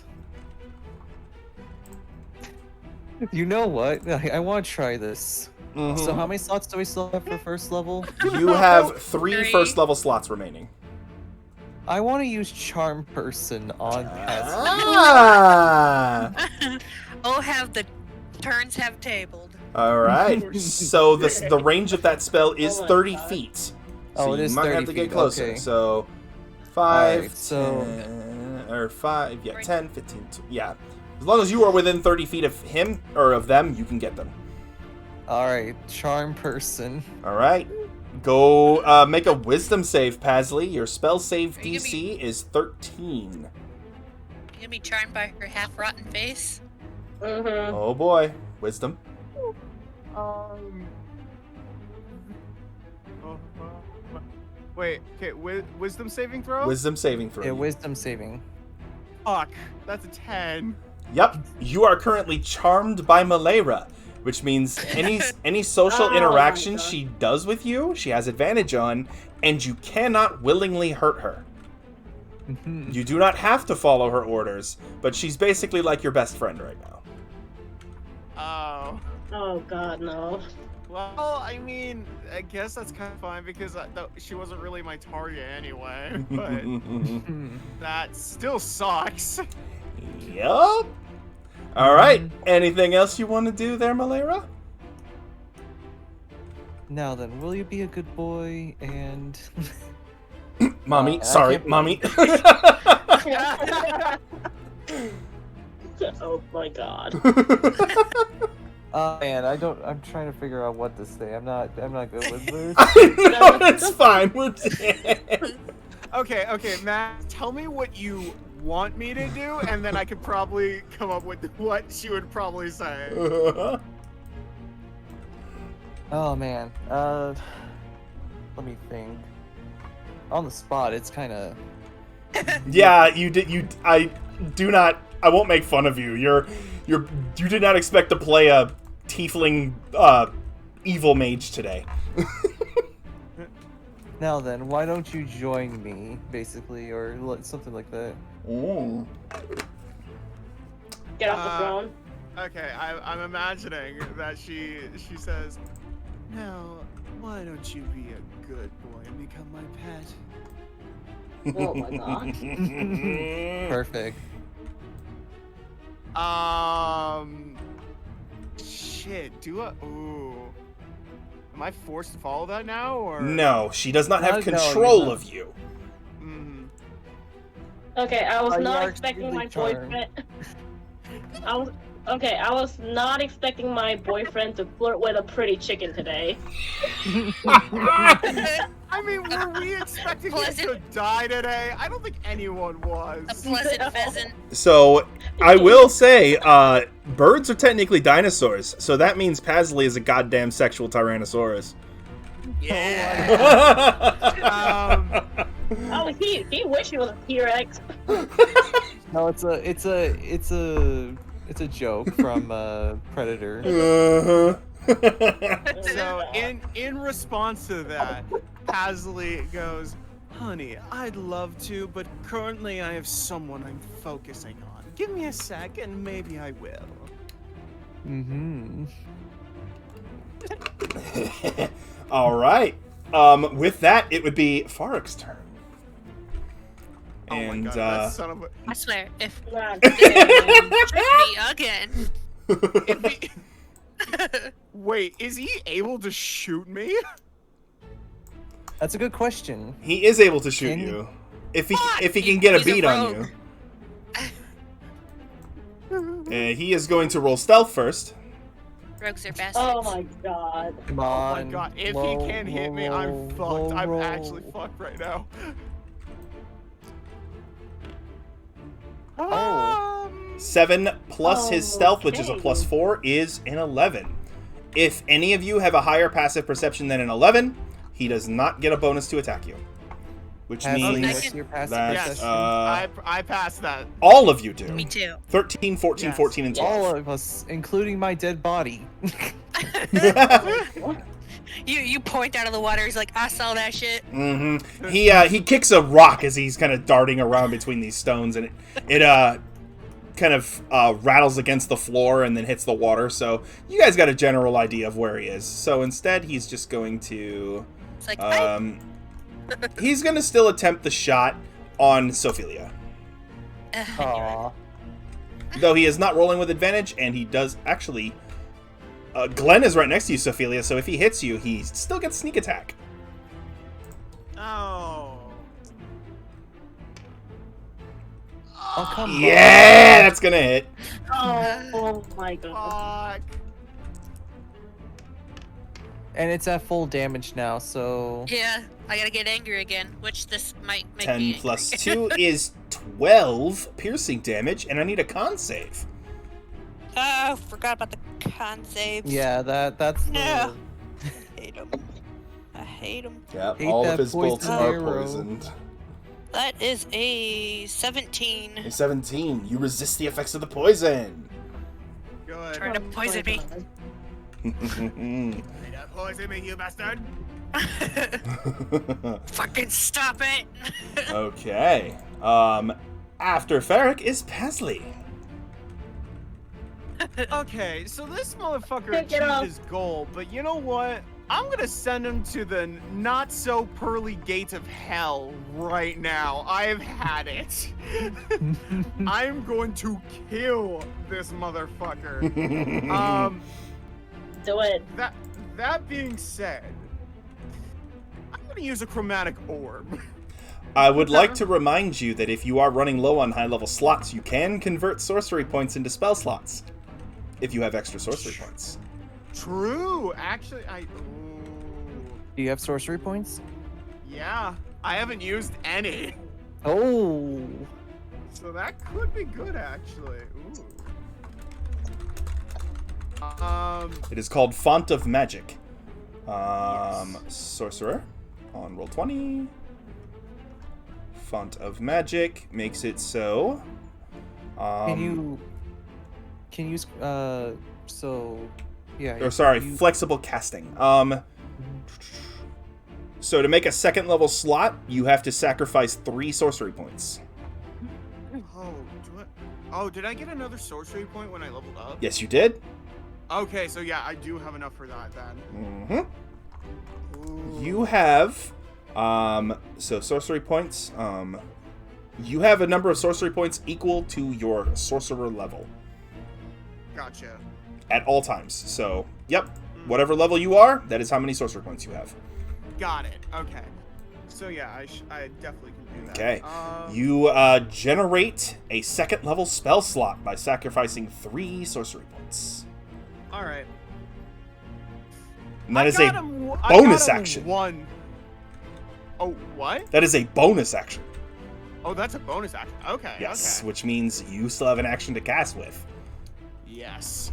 So, I got him 1 out of 3 times last time. Yep. I'm going for it again. Yep. Here we go. Hit him with the all 3. Oh yeah. Oh yeah, 20. Oh. You got a- All of those are hidden, baby. Those are your spell attack bonus is a +5, right? Yes. Those are all hits, and one of them's a That's crit. a hit. That's a hit. That's a hit. Yeah. 3 rays of You flame. do not get to kill Robo Boy and get away with it, you rat bastard. Kick me in the tits. So the total damage you are dealing with Scorching Ray is 66. no. Oh. You double your dice for crits. Oh. 8d6. You just did the What? damage of a fireball. All right, let's do it. 1, 2, 3, 4, 5, 6, 7, 8. Come on, I- I rolled Come on. Who do you appreciate? 25. 5. With that, all 3 Scorching Rays slam into Glenn. How does he die? Yeah. Oh. Yeah. Well, let's just say the first hit. When he gets hit by the first hit, he is absolutely charred. The second hit Crispy. brings him down to his knees. The third. Wait. We need his. Wait. We need his body to prove that he's dead. I got it. Mm-hmm. Okay, then maybe not. I'm just You know, you gonna could say- just use his sword to prove a it. gaping hole in his chest. You don't have to take the body back. You just need something that is proof. His Oh, no, sword agree. would probably do it. No. Here's Oh the yeah, thing. his sword. Yeah. Look, here's the thing. He killed my boyfriend, so I'm gonna take his head. All right. All right, well. He killed my Um, boyfriend. I'm gonna just messily cut off his head. I'll take the rest of them too. Okay. Question. Do you, I'm probably just gonna make him into a skeleton. You guys fine with that? No, just leave the head. Leave the head for me. All right, then I For guess no I'm head? just. I'm just gonna burn his skeleton up to his head.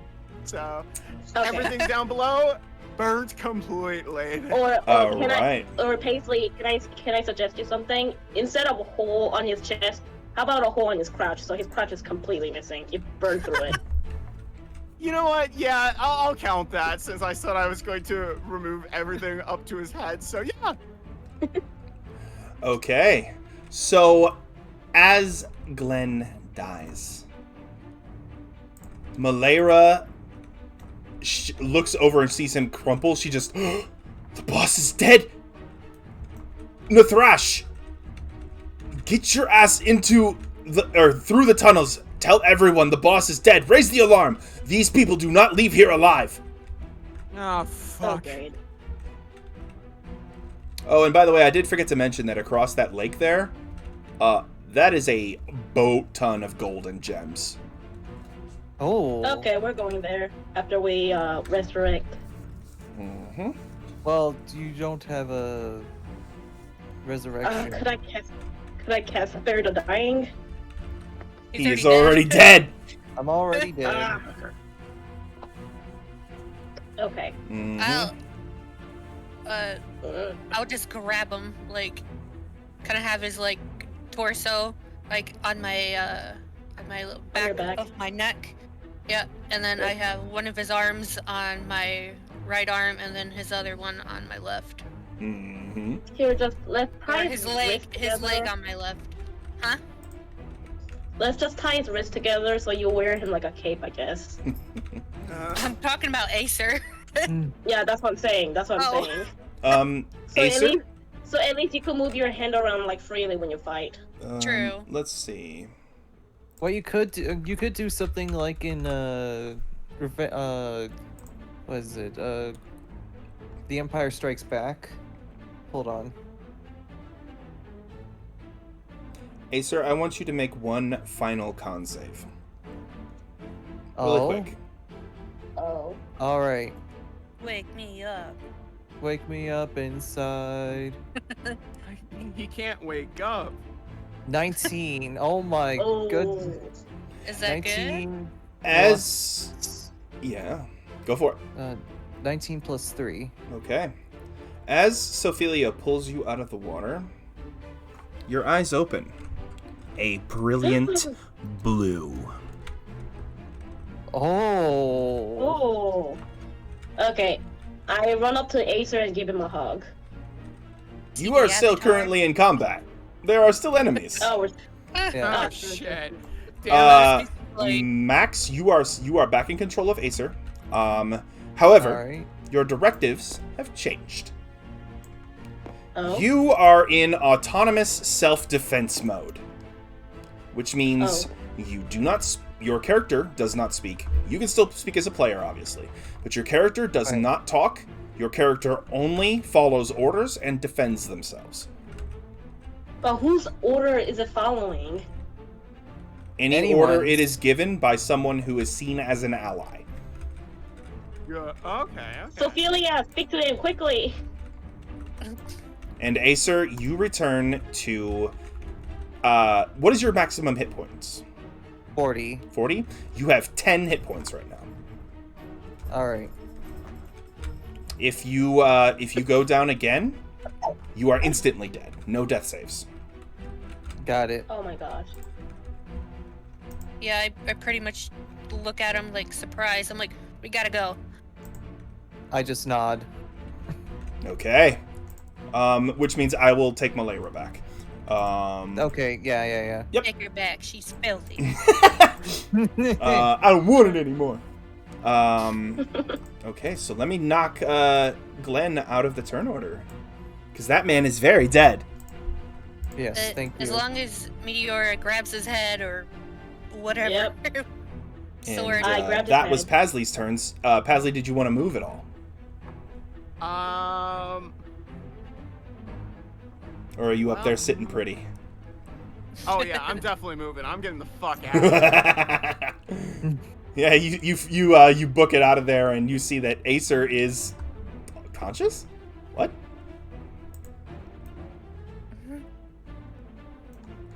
Mm-hmm. Okay. Well, Paz, you can tell Paisley's a little happy that you're back, but still is like,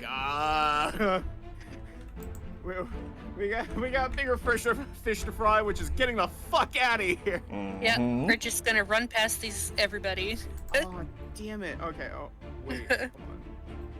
I'll have to try something next turn. Okay. Well, I think you did pretty well for yourself on this turn, completely obliterating the boss. Oh, yeah, definitely. Kill the big man, the big cheese. Oh, great, the big cheese. El Queso Grande. We have to stop this guy. Yeah. Next. Yep. All right. Well, and malaria too. Yeah, malaria's not as big of a issue right now. Mm-hmm. Okay, kill the guard or whoever he is. All right, Meteora, your turn. Okay, I'm gonna run toward this guy. Can I reach him? Or actually, can I? That's a lot of. Could I cast Sacred Flames on him so he could be visible? You could technically get there with 40 feet. Or you could cast, if you're trying to make him visible and easy to hit, it's actually Guiding Bolt you're thinking of. Oh. Yes. Guiding Bolt, Sacred Flame doesn't create any illumination, it just strikes the enemy with light. Guiding Bolt is the one that makes them, illuminate so that the targets, or so that enemies can hit them easier. I'm not gonna use any of my level spells because we need those healing spells right now, so I'm not gonna waste it. Okay. You can target him with a Sacred Flame if you like. Or you could run up and hit him, because he is within your movement. I'll cast... let's see. Okay, if I run up to him, can you guys take care of malaria? Yeah. Okay. I mean, I can try. Okay, I'm gonna run up to this guy and use my hooves and maul. Okay, swing the hammer first. If you hit, you get a hoof attack too. Okay. Both of them in the front, but. Oh, right. Hold on. Here, I'll roll the d20. Mm-hmm. A 6. Ugh. Plus, what's your... Plus 5 and 11. Plus 5. Plus 11. 5. Does that hit? No, it is one short. Alrighty. Darn. All right. And the maul.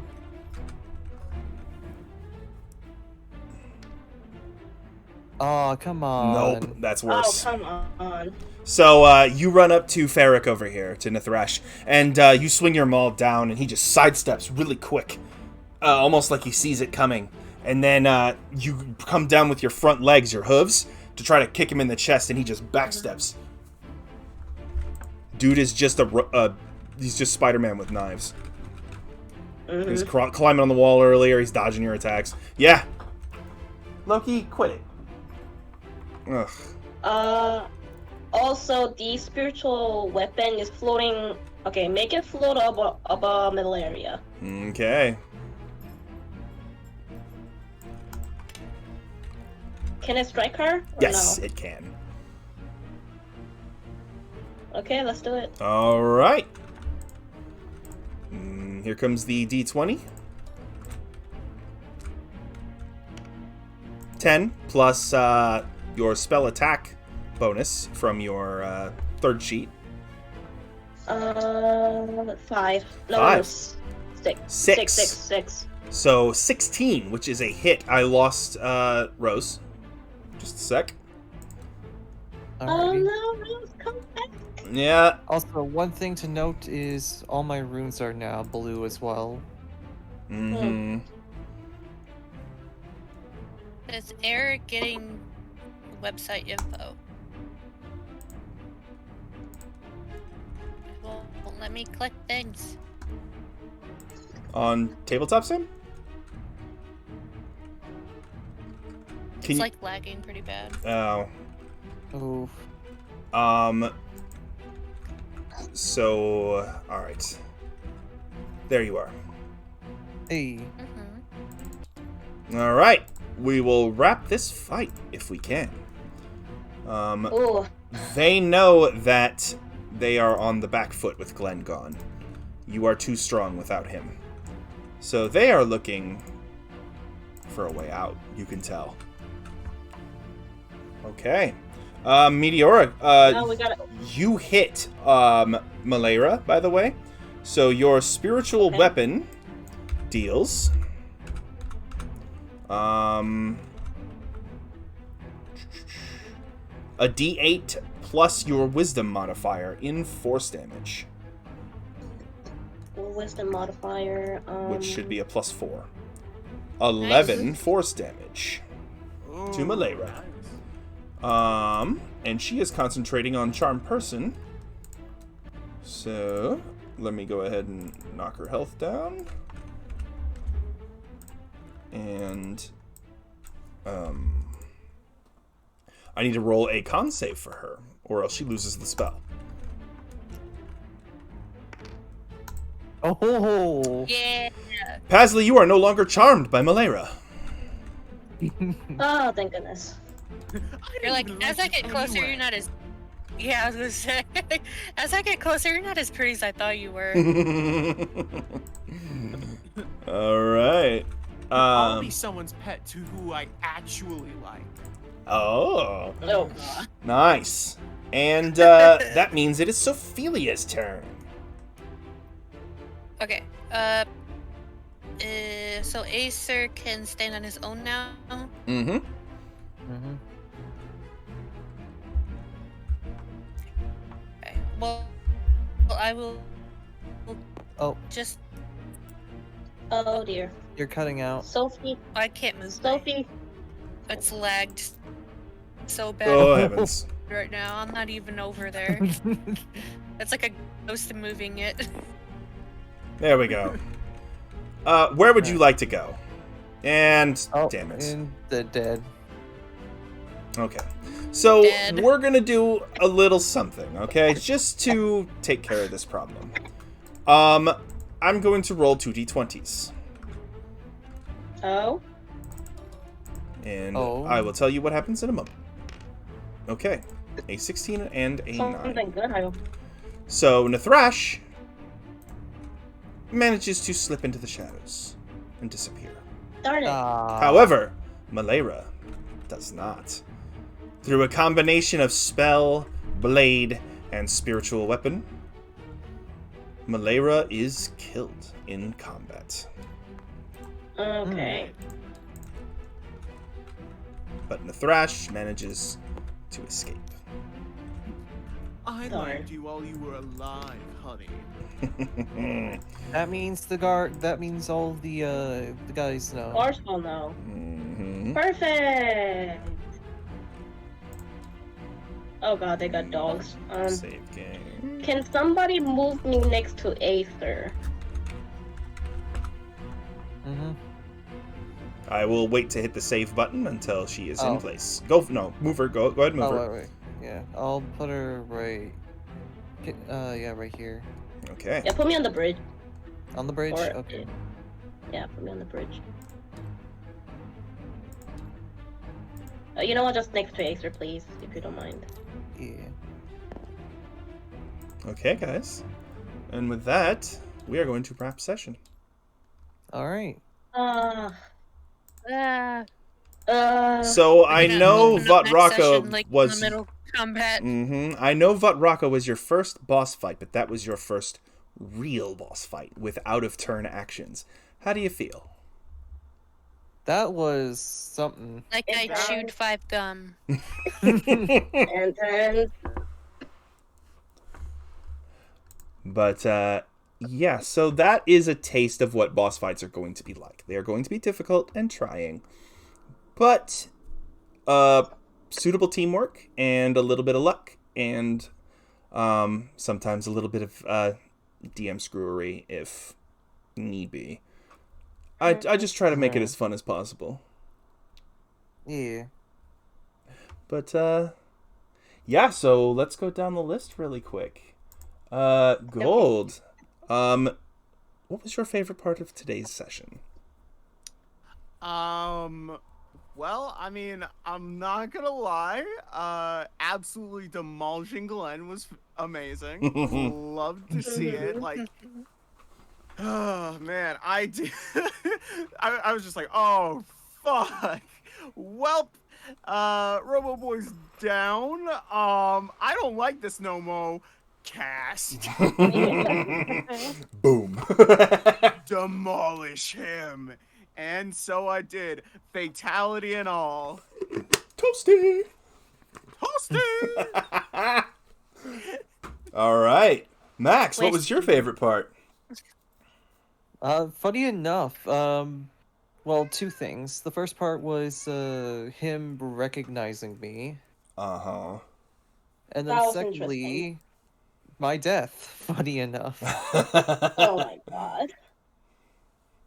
because now that gives me even more things to think about for my character lore and how things are going to turn out from here on.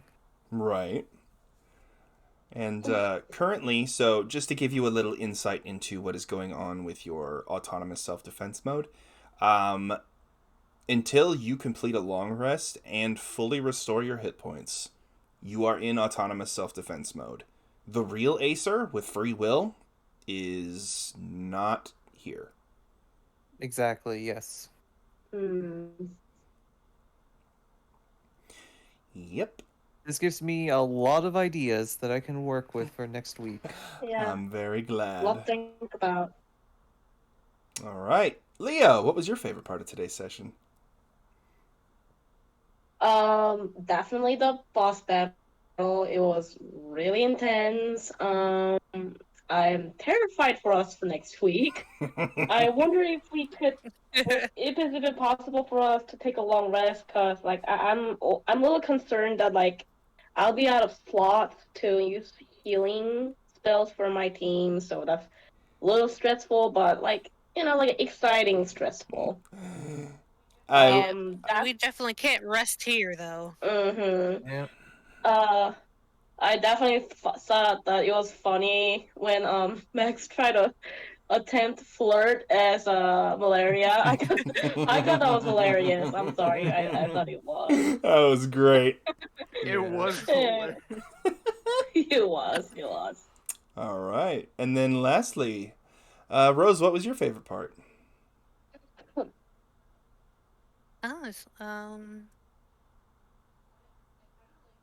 I kind of like going through, kind of like figure out where we were going, and then the battle was like intense. I was like trying to like keep up with everybody, making sure that I was doing as much damage as I could, and also not take as much damage. Nice. Yep, you were doing very well as the tank. The fact that you were so close to the spellcaster immediately made Farik the only guy who could make you stop moving. You had to be his prime target, which meant all those sneak attacks weren't going to your allies. Yeah, which is Yeah. I don't want them to get like 20 damage while I can take half of it. Yep. Yeah, towards the end there, I was almost hanging on by a thread. Yep. After he shot me that hard. Yeah, I need to cast healing spells on aside Max, cause he's almost he already died and stuff. What's everybody's health right now? I am currently at 10. Okay. Where'd I put my phone? I think I have Yeah, I 20 think you something. You could Okay. probably, yeah. But when the next turn, I could probably, or next time we play again, we'll probably be able to heal up a bit more. I'm at Yeah, 4 Paisley, out of what's you? 26. Damn. boy. Oh, okay. I'm 11, so let me see. Oh. 1. Yeah, no. Whoa, I He shot can. me. bad. That was I can. Yeah. I can cast at least 2 health. Okay, I can cast health on at least 2 people right now, unless we get some sort of long rest. I don't know if it's possible for me to heal everybody. I do have. Hold on. Acer and I do have first aid kit. I don't know how much that could help with our hit points, but yeah. So two first aid kits and 2 slots for healing word and cure wounds. So, the So healer's that's where we're kit. at. The healer's kit allows you to prevent somebody from dying without having to make a medicine check. Right. Well, we're a little late for that. Mm-hmm. Mm-hmm. Which of my between the cure wounds and healing word, what can restore hit points? Both of them can. So Cure Okay. Wounds, though, restores more, but it is a full action to cast. Healing Word restores fewer hit points, but you can use it as a bonus action, which means you can attack and heal on the same turn. Got it. Okay. Mm-hmm. So it depends on what situation you're in. If you have the extra time and you want to restore more, cure Wounds. If you don't have the extra time, but you need to get somebody back in the action, Healing Word. Okay. Mm-hmm. All right. So last thing before the night, I'm going to have everybody go ahead and plug their channels / their art. So Gold, go ahead and go first since you're at the top of my list. Alrighty. Well, you can find me on Twitch at Gold Double. I will be streaming next week, Monday, Tuesday, and Friday. So if you want to join in for that, I'll be playing the games that I've been playing since last week. So Sonic Rush, Pokemon Black, and Falsifighters, one of my favorite games of all time. So yeah. And if you want any updates on those streams, make sure to follow me on Twitter at GoldPiplup64. There I'll post any and all information about the streams, including if I might need to delay a stream or make a stream come a lot quicker. That's all for me. All right, Max. Why shout out things? Oh. I'm Maxwell Sunstrider. You can find me both on Twitch and Twitter. Again, I won't be streaming right now. However, I will be streaming again this upcoming summer. This summer. Mm-hmm. So to answer your question, it is /shoutout and then the channel name. Rose. Okay. Give me a second to do that. Yeah. Oh, I was telling Rose because she asked me how to shout people out in the chat. Oh. Yep. Yeah. Yes. You DM'd me. Oh, did I? Yeah. I am so sorry. That's the second time I did that this week. Yeah, you can Whoopers. Let me fix that. He's got you on speed dial. It's because I sent him that stat block. There we go. see. Yeah. There you go. Sorry, I didn't mean to. Yes, and I did. If I interrupted you, I'm sorry. Nah, you're good. All right, Leo, your turn. Okay. I'm Leo, or on Twitter and Tumblr, I'm known as Aglio101. I run a webcomic called Blayrock, so feel free to check that out. I am preparing for Season 2. Season 2 got slightly delayed right now for about 2 months due to the fact that my laptop is getting fixed. But yeah, if you want to check out my art and my comics, feel free to check my Twitters and Tumblr and Webtoon. Yeah. Yeah. All right, and lastly, Rose, was there anything you wanted to add?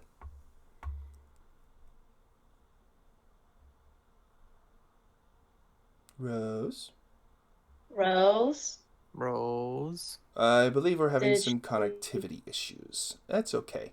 Okay. I will go ahead and just say I am your Dungeon Master, Cult of Nathun. This was our 3rd session, and yeah, we've already got a player death on the table. Interesting. Oh, No, I definitely operate with boss fights can be lethal. And I fully embrace like player death because obviously it just creates circumstances where players Yeah. are like, oh, what do we do now? mhm. And I think that's And- fun. Yeah. And I'm embracing this death as well. I have ideas. Mhm. I have lots of Great ideas. If Um, you guys can, if we can make it back alive. I am very much Yeah. looking We'll make it forward back to alive those ideas. somehow. And yes, thank you for watching, and we will be back next week at the same time. Mhm. All right. Everybody have a good night, and see you later. Bye. See you next Sunday.